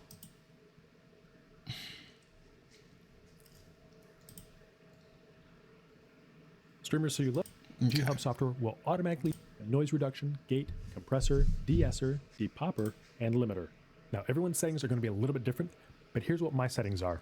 I set my noise reduction to about 20 decibels, gate at negative 37. This is because I have a bit of a noisy room. My compressor is set to negative 29. My de-esser is at negative 40. My depopper is at negative 20. Okay.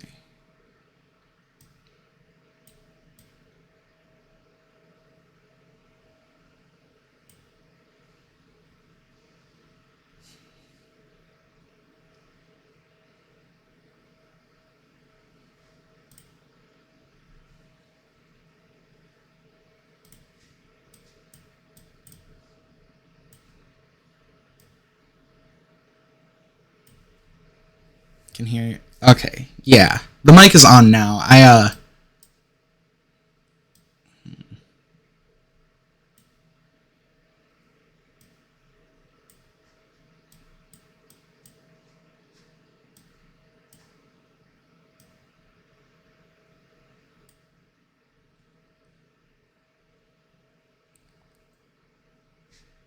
Okay. 5, and limiter is at 10 decibels. Now these are great starting numbers, but you're going to want to adjust them to your liking, your space. Okay. Does it sound better now? Oh, interesting. You can. Does it sound better? I think it sounds a lot better now. Oh, interesting. Let's see. I think it sounds a lot better now. Okay, there we go. There we go. That's what I needed. Okay. Now, let's see if I'm unbanned yet.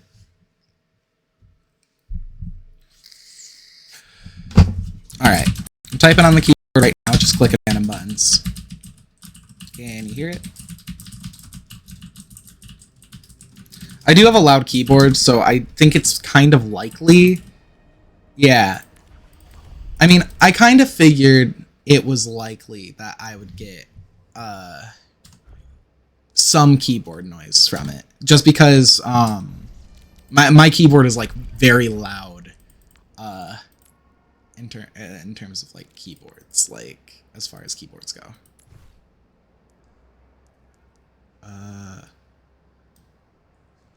No, I'm not gonna join it. I'll just make my own.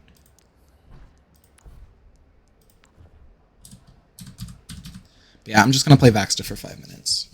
Earlier, you could hear the mouse pad as well. You might still be able to hear the mouse pad, because I was not really moving my mouse all that much. I'm moving it a lot now. Can you hear it? Should be quieter than the keyboard, at least. Prepare for battle. Select your hero. Cheers, love! It's time to save the world!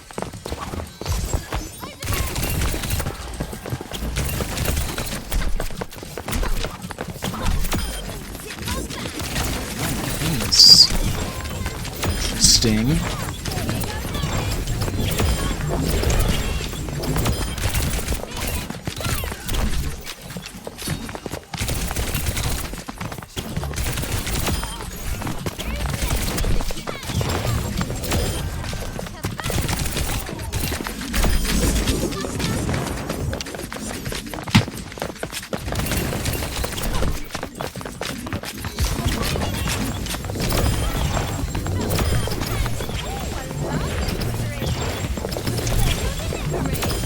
I should definitely be practicing pulse bombs. How bad they are right now. Holy fuck.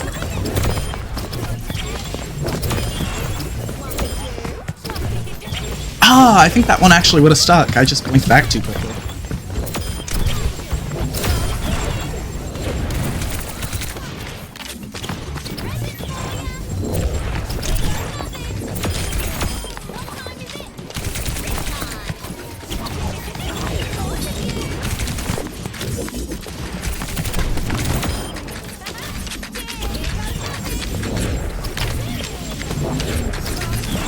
Come on. Getting it close, but I'm not hitting him.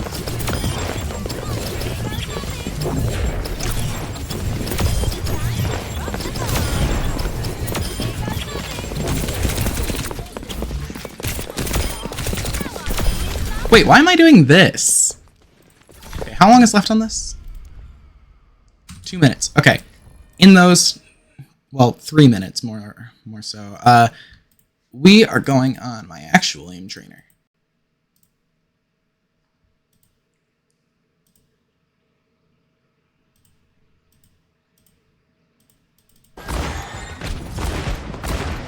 Who is this?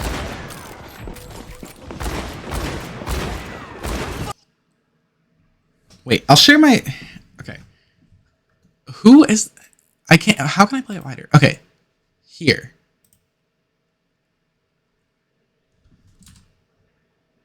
Oh, it's Meow. Okay. Wait, that's not Meow. Sausage Lover. What friend is Sausage Lover again? Who has that name? Alright, whatever. Kovacs. Angelic. Nope. I hate that shit.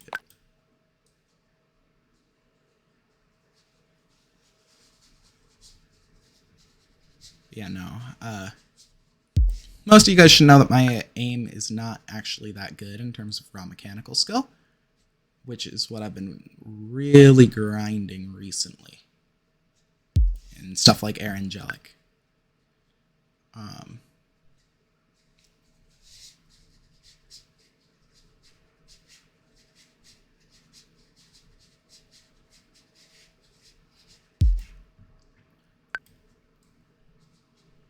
Now, once I'm done with this, my ban should be done. Ah, fuck. Okay.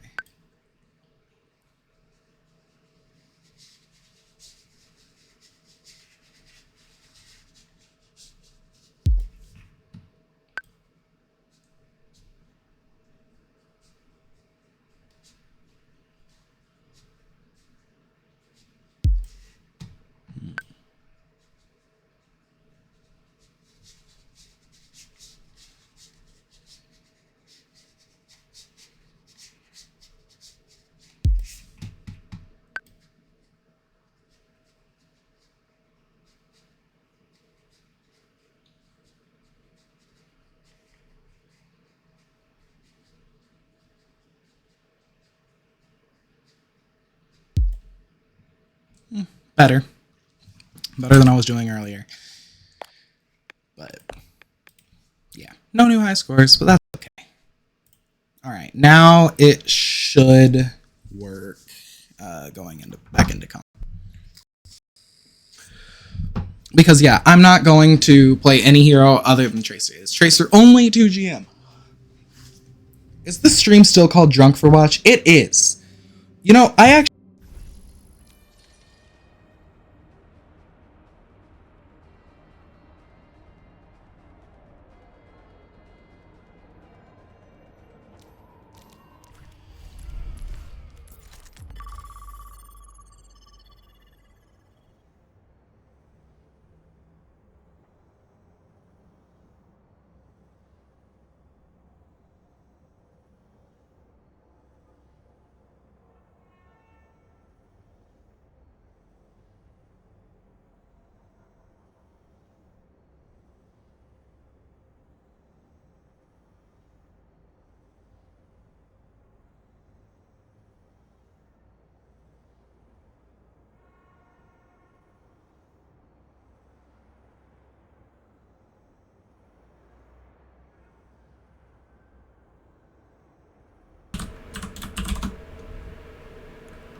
Okay.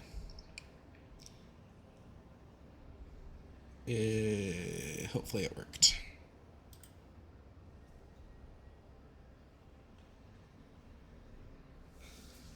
It's still called drunk for what? I don't fucking know, dude.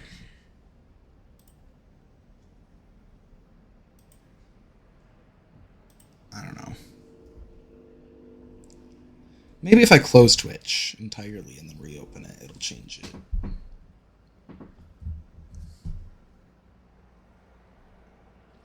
Because this is... Yeah, it did. Okay. Yeah, good. Because this isn't drunk Overwatch. This is competitive.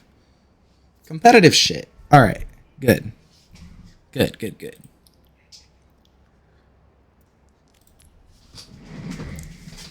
Yeah, no. I literally tried to change it before I started the stream. I, like, changed the name and everything, and it just did not want to apply for whatever reason.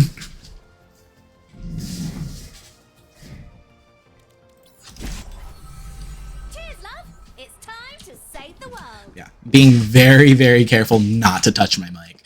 Because I swear to God, the second I touch my mic, I already know it's going to cause a problem. Like, I already fucking know it.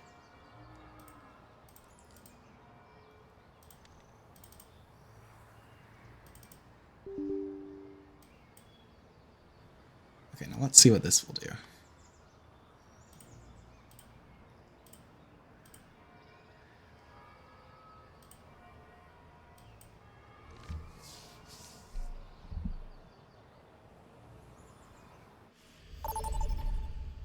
Okay. Choose your map. Here we go, and I can...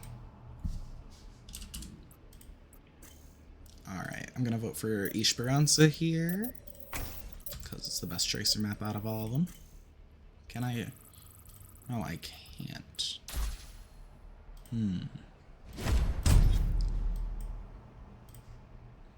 Select your hero. Oh, damn.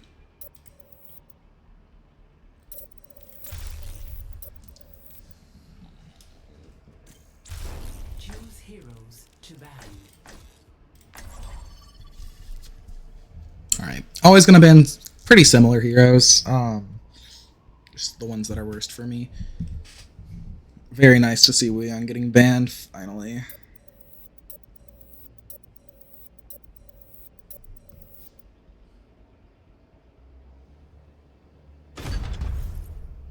Nice.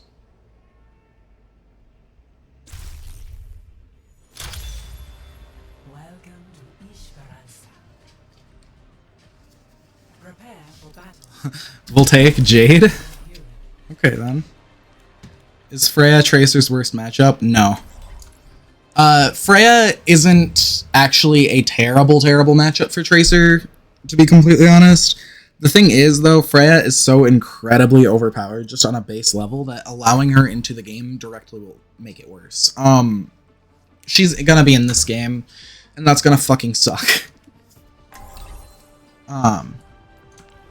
They have a Tracer and Junko TP? Oh my god.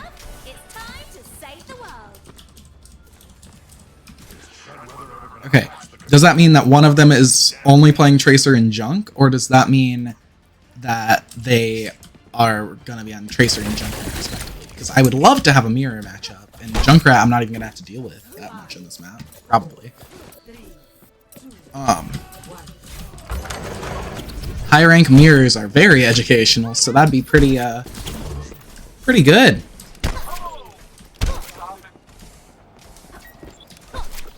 Alright, so the bot's not unlocked yet. So okay, nice. Okay, it is what it is the Witsy.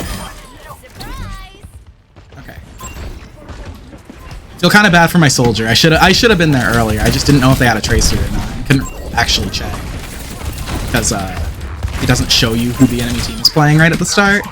If I was on that off angle instead of him, we would have gotten here.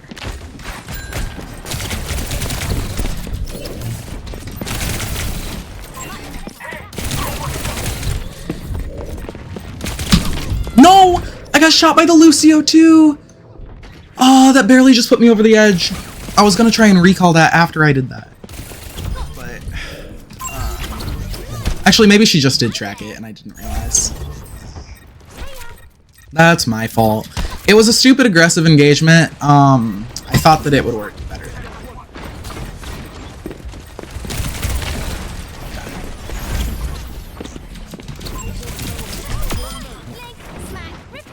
How's that voltaic diamond for you, bitch? Her name's based on the ranks you get in Kovacs aim training. If he really is Kovacs, if he really is voltaic jade, that means that his tracking is much better than mine, as I'm only voltaic diamond. But it don't matter.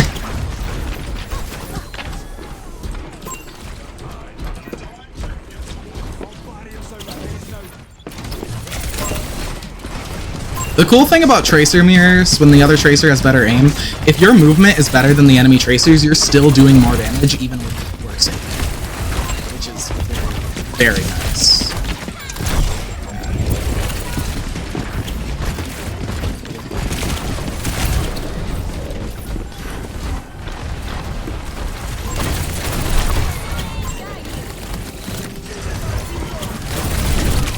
Oh, yeah, that was my bad. I should have recalled once I got hit, not blinked back. I didn't know that Tracer was going to follow up on it. Because, like, against Orion, obviously, if you get hit, you're not really going to recall. You're just going to blink away.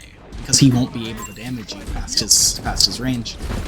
But that kind of changes when someone else enters the picture. That's my fault. I just got too greedy.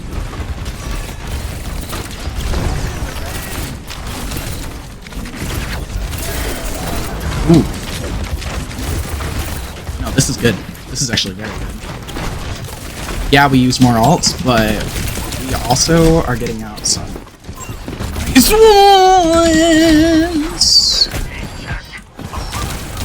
I don't like this.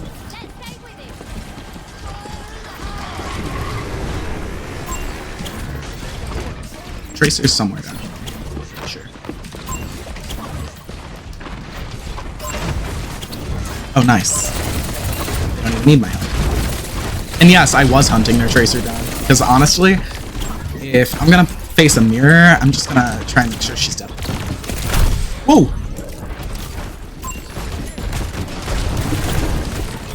Fortunately, it's a bit harder to do that in games like this. My uptime is really struggling. Like, really struggling. They're doing a good job at not being in positions I can get to super easily. You aren't gonna be able to kill me. Don't chase it. Don't chase it, Tracer. No idea what you're doing. Why are you on the 0?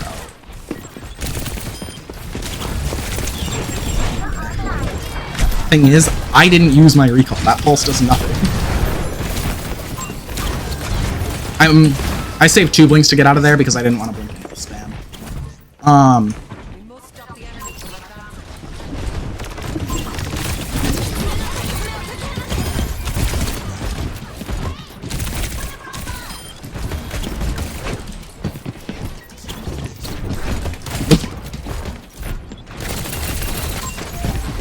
I'm not going to take a fight in which the other person is constantly getting healed. It's not worth doing. Also, if someone knocks you into the air, you should try and do something just like what I did. It works very well. Oh, I'm so dead. That's just unlucky. I'm not going to lie. I crossed the corner into a fire strike. Like, even if Kiriko didn't shoot me there, Ryan would have just hit me with the hammer. It's my fault. I should have been paying closer attention to what was going on in the overarching fight. And see, this is why Tracer is difficult, because technically speaking, it is possible to prevent all of these deaths. It's just very difficult to do, and you need game sense bordering on premonition to like actually accomplish it. I might die here. Like, this is not a good fight for me to be taking. Alright, I'm gonna wait until I'm healed up, because these guys aren't engaged.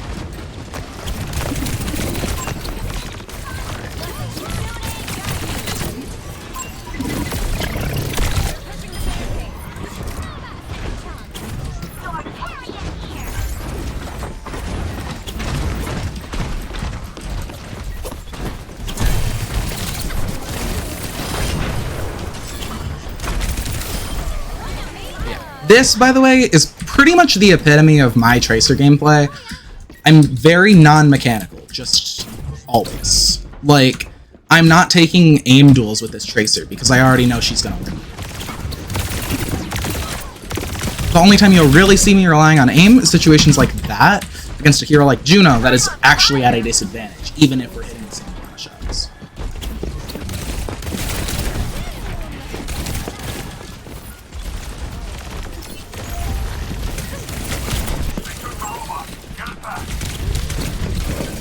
Oh, you are such a pussy. This guy is such a fucking pussy. He'd be so dead. Literally just instantly dead if that D.Va did not help him out so much. That's so annoying.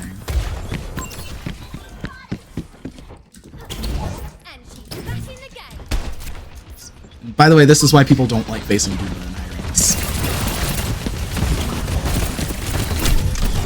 In terms of the actual skill contest, I beat that Tracer, and I lost the duel just because D.Va DM'd the shots that would have killed her.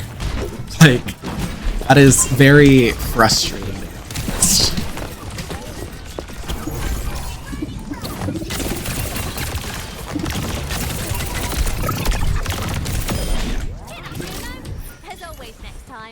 D.Va plays very similarly to a support in that her main thing is just denying you from doing shit, and that's not really fun to play against. Yeah, they never got forward spawn, so don't forget that.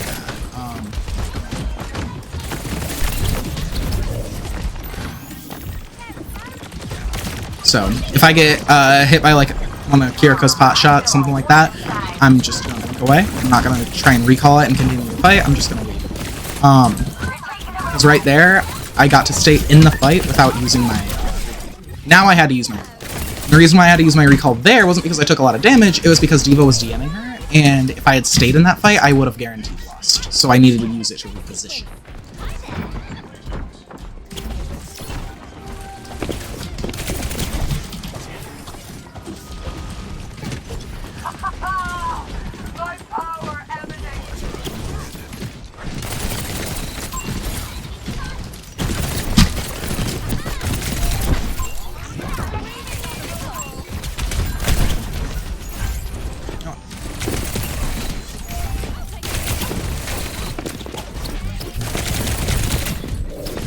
No!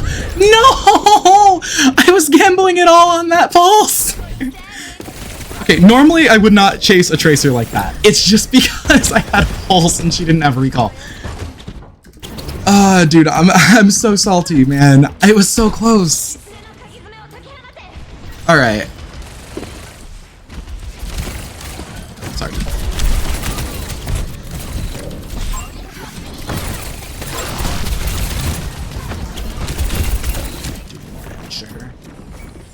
I don't know how we're not doing more damage to her in that scenario.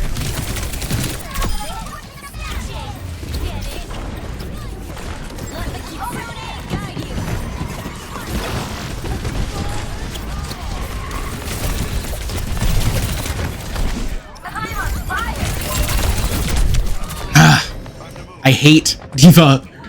Oh my god. It's so annoying. Like...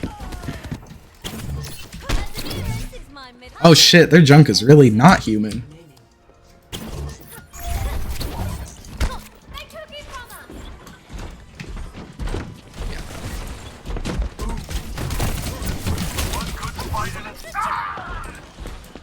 You'll see in these games, I'm not really super focused on hard carrying the game. I just need to be providing consistent value, which I am doing, though my actual KD is here. I'm not gonna lie, I did that just to get over here, not because I wanted to take an engagement. I'm running from anyone trying to fight me over here. It's just, this is where I need to be right now. Okay. So, because they're hard focusing on me when I come from behind, and that's a long sight line, I don't want to play on it. So, I'm basically just gonna camp this room, because we're in overtime, and they have to touch the ground. So they have to kind of walk into my crosshair. Jesus.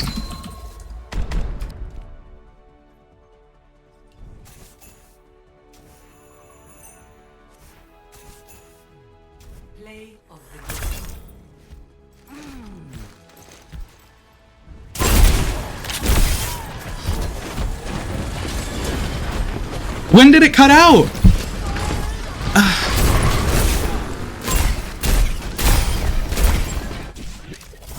When did it cut out? No, I'm upset. What the fuck? Come on.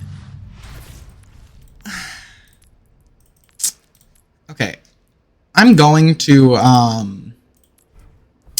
play the 10 placement games no matter what, but I do think that it is not possible for me to not play CGN at this point. Cheers, love.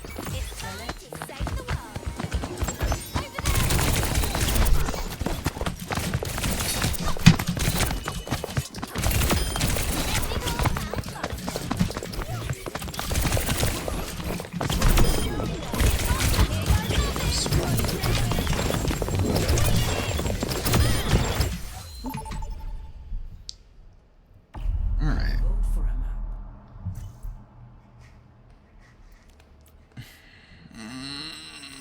Busan. I don't like any of these maps, but Busan is definitely the best for Tracer. Gibraltar's the worst, so I'm glad it doesn't have any votes. Yeah, no, I have to be, like, super careful not to bump my mic. Select your hero.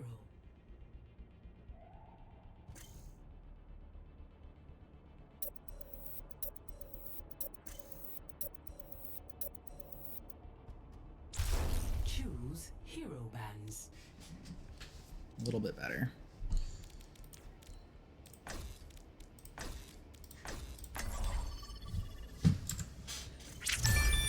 But yeah, no, Freya's not the matchup I'm banning for, just because she's overpowered in general. I don't know when my mic cut out, so I kind of feel the need to repeat it. Now traveling to Busan. Junak. That's pretty funny.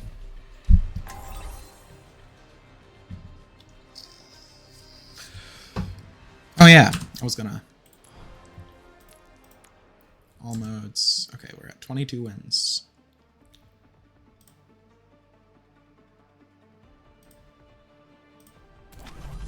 Cheers, love. It's time to save the world.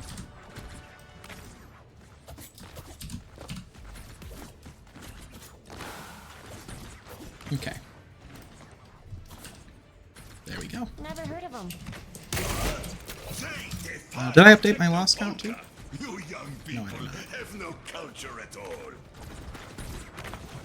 5, 4, 3, 2, 1. Because I'm pretty sure I only lost one game, right? Let's win this thing.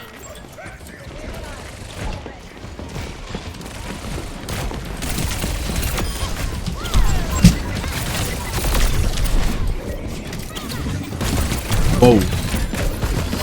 Whew. Not good.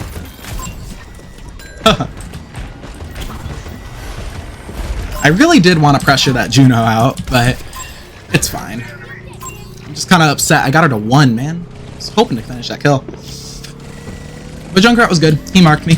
Stopped me from doing it. That was a good play.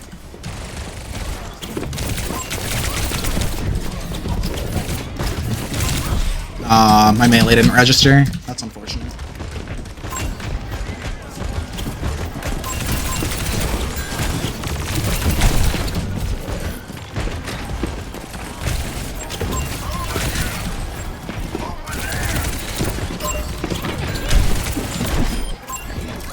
Oh shit. That was not a Tracer.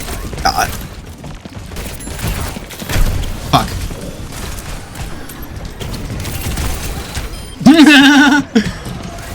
Yikes.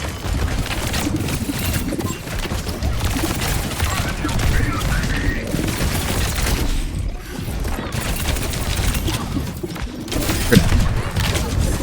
Now I don't care. Yeah, that's fine. I don't care. I got my value. Got quite a bit of value, actually. I forced 3 people on me for that whole fight. And we're still gonna win it. Alright. Yeah, I should be narrating my thought process a little bit more.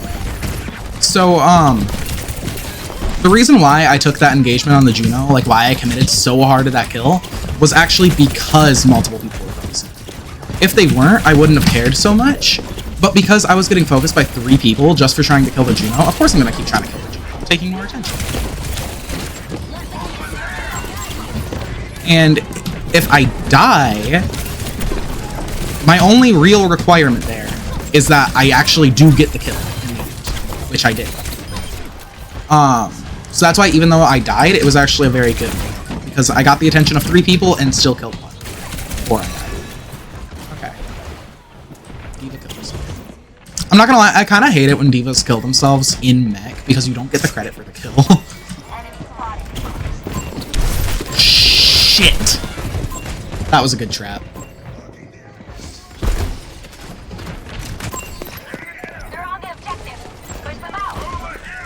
Yep, that was a very good trap. That might actually win them this point.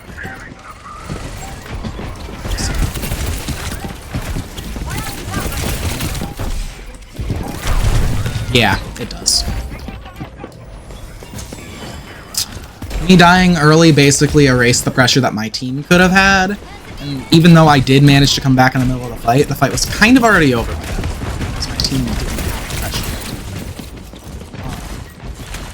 So yeah, that was my point. That's a situation where dying for value is not. So shit. Okay. Alright, so I'm going to teabag that. The fuck? You played all aggressively on me. Literally started the fight when I was AFK. And I didn't have recall and still lost. Come on. No, die.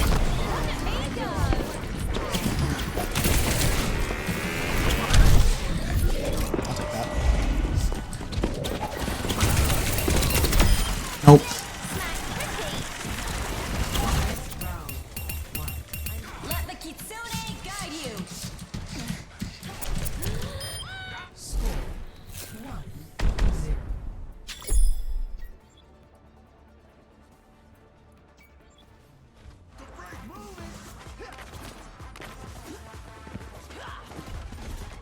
What a beautiful day! Let's make the most of it. Yeah, no. My mic doesn't like me. Bro, my mic doesn't like me. This cord is so, like, loose, dude. It's so loose it keeps falling out. That's why my mic has been cutting out. I have to be really careful not to touch my mic, otherwise I might jostle the thing on it. If I touch my mic, then the thing will come unplugged. I have to plug it back in, which is not actually that easy to do because it doesn't want to stay plugged in.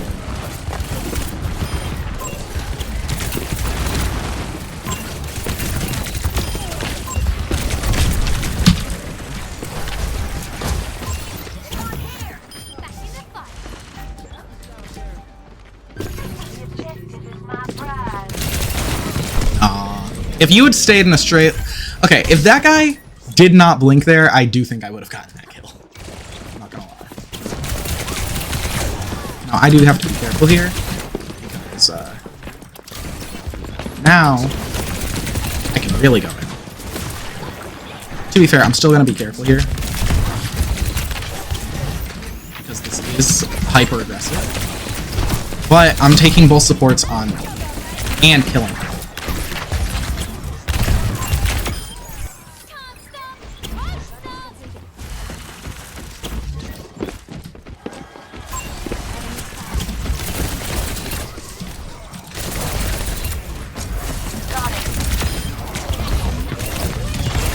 Fuck. He didn't move the way I thought he would. It would have been so fucking funny. Alright, yeah,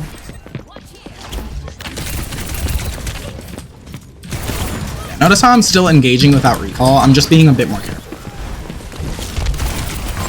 Your recall being down doesn't mean you're, like, completely out of the fight. It just means you're mostly out of the fight. You can't do anything stupidly aggressive, but you can still pressure people safely.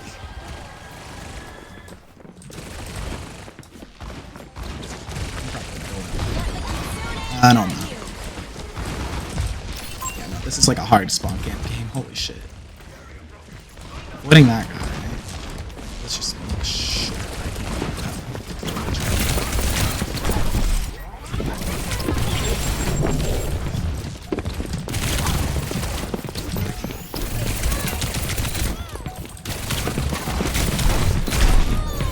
Okay, if Kree had not been there, I would have been fine.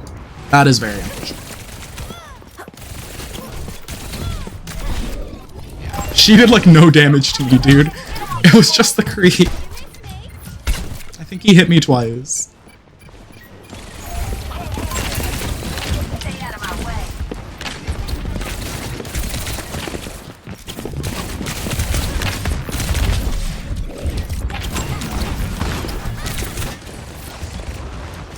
So now, because I ran away, I'm gonna use that as an opportunity to wrap around and... Why are you following me? Fuck off! Now I have to leave. Because if I did engage there, I would be playing with my entire team and not taking an offense. It's like, don't follow your tracers, people. Oh, you're dead. That guy really thought he could 1v1. I don't care if you're Winston. I'm still gonna kill you. Alright. Okay, I'm not gonna lie, that was kind of the ego talking, but... Like, that guy pissed me off. That...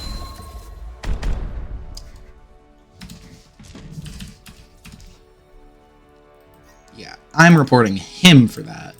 Because that's kind of gross. Calling someone a pedophile just because they aren't doing well in a video game, that is pathetic.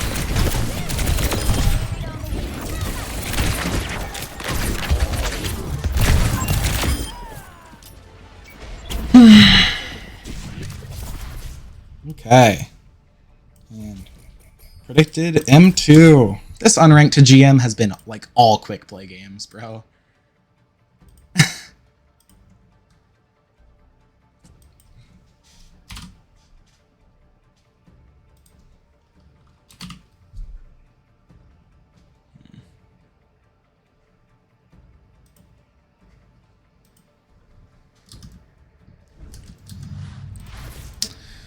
But I mean, this is preferable. This actually is preferable, at least for me, because I don't like hard smurfing. It's not really fun, and it's not really all that fair either. So it's like, the less time I spend in plat, the better, because I can't even do like an educational type thing playing them. But like, as of now. Okay, I'm not exactly playing in my own rank, but like, with how match ranges work in this game, I'm actually quite close. Like, the second I hit GM5, it'll be the same exact match ranges that I'm playing like in my games. Like that shitty tracer, that Mr. Kirby guy, I could definitely face him. Even when I'm GM2.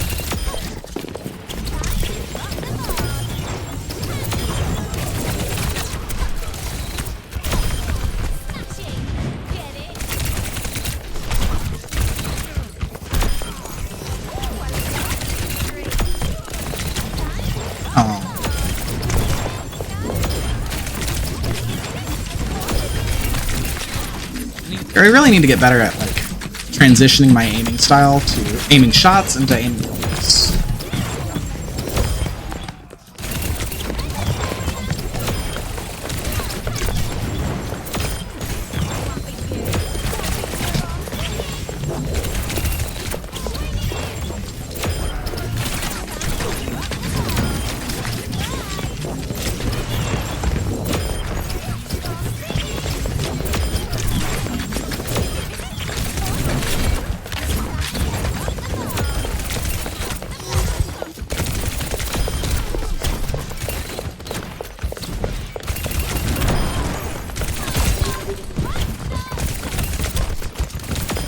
The problem with Vaxta is that the bots in it don't actually move like real people, so it's not that good of an aim trainer.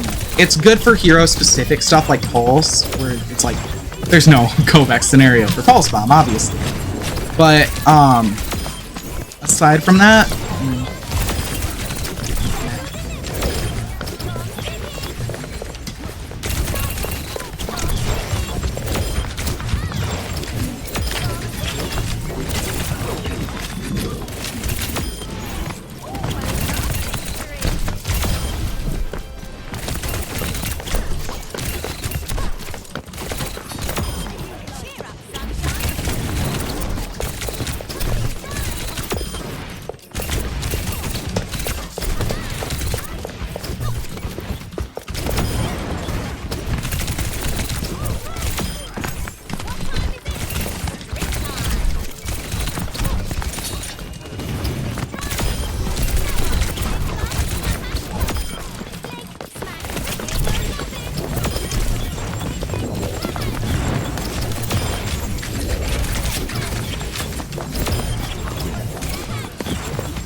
Suravasa, of course. Hopefully Tracer is not banned. I don't mind any of these maps, so all I really mind is Tracer being banned, because if I have to leave again, it's gonna suck.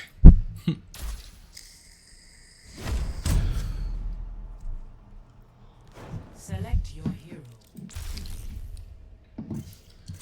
Yeah, no, actually, let's check. I'm curious, so...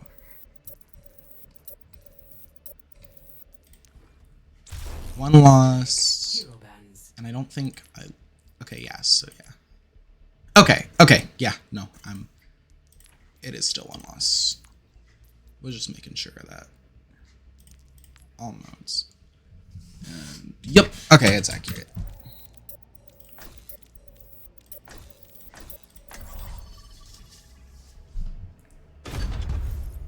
Nice. I like all of these bands. Lucio is not fun to face. Prepare to attack. Select your hero.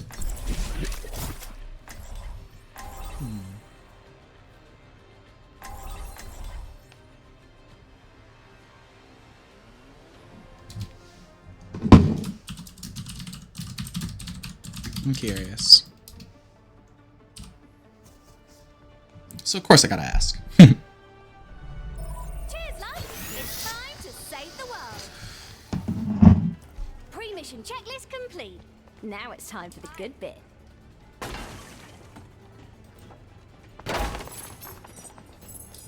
I craft my own arrows, each one a meditation.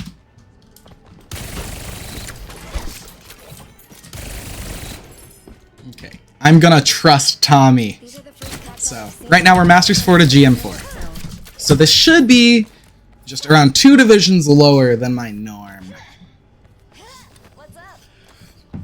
But it is quite a bit more. Because not everyone's at the peak of the match range. So, yeah, I'm definitely gonna keep doing the placements. I do want to finish in GM, because that is kind of the point.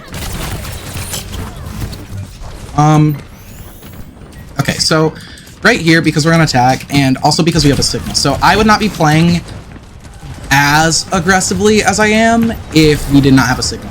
The reason why I'm saying that is because having a Sigma on my team, I already know that he's going to be pressuring the car. Like, that's his job. He's a long-range shear, so that's what he's doing. So I don't have to focus as heavily on cart as I normally do. Now, right here, I can't actually go for anyone safely, which is why you'll see me poking these. Okay, nope, leaving that because he's bubbled. And now because I left that, I'm now in a much better and more aggressive position. But I still forced resources over there by forcing that bubble to leave. Like, I mean, I'm basically doing the same thing. I'm forcing basically a lot of resources to get moved. The problem is Ana actually knows how to play against it. And she's not hard focusing me knowing that her teammates are going to take care of it for her. So my value is a little bit handicapped. And yes, by the way, that is how you play against Tracer on support. Provided you have a team that's going to deal with her, you shouldn't be focusing a Tracer that's focusing you. Because she's focusing you to get your attention. And, like, see, this Ana is confident that her BAP is going to heal her. And that means that she's not going to pay attention to me at all when I'm shooting her. Instead, she's going to focus her heals on Zarya while still trying to dodge my shots. And that... Bruh.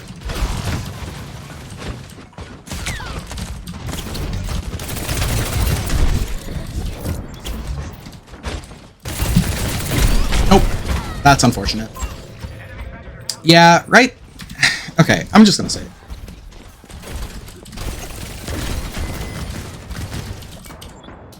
Back again. Did you miss me? Willpower burns within me. Got you staring.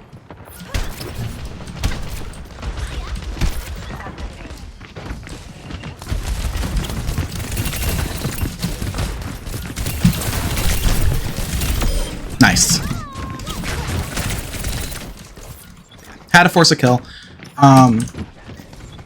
This is very good for us. Means that we're going to be taking this fight when they're already down. Right here. Okay. Why are we not pushing? Why are we back here? We shouldn't be back here. The second that D.Va was chasing me, we should have been pushing this goddamn cart. Like... fuck! I hate D.Va! Jesus fucking Christ. Just comes boosting around the corner. Please die. Please tell me this D.Va dies. Okay, good. Okay, good. Thank God we got this point. What is this BAP on? I think this BAP kind of sucks, but it pisses me off when people are gonna like use pedophile as an insult. Like that's not an insult that you should use. You know what I mean? It's not an insult. That's a title, and that's not a title anyone should ever want to have. But yeah, so back to the game though. Right now, you see me focus around here. Yes. Okay, no, so I was wondering because I thought I could have sworn that I heard a like tick of damage from this bastion, but it wasn't a full like number. So it was like 0.5 damage, so it's still basically like 175. But it doesn't look like I can pick up a crap when that happens, so I don't think that's how it actually works.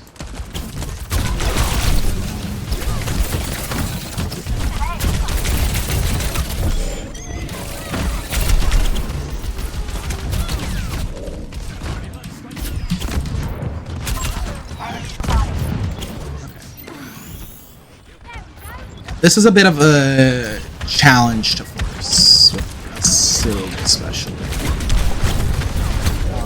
Because D.Va's going to be marking cart and we're not. So I actually can't stop this from happening. Yeah, this is kind of the problem with Route 66 on Tracer. Normally you don't get tanks that are trying to hard force Sigma, but like if you have a tank like this, it gets very difficult to get any value. Because I need to get the cart, but I can't get the cart because there's a fucking tank on it.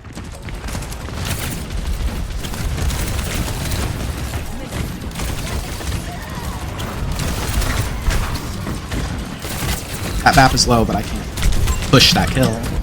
And D.Va can just push me because she's D.Va. This is why I don't like facing her. It is really not fun to face a tank. It's very difficult to do anything around her because she can just DM it. And if she chases me, I can just die faster than I can get out.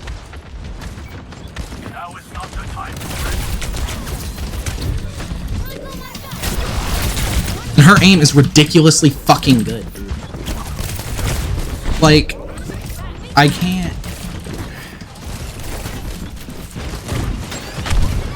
Fuck!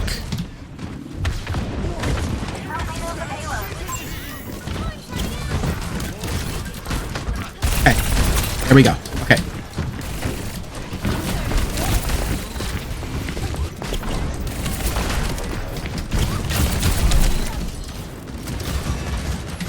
Cart. Bitch. Die. I just... Oh, this is difficult. Fuck, dude. I hate playing into D.Va. Like, a good D.Va is hell to face. I'm the only one on cart, so right now it's my job to stay on.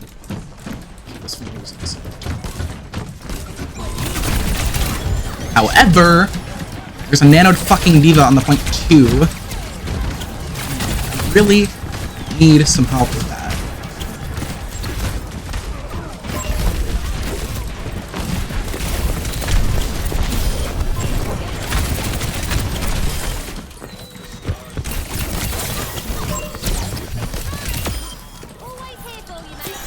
My mic is good. Yeah, I changed the settings. I told you.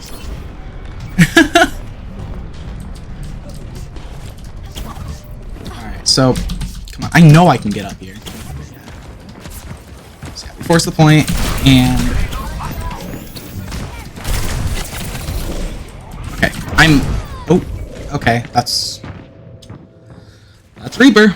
But yeah, no, this is actually pretty good for us. Them being on Sigma, I'm happy with that. Him being on Diva, just existing, was making it very hard.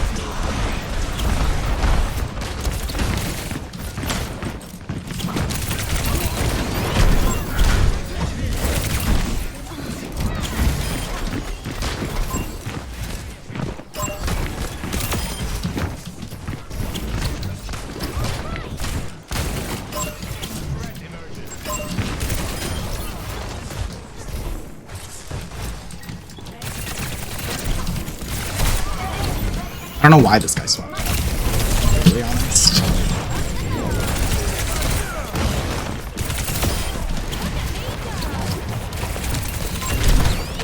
Oh no! It's fine, it's fine, it's so good. It's loud, but it's good. Okay, I'll turn the volume down.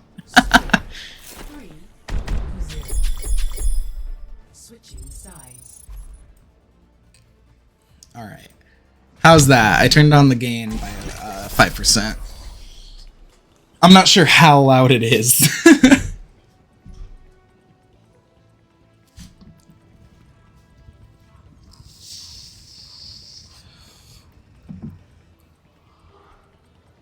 You know, we are halfway through these placement games.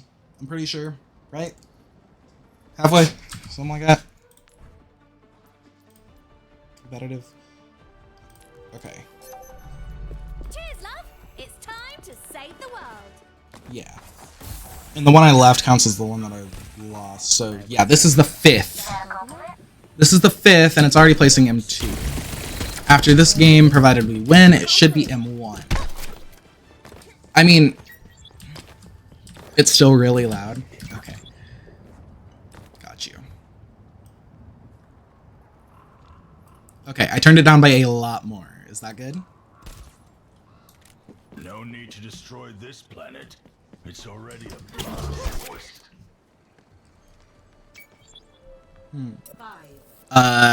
Okay, I'm speaking now. Is it too loud? Is it too quiet? Is it bad? Is it good? How is it? Should be. Good. Alright, perfect. Alright, there we go. Now I have my mic settings figured out.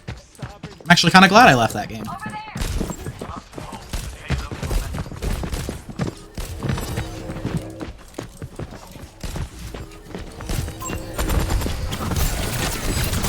Yeah. Problem here is that I can't really hard force anything aggressive. This is why I don't like playing with Sigma. It's very difficult to play with.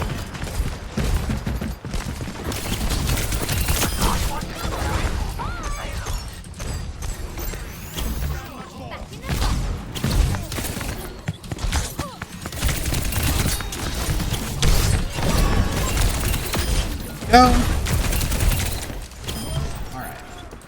So yeah, I'm basically just kind of pushing whatever I can.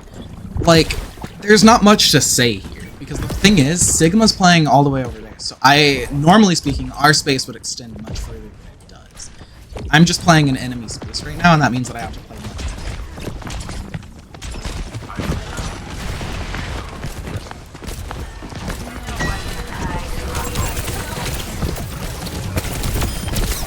Oh! That was a good sleep.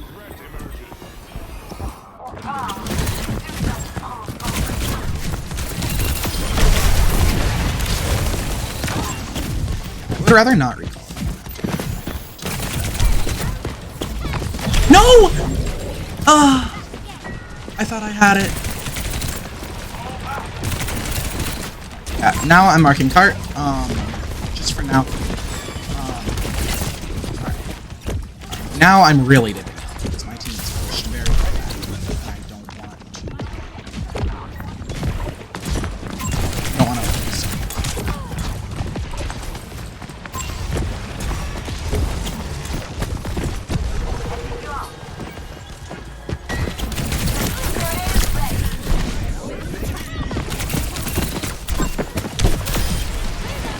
So like, see, if I get forced out, I don't really spend time trying to do anything other than leave and wrap around. So, like, because that Ana forced me out, I actually got the kill on the leave. That sort of fluid decision-making is really important for Tracer. Your goals should be able to shift.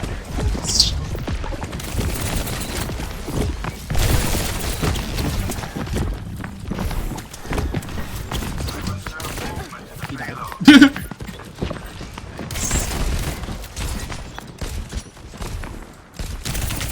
Alright.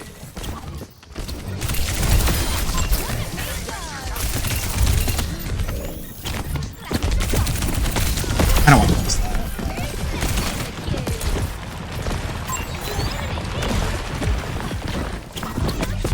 No! How did that not stick? Huh? Okay, no. Chat, how did that not fucking stick? I want an explanation, in writing, on how that did not stick.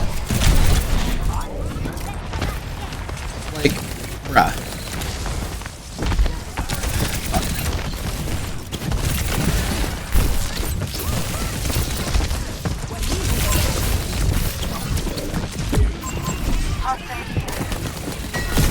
Yeah, if he did not have the bubble there, I probably. Alright, they're gonna get point. That's annoying, but fine. Annoying, but fine. It's not like it's impossible to do this. Nope.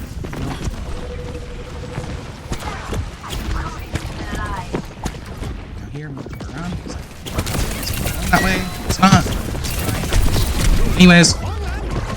Okay. I don't care. I actually don't care. That works. That really works. Because I forced you on something. Yeah, I'm actually happy with that. I fucked up, but I still got value.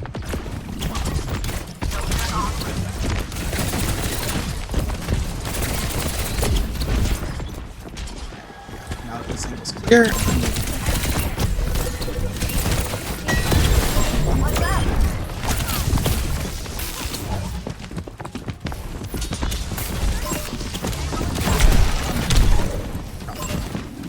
Please.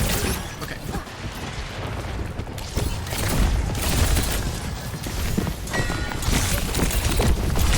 If this were a scrim, I would be hopping on the cart right now. Not like that, just to get some shots, but like actually just kind of staying on the cart and basically keeping them from pushing. Because with our comp, I am the most mobile hero, right? I am the best suited to stopping a push if people aren't on card. The problem is that because this isn't a scrim, I don't know if my supports are going to heal me if I do that. And that playstyle really kind of requires that scrim level coordination. Because if I try to play this like I would a scrim, I'd be dead.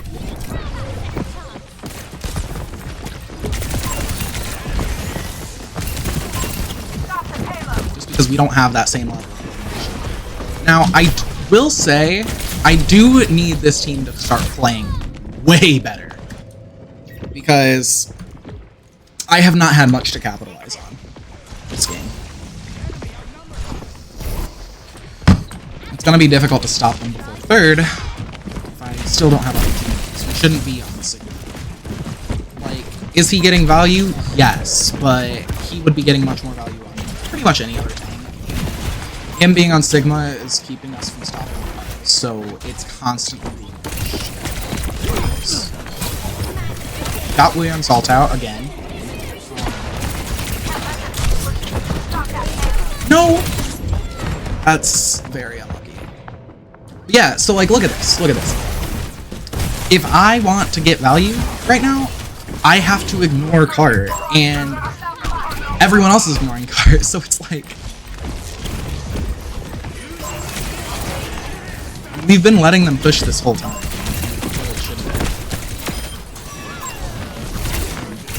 Reason number 87 on why kinetic reload is a much better perk.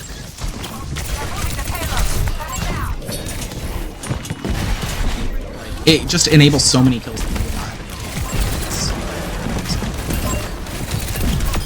And I've heard people say, like, why don't you just melee again?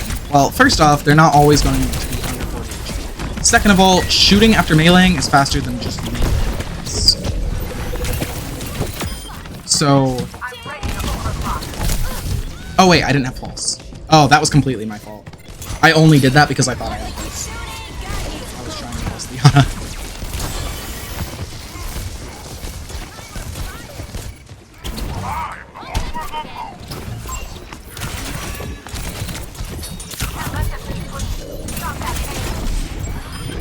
Notice how the second he got off Sigma, the game got easier? Like, I don't know why he was. GG's.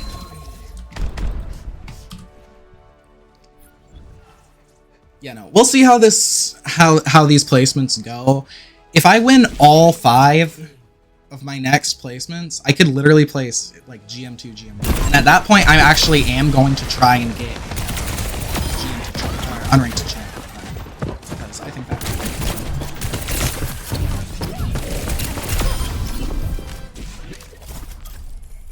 Yeah, just gotta keep playing like that.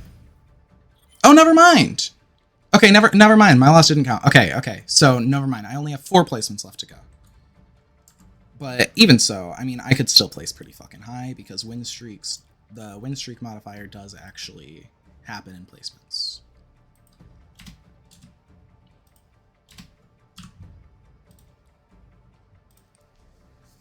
All right. Yeah, no, I'm glad you like the mic now. Do you think it's better than the old one, Legend?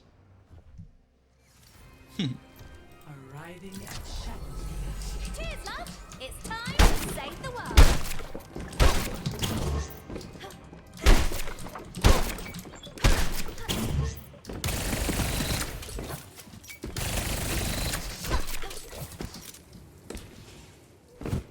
So 4 placement games.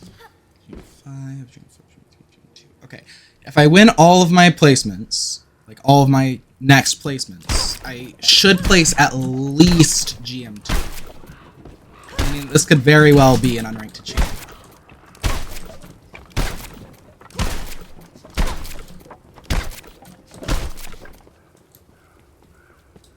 With these settings, you gotta be at the same distance from the mic because every 8th word is a bit quiet. Okay, I move around a bit too much passively for that. Here, I'm gonna up my gain to 15. It should make everything louder. So now you should be able to hear everything at the same. Saving and uploading the whole stream to my YouTube channel. I'm not I don't know how. Like, I don't know if I don't know. I don't have my recording stuff on. No. I was hoping that I would be able to get the VOD off of Twitch and post it to YouTube directly, but we'll see if that's actually the case. Also, hi Andreas.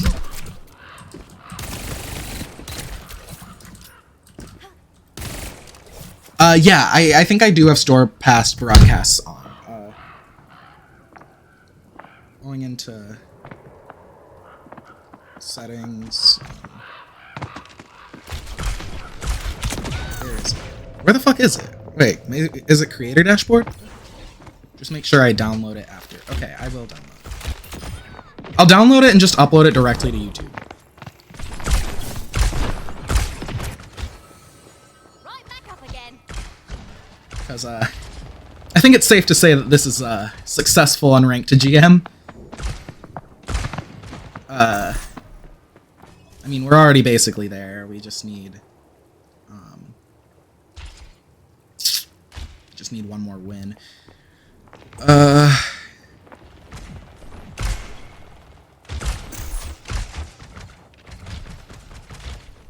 Yeah. I'm Masters 1 in placements, and there are 4 placements left to go. Like, it's safe to say I've already done it, but I will finish placements. And if I place... Okay, here, how about this? If I place above GM3, we're going to take this to champ. If I place above GM3, we're taking it to champ. And with how these placements have been going, provided I keep the same level of gameplay and my opponents aren't like gods, I have a feeling I can actually get champed tonight. It's already 2 in the morning. Holy fuck.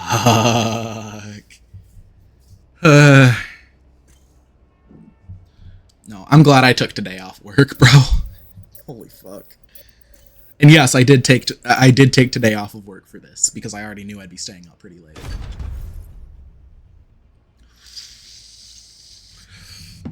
It's my last PTO day, so if I'm gonna hit champ, it should be now.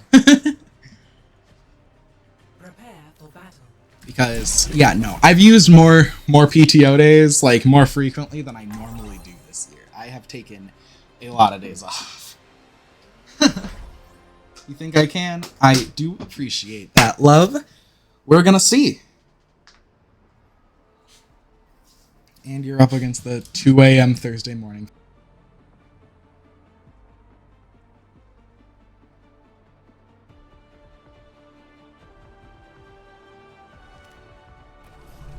Cheers, love. It's time to save the world. See, the axe is coming, and move. Army of one.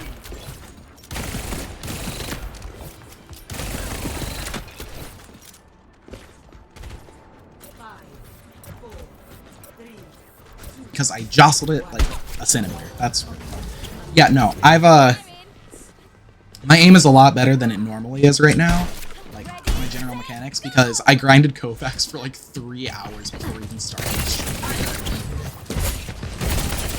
My ass was really grinding.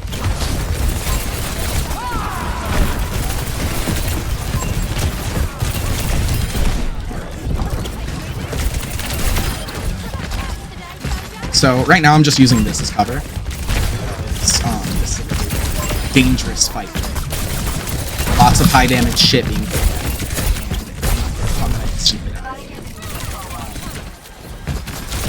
but that's what makes Tracer fun.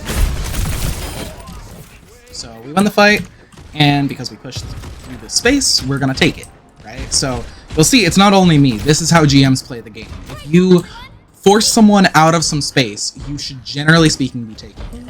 I'm going to wait right here because I know that my Widow is going to draw attention. They're going to want to kill her. So, as long as I wait until they push, my target should come to me.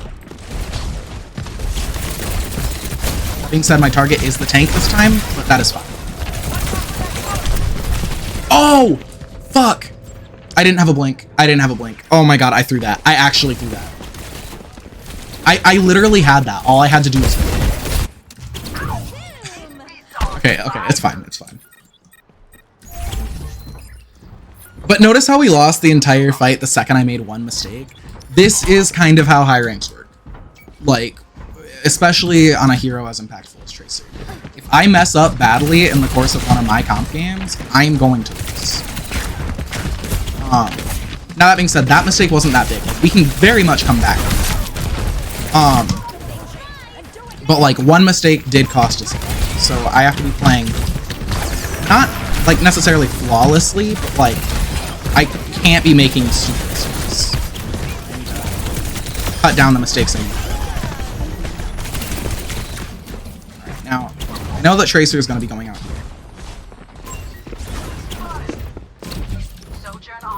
Yeah, no, we're not doing that. Bye. Yeah, see, so she messed up, and now, okay, Moira's taking a bit. Actually, no, she's fine.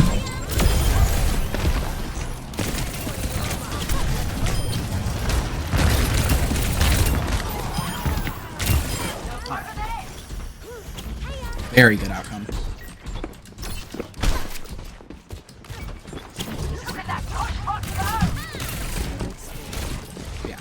So I see that Tracer's on this space, so I'm trying to take it, because this is where she wants to go. Therefore, that's where I don't want her.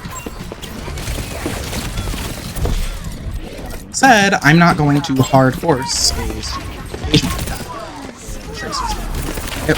So, that Moira came in the picture, I stopped. Pack isn't close enough to respawn. Continue on that path? That's fine.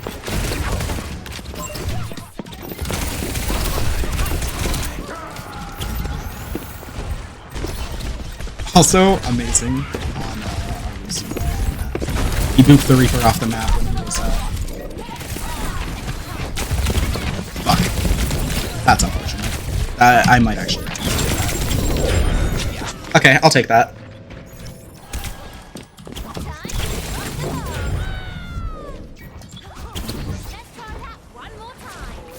Yeah, so, because the Tracer messed up, we actually get to take this fight much earlier than we normally would, because they're starting down. Okay, that's unfortunate. Honestly, right there, I got greedy. I should have recalled, because Boop is damage boosted. He did more damage to me than I expected him to. Yeah, so, me pressuring that Tracer is the exact reason why the Moira is now, because the Tracer didn't get to finish her clip before recall. And that's how you peel on Tracer, right? You just provide that additional damage. You shouldn't be going out of your way to peel on Tracer. You should be, like... Well, you shouldn't really have to be completely honest. Because the routes that you're going on Tracer, you should, generally speaking, be running into the people that you're gonna want. So, like, say, I want to peel against a Tracer. Okay, well, Tracer's on this off angle that I'm already on, so if I fight her here, she can't even take it to myself. And that way I don't have to use cooldowns getting to her when that happens. Also keeps my support safer, because it prevents her from ignoring me and potentially just...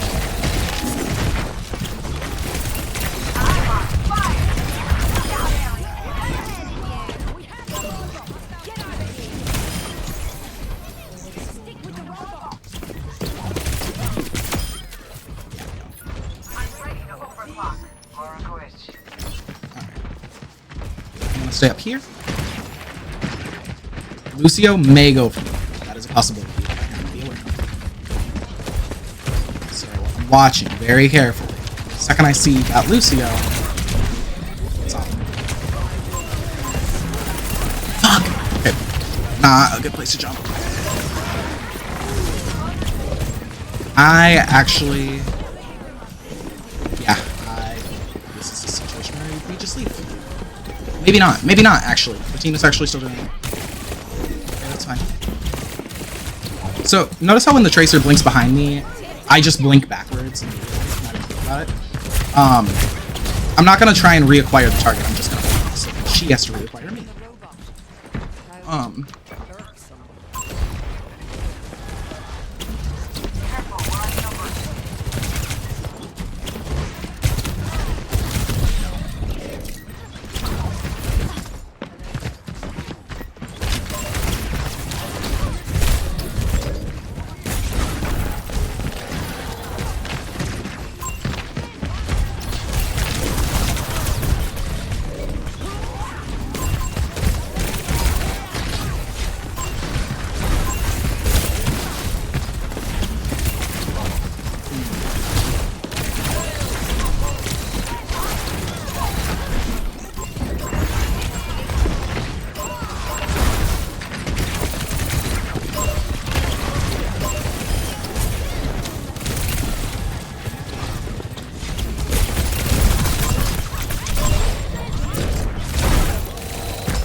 That is a really interesting way to push on Lucio.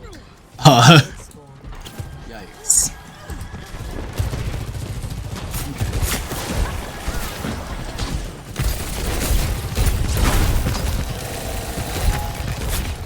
No, Andreas, I think you might actually like Lucio.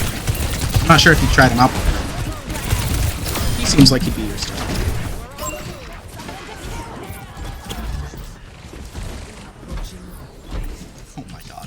just killed everyone.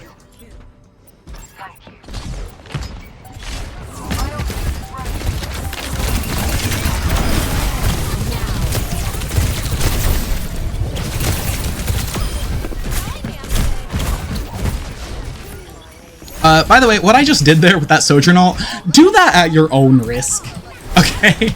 Because that was not an engagement, that was actually good. I just got it because my mechanics were better than hers.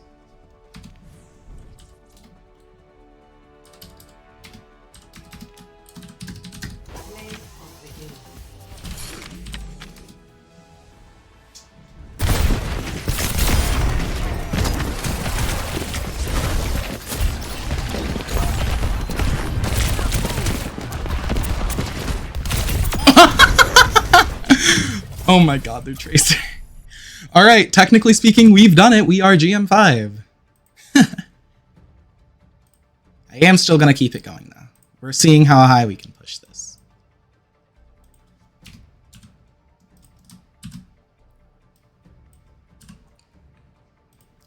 Alright. You know, it's kind of funny because, Alua, I don't think you were here when this happened.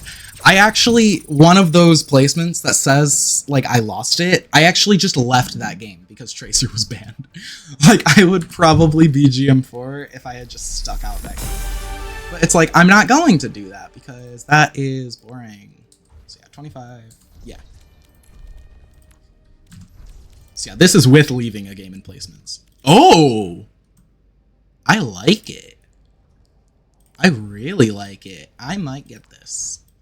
I might just get this on my main account. I'm not gonna lie. That is actually crazy good. All of these skins are crazy good, actually. What the fuck? They're much better than these. Yeah. Actually, this is a pretty good skin, too. Huh. What's in seasonal?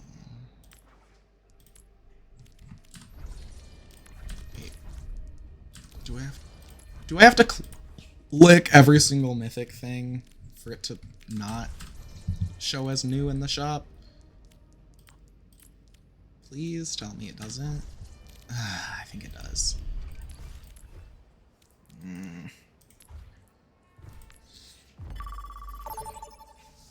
The Brig one's a recolor of one you have? Yeah, that's a goated fucking skin. You should fucking wear it.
These spikes are annoying, dude. They haven't really been affecting my games that much.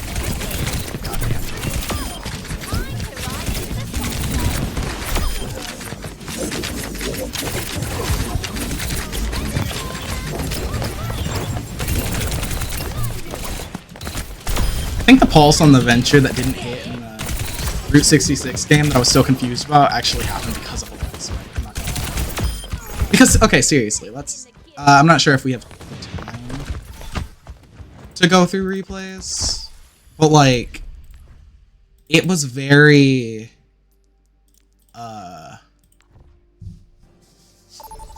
what if Tracer's ult made it so any of your teammates could use recall once? It'd be worse than Pulse. There are a lot of options to buff Tracer's ult. That is not one of them. Okay, you know what? Fine. I'm good with Sarabusa. I don't mind it. Antarctic is one of my favorite maps, though. But yeah, no. I do not like Pulse in terms of design. I think most people know that about me at this point. I don't think it's very healthy because Pulse Bomb is not it's not interactive, basically. If you are stuck and you don't have an immortality ability or something to cleanse it, you're just dead. There's nothing you can really do to outplay it. You can't actually dodge Pulse Bomb either. A lot of people are like try and tell me when I say this, oh, just have better movement. Yeah, from a top 500 Tracer one trick, it's not as simple as just having better movement. Because blinks are instantaneous movement. Provided the Tracer knows where you are the moment she blinks, she knows exactly where to aim. Now, she may miss the Pulse Bomb, but she is not... You can't dodge it. So, it is an undodgeable ult that you are relying on the other person to fuck up. And on top of that, it's a one-shot. And on Tracer's end, there's the fact that it feels like everything negates it, because a lot of things do, like Zarya bubbles, Kiriko, like 3 out of the... Okay, actually 4 if we're counting me. 4 of the heroes on my team have a way to negate Pulse's value, right? Lucio can beat, Kiriko can teleport or Suzu, and Zarya can bubble herself or other people. It can be negated by a lot of things, and that feels really fucking bad, because you can't force out every cooldown that can negate Pulse before you Pulse, not if you're using it correctly.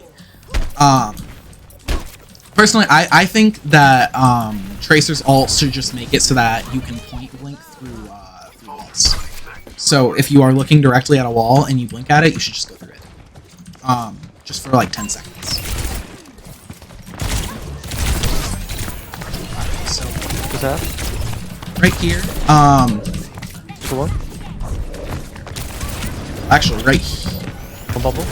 I need to leave. Right there, I was basically taking attention because I could sustainably keep up the game.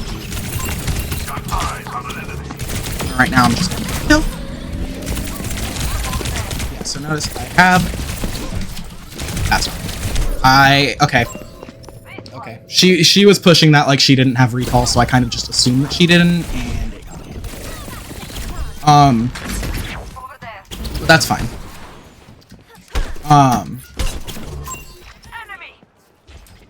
Because seriously, who pushes that aggro like that with recall? That's something that I would do if I don't have recall. If I need to get the kill fast. But... Which one?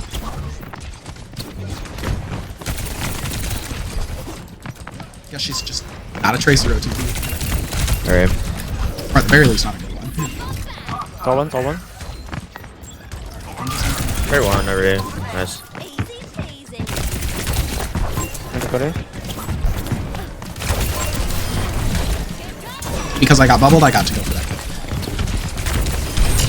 Speaking of bubbles, damn. I was about to say, Zarya doesn't have bubbles, so I can kill her like this. Pulse to stick.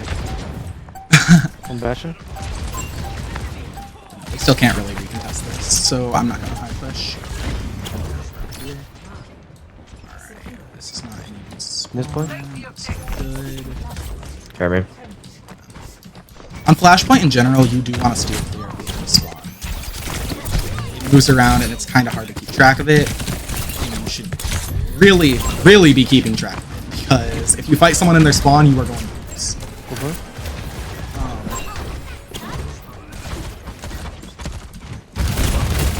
Don't one already. Now, fighting this Bastion, you'll notice that I'm using a lot of blinks, and the reason why is because Bastion in this rank does a lot of damage, even with his primary fire. If I don't really hard blink around a Bastion, I can kind of expect it. I will say, I do think I went too aggressively on that engagement. Not like with the blinks, but was just trying to kill him in the first place, and that was why. That was for the rush. That being said, I did take a lot of attention when we won the fight, so I did get value even faster. A good habit to get into is making the type of mistakes that still benefit your team. Like, I try and make it so that if I die, I did something useful.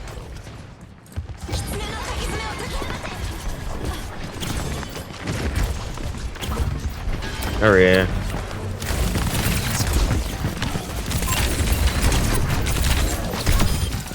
Yeah, it's okay. They use Fight. They use rush, right? Yeah, they use rush. They use B. Not sure, but we're coming up on 4 ults. We should win the next fight in the point. Yeah. Alright.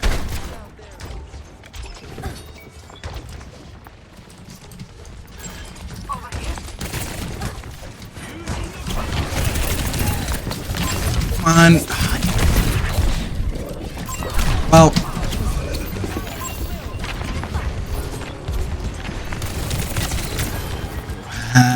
That's it. No, but I thought I could make it in 2.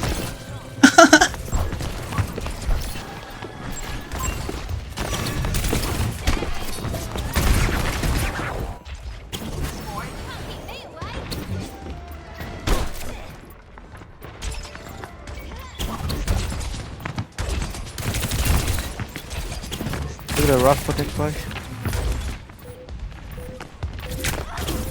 Still gotta play. Still gotta play. Rush, rush.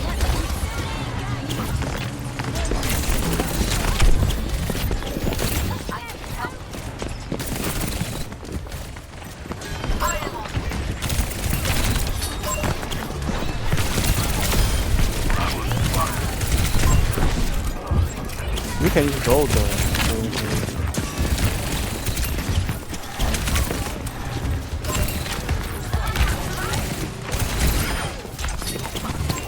Chase the one. Yeah, well played. We got a B for next grab. Should be fine. Nice, good job. Nice point, nice point.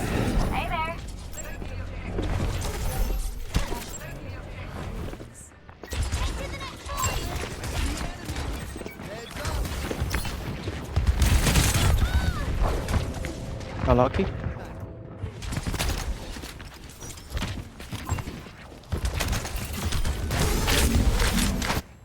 Prisonery. Push B. Oh, we're not gonna use beat. Oh, we don't have it. Yeah, all good. I got my grab for next fire. Maybe you can grab post. Just watch out the Suzu, okay?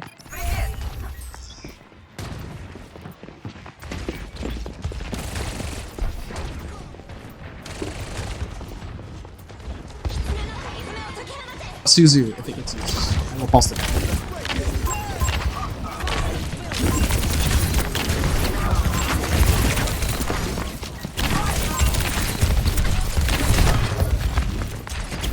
So on. Kill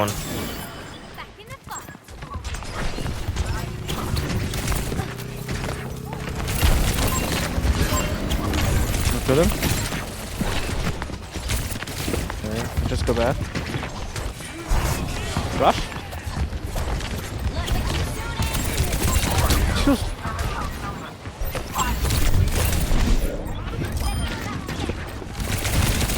You can rush early. So easy to win.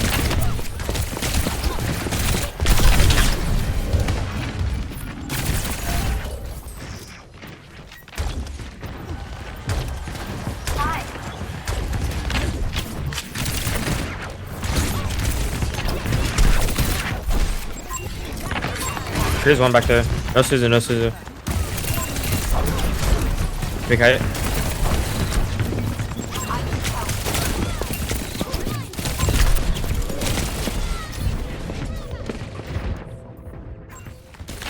He was beat.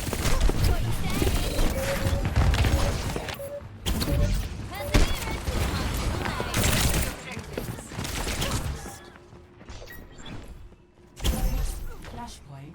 Paris.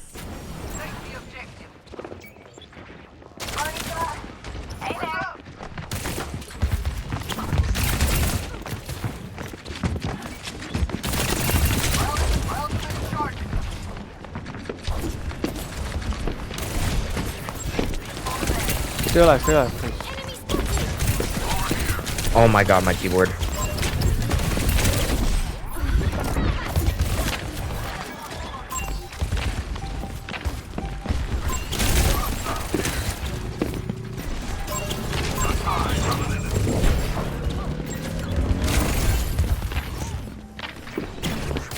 Got a crowd though. One bubble.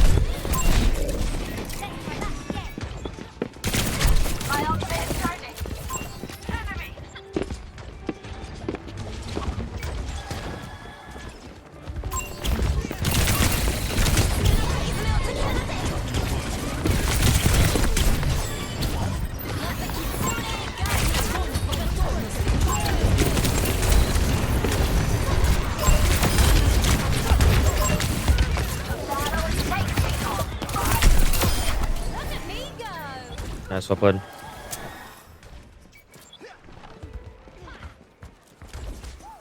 Just gotta carry ults. What do they have? One bubble. You wanna go in? I got a bubble for you. She's just gonna touch behind. I'm gonna surprise her with rocket.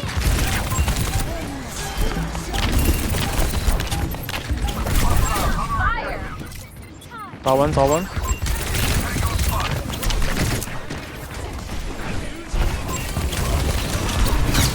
Curso one, Curso one.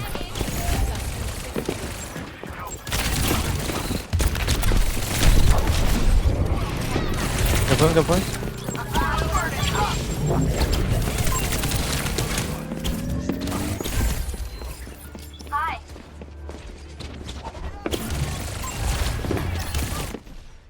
Nice job.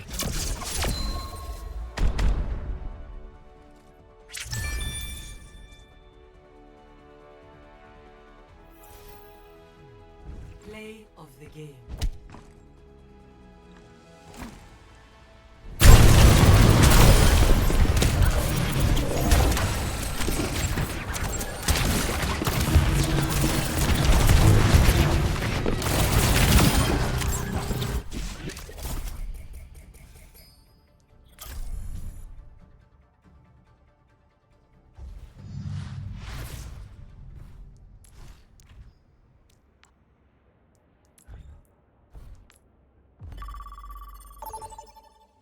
Three, two, one.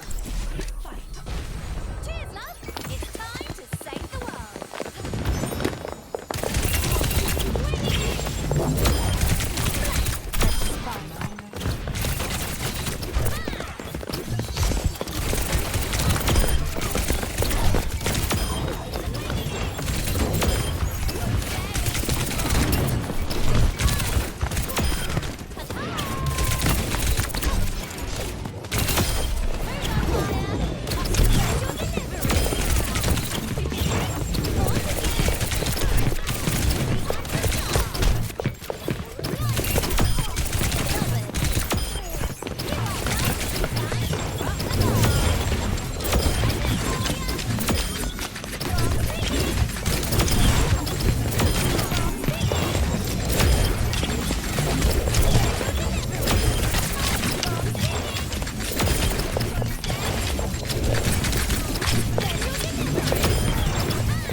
support. It just doesn't want to work.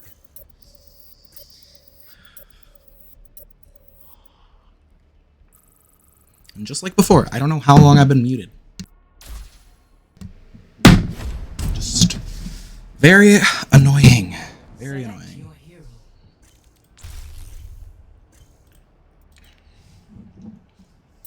Alright, we have a Kree on our team, so we are not going to ban that. Choose hero bands. For Wuyang and honestly Diva. Okay, you know what? You want to ban Zarya? Okay, power to you. I'll take it. It's not like I like facing Zarya. You know, Samoa is not an awful map for Tracer, but I will say it is not the best. A lot of your engagements are 2 blinks away on this map, so it's, you know, a little bit difficult. I'm gonna change out the battery in my headset just to make sure it doesn't die in the game. There we go.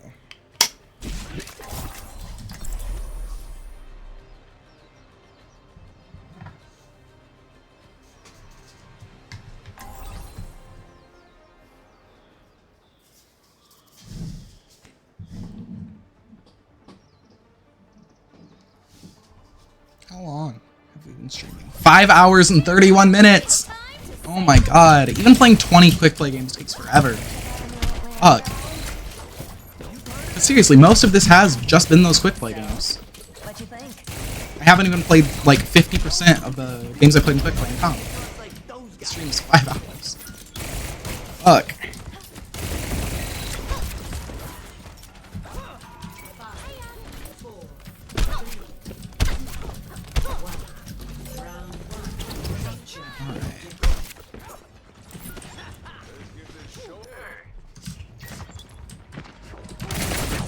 So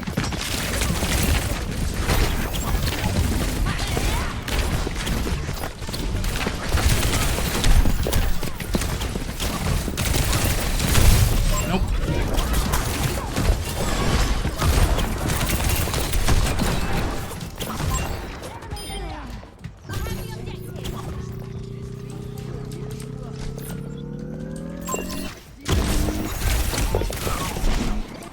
I'm not gonna lie, I genuinely thought that that like lamppost thingy was Widow. Epinephrine? That's a name.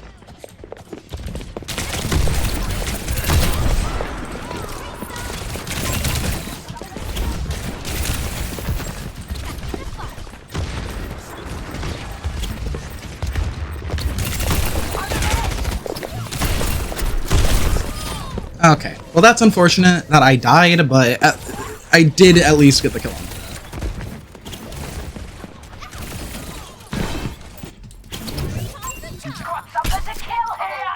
Yeah, that's like the big problem you really have on Samoa with Tracer.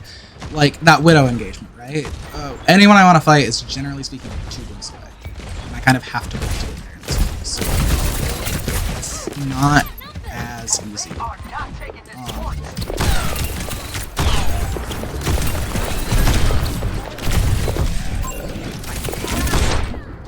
I'm not gonna lie, I shouldn't have kept trying, but I did want to go for this. When you get a million chances to do it, of course you're gonna headshot me eventually. That's fucking annoying. I really hate Widow.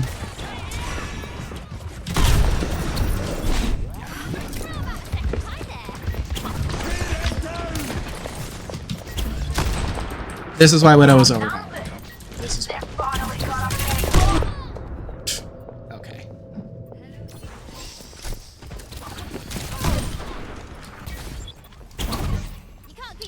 Really fun to face that. Really fucking fun. No, just highlight of my fucking day. Yeah, and I can't one-click her. She can one-shot me, but I can't one-click her. She's gonna get healed. And her hitbox is so incredibly tiny that, like, I have to get perfect accuracy on her. It's like, it's just stupid.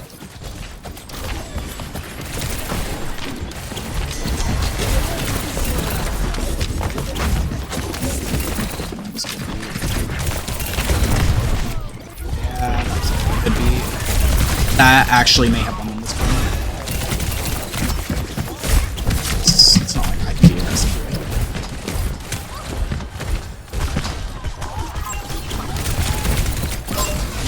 Kill. But so did they, because Widow is overpowered.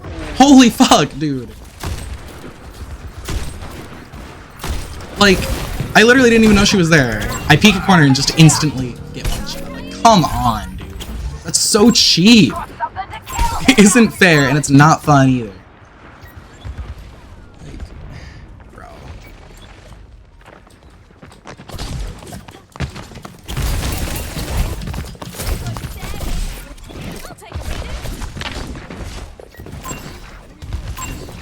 I really hate the Widow matchup because it's never just your movement versus her aim. It's always your movement versus her aim versus her supports.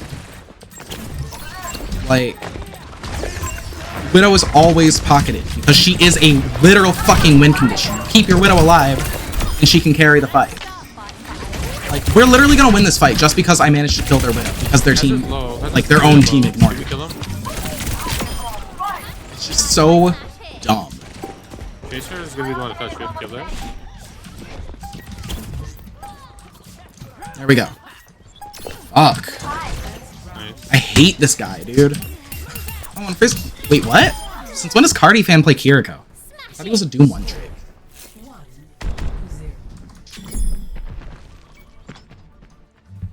Whatever.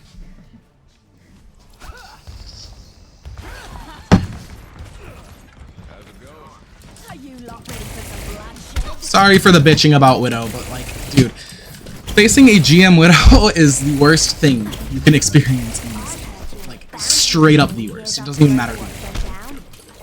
Like, on this map, it's literally a good matchup, and I still fucking hate it. It's just... it's so icky.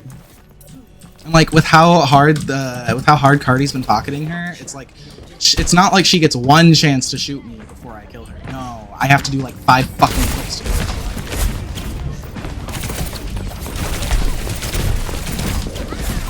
Yeah, that was my fault. That was my fault. I thought I got the health pack. I did not.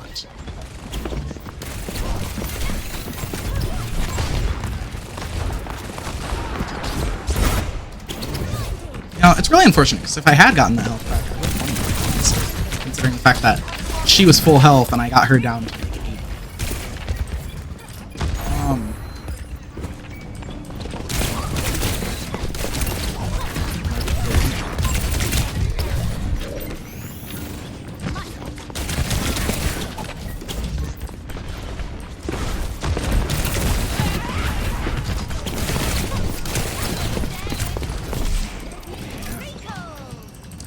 My shots.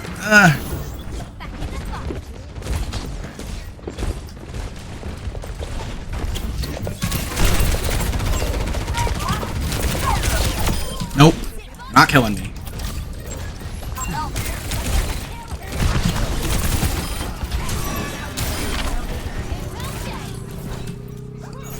Fuck, dude.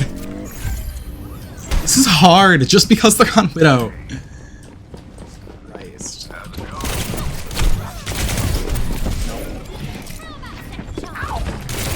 Yeah, that's not a good shot. It's bad. How do you mistime that? It's the easiest thing in the game.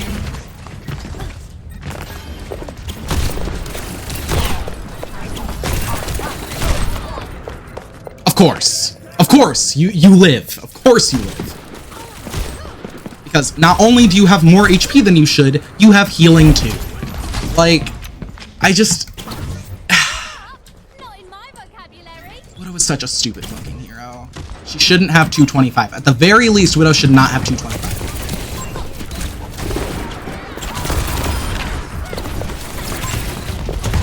I have to play so much better than her to kill her in my own fucking range. It's insane. That was a good beat. That one was fight. Maybe. Wait, actually? Maybe not. Wait. Huge! Okay, everyone is using every... This is... we better win this fight.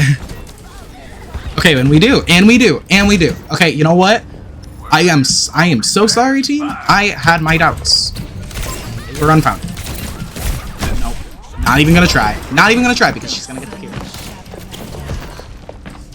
No. Nope. We are falling right back to that fucking point. There is absolutely no way in hell we can push this.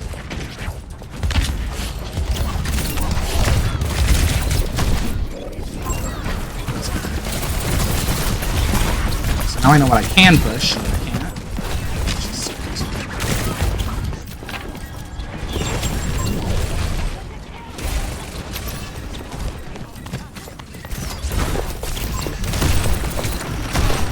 Yeah, it's like if I strafe like a crackhead to just stop her from instantly shooting me, I'm not hitting a lot of shots. So it's like...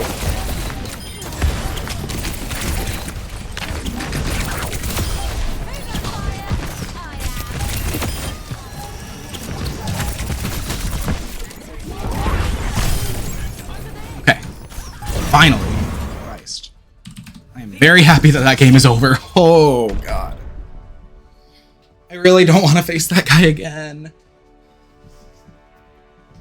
It is just such a fucking challenge.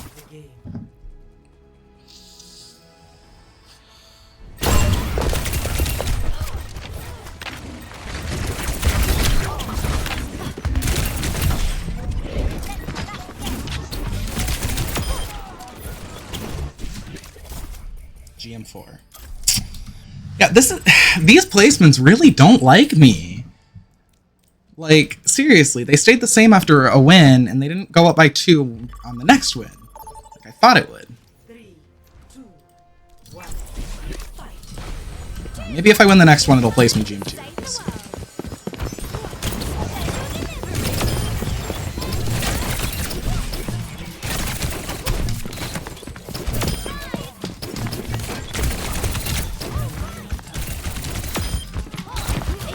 The reason I've been going into Baxter is because, well, actually there's 2 reasons, but,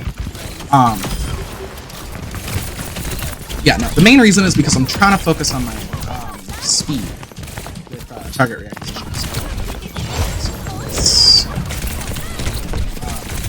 Because you can't really train that with Kovacs. And the other reason is because I think if I tried to run Kovacs, Overwatch, Discord, and Streamlabs at the same time, it would probably crash my PC.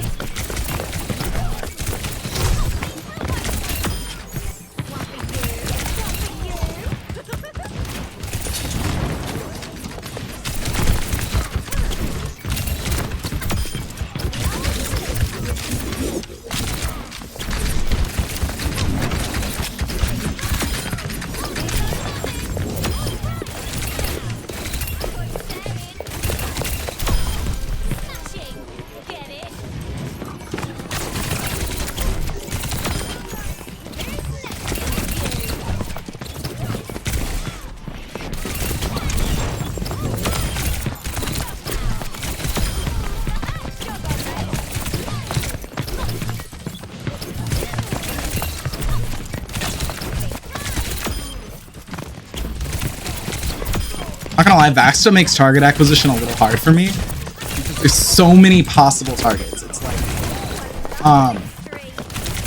my mind gets kind of distracted. It wants to flick to someone else. Right there, I was going for the Ashe, but ended up flicking to the Sojourn.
Ooh. That was kind of clean.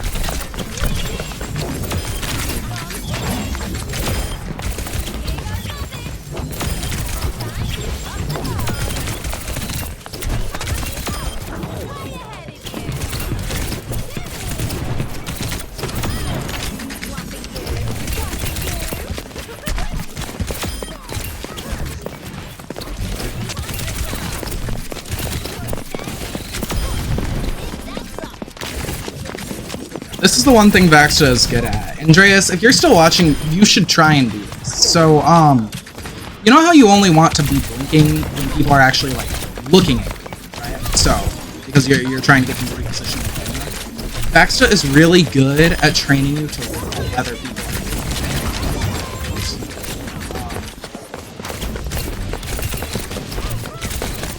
So, like, notice how I'm only really blinking when the bot turns to face me? That's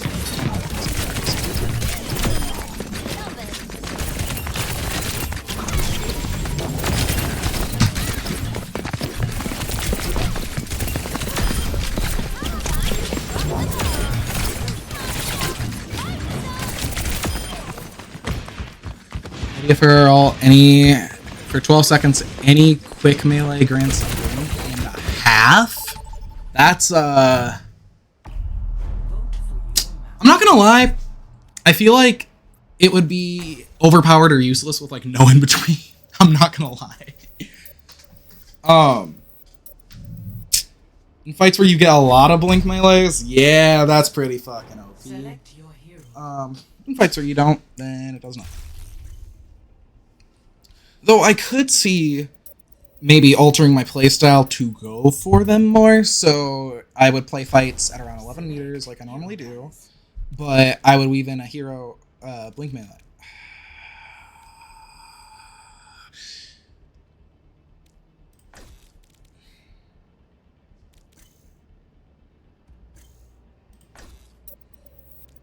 This is scummy, but I'm not letting her ban Tracer in retaliation. Sorry, dude. Damn.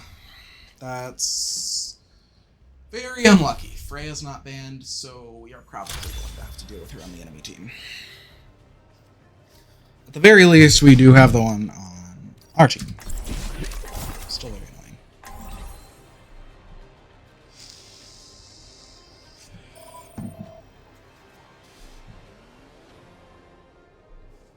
Alright.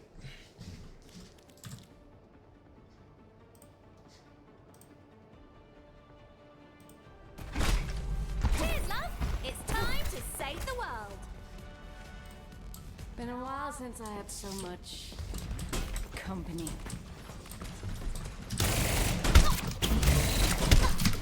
Wanna see me run around the town?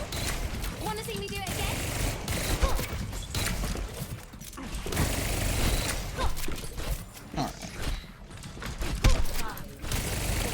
Yeah, no, I definitely would like a Tracer alt rework, but at the same time I kind of wouldn't, just because Pulse is so iconic. You know what I mean?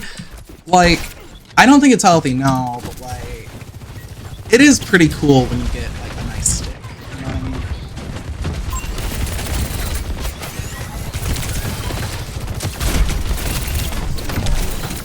I'm definitely not letting you open that guy. Yeah. If my tank had not died, I wouldn't have done that. At that point, we had already lost. I might as well just go for a kill.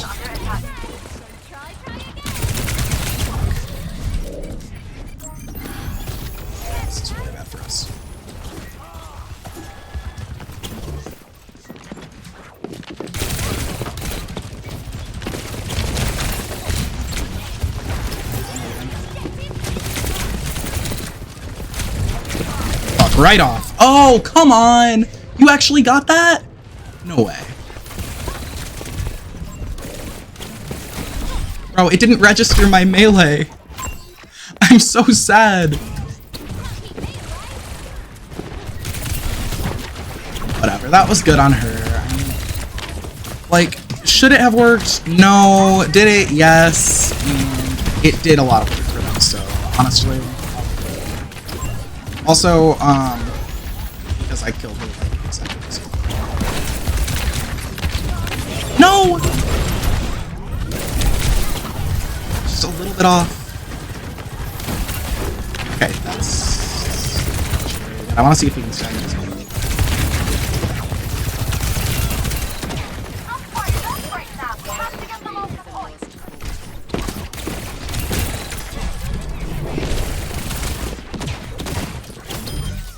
Nice. Alright, we staggered the Tracer.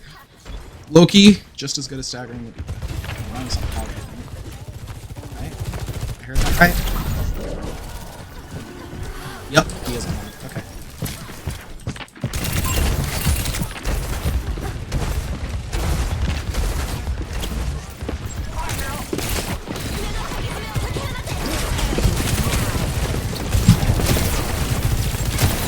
Huge beat. Huge beat. We're gonna win this just because of that. Alright, we're full health. I'm not. Oh, we don't win it. Were we down when we beat it? I wasn't paying attention to my teammates. I think we were because they're all coming back from spawn now. That's concerning. I don't know why we beat them. Yeah, so we were already down.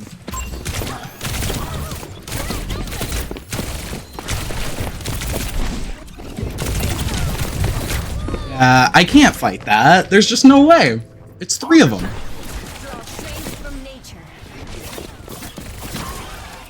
This is it. Okay, I think this tank is throwing. I'm not throwing. I'm not gonna die to that. I'm not gonna lie. I like hard expected that shit. Bitch.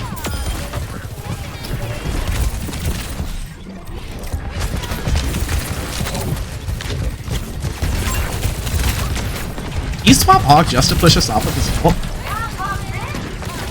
Wait, that'd actually be pretty fucking funny if that's the reason why he did it.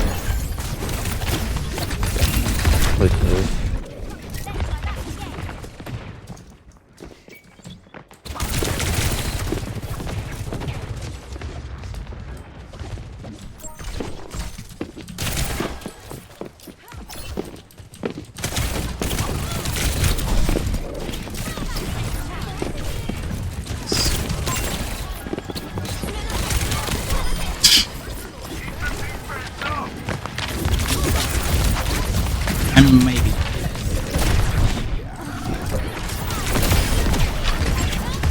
We just really need to keep this risky stuff. It's gotta happen sometimes. Ah, fuck! I hate Lucy. This is what I mean when I say that facing high rank Lucio kind of sucks, because in the same way that a diva would be like dealing my shots, he's the reason that I didn't kill that baby. I mean, it was a good play, don't get me wrong. It's just very annoying to have to face something like that.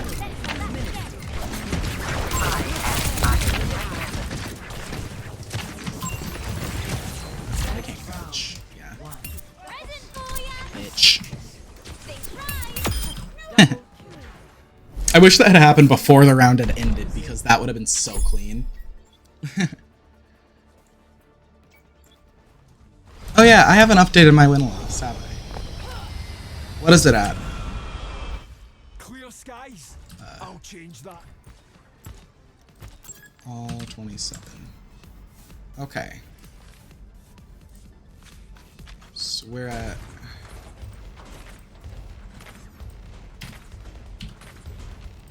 June 4, 27 wins, 1 loss. Sounds about right.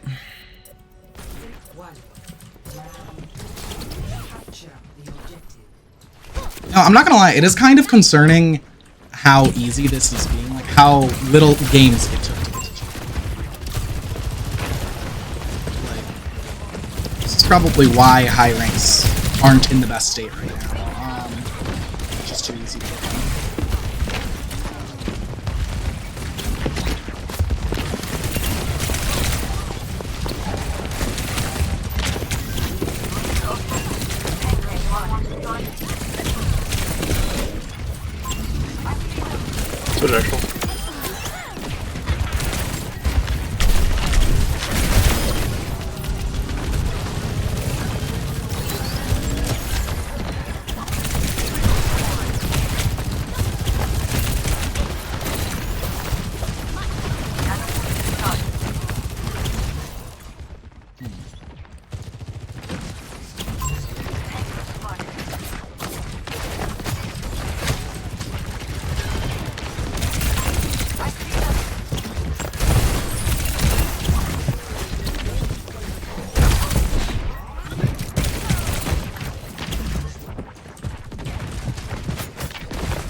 Damn it! I fucked up the blink after. That's unfortunate. Bring in the rain!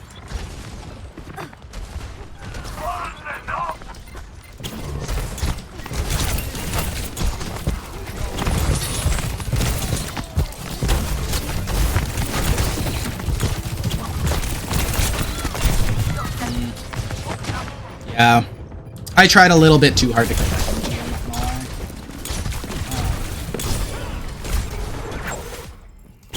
Do people in high rank flex to Tracer despite not playing her? Yes, all the fucking time. Yeah, the thing is with Tracer, when you see Tracer like in 400 of the 500 like leaderboard spots, right? That's not because that they're actually like Tracer names, and it doesn't mean that they're good at Tracer. Most top 500s actually suck at Tracer.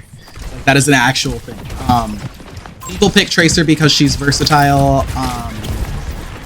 Like, in terms of actually knowing how to play Tracer, there's very few people.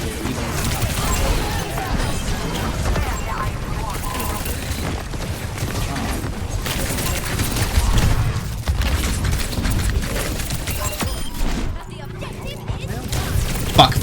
He's actual. There's no mega. No deflect.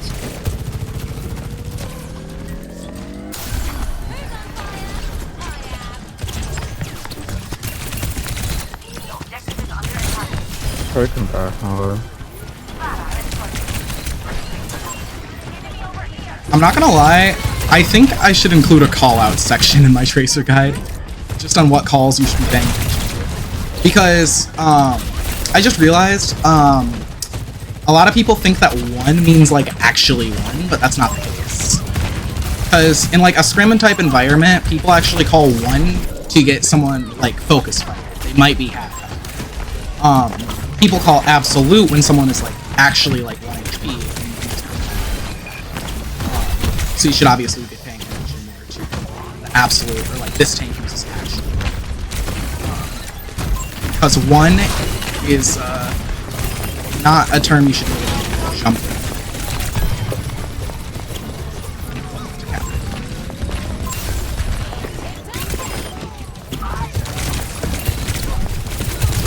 Nope, you're dead.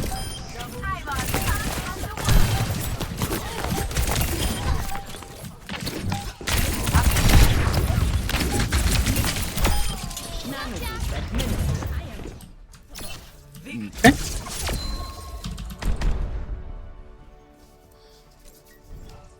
Alright. Placements are over. We'll see where I end up.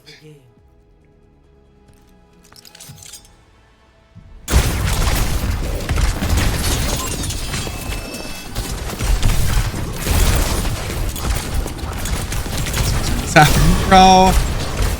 I was so sad. Do they still get value on her? Not that much. Alright, replacing GM3. Okay, where are we in GM3? 17. Okay, nope, we're ending it here. Alright, we are ending it here. We placed GM3 with a... let's see, GM3... What's that win rate?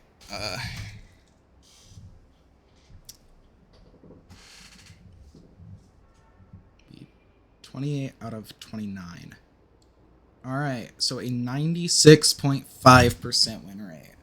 We're rounding that to 97. Alright. I'll take that.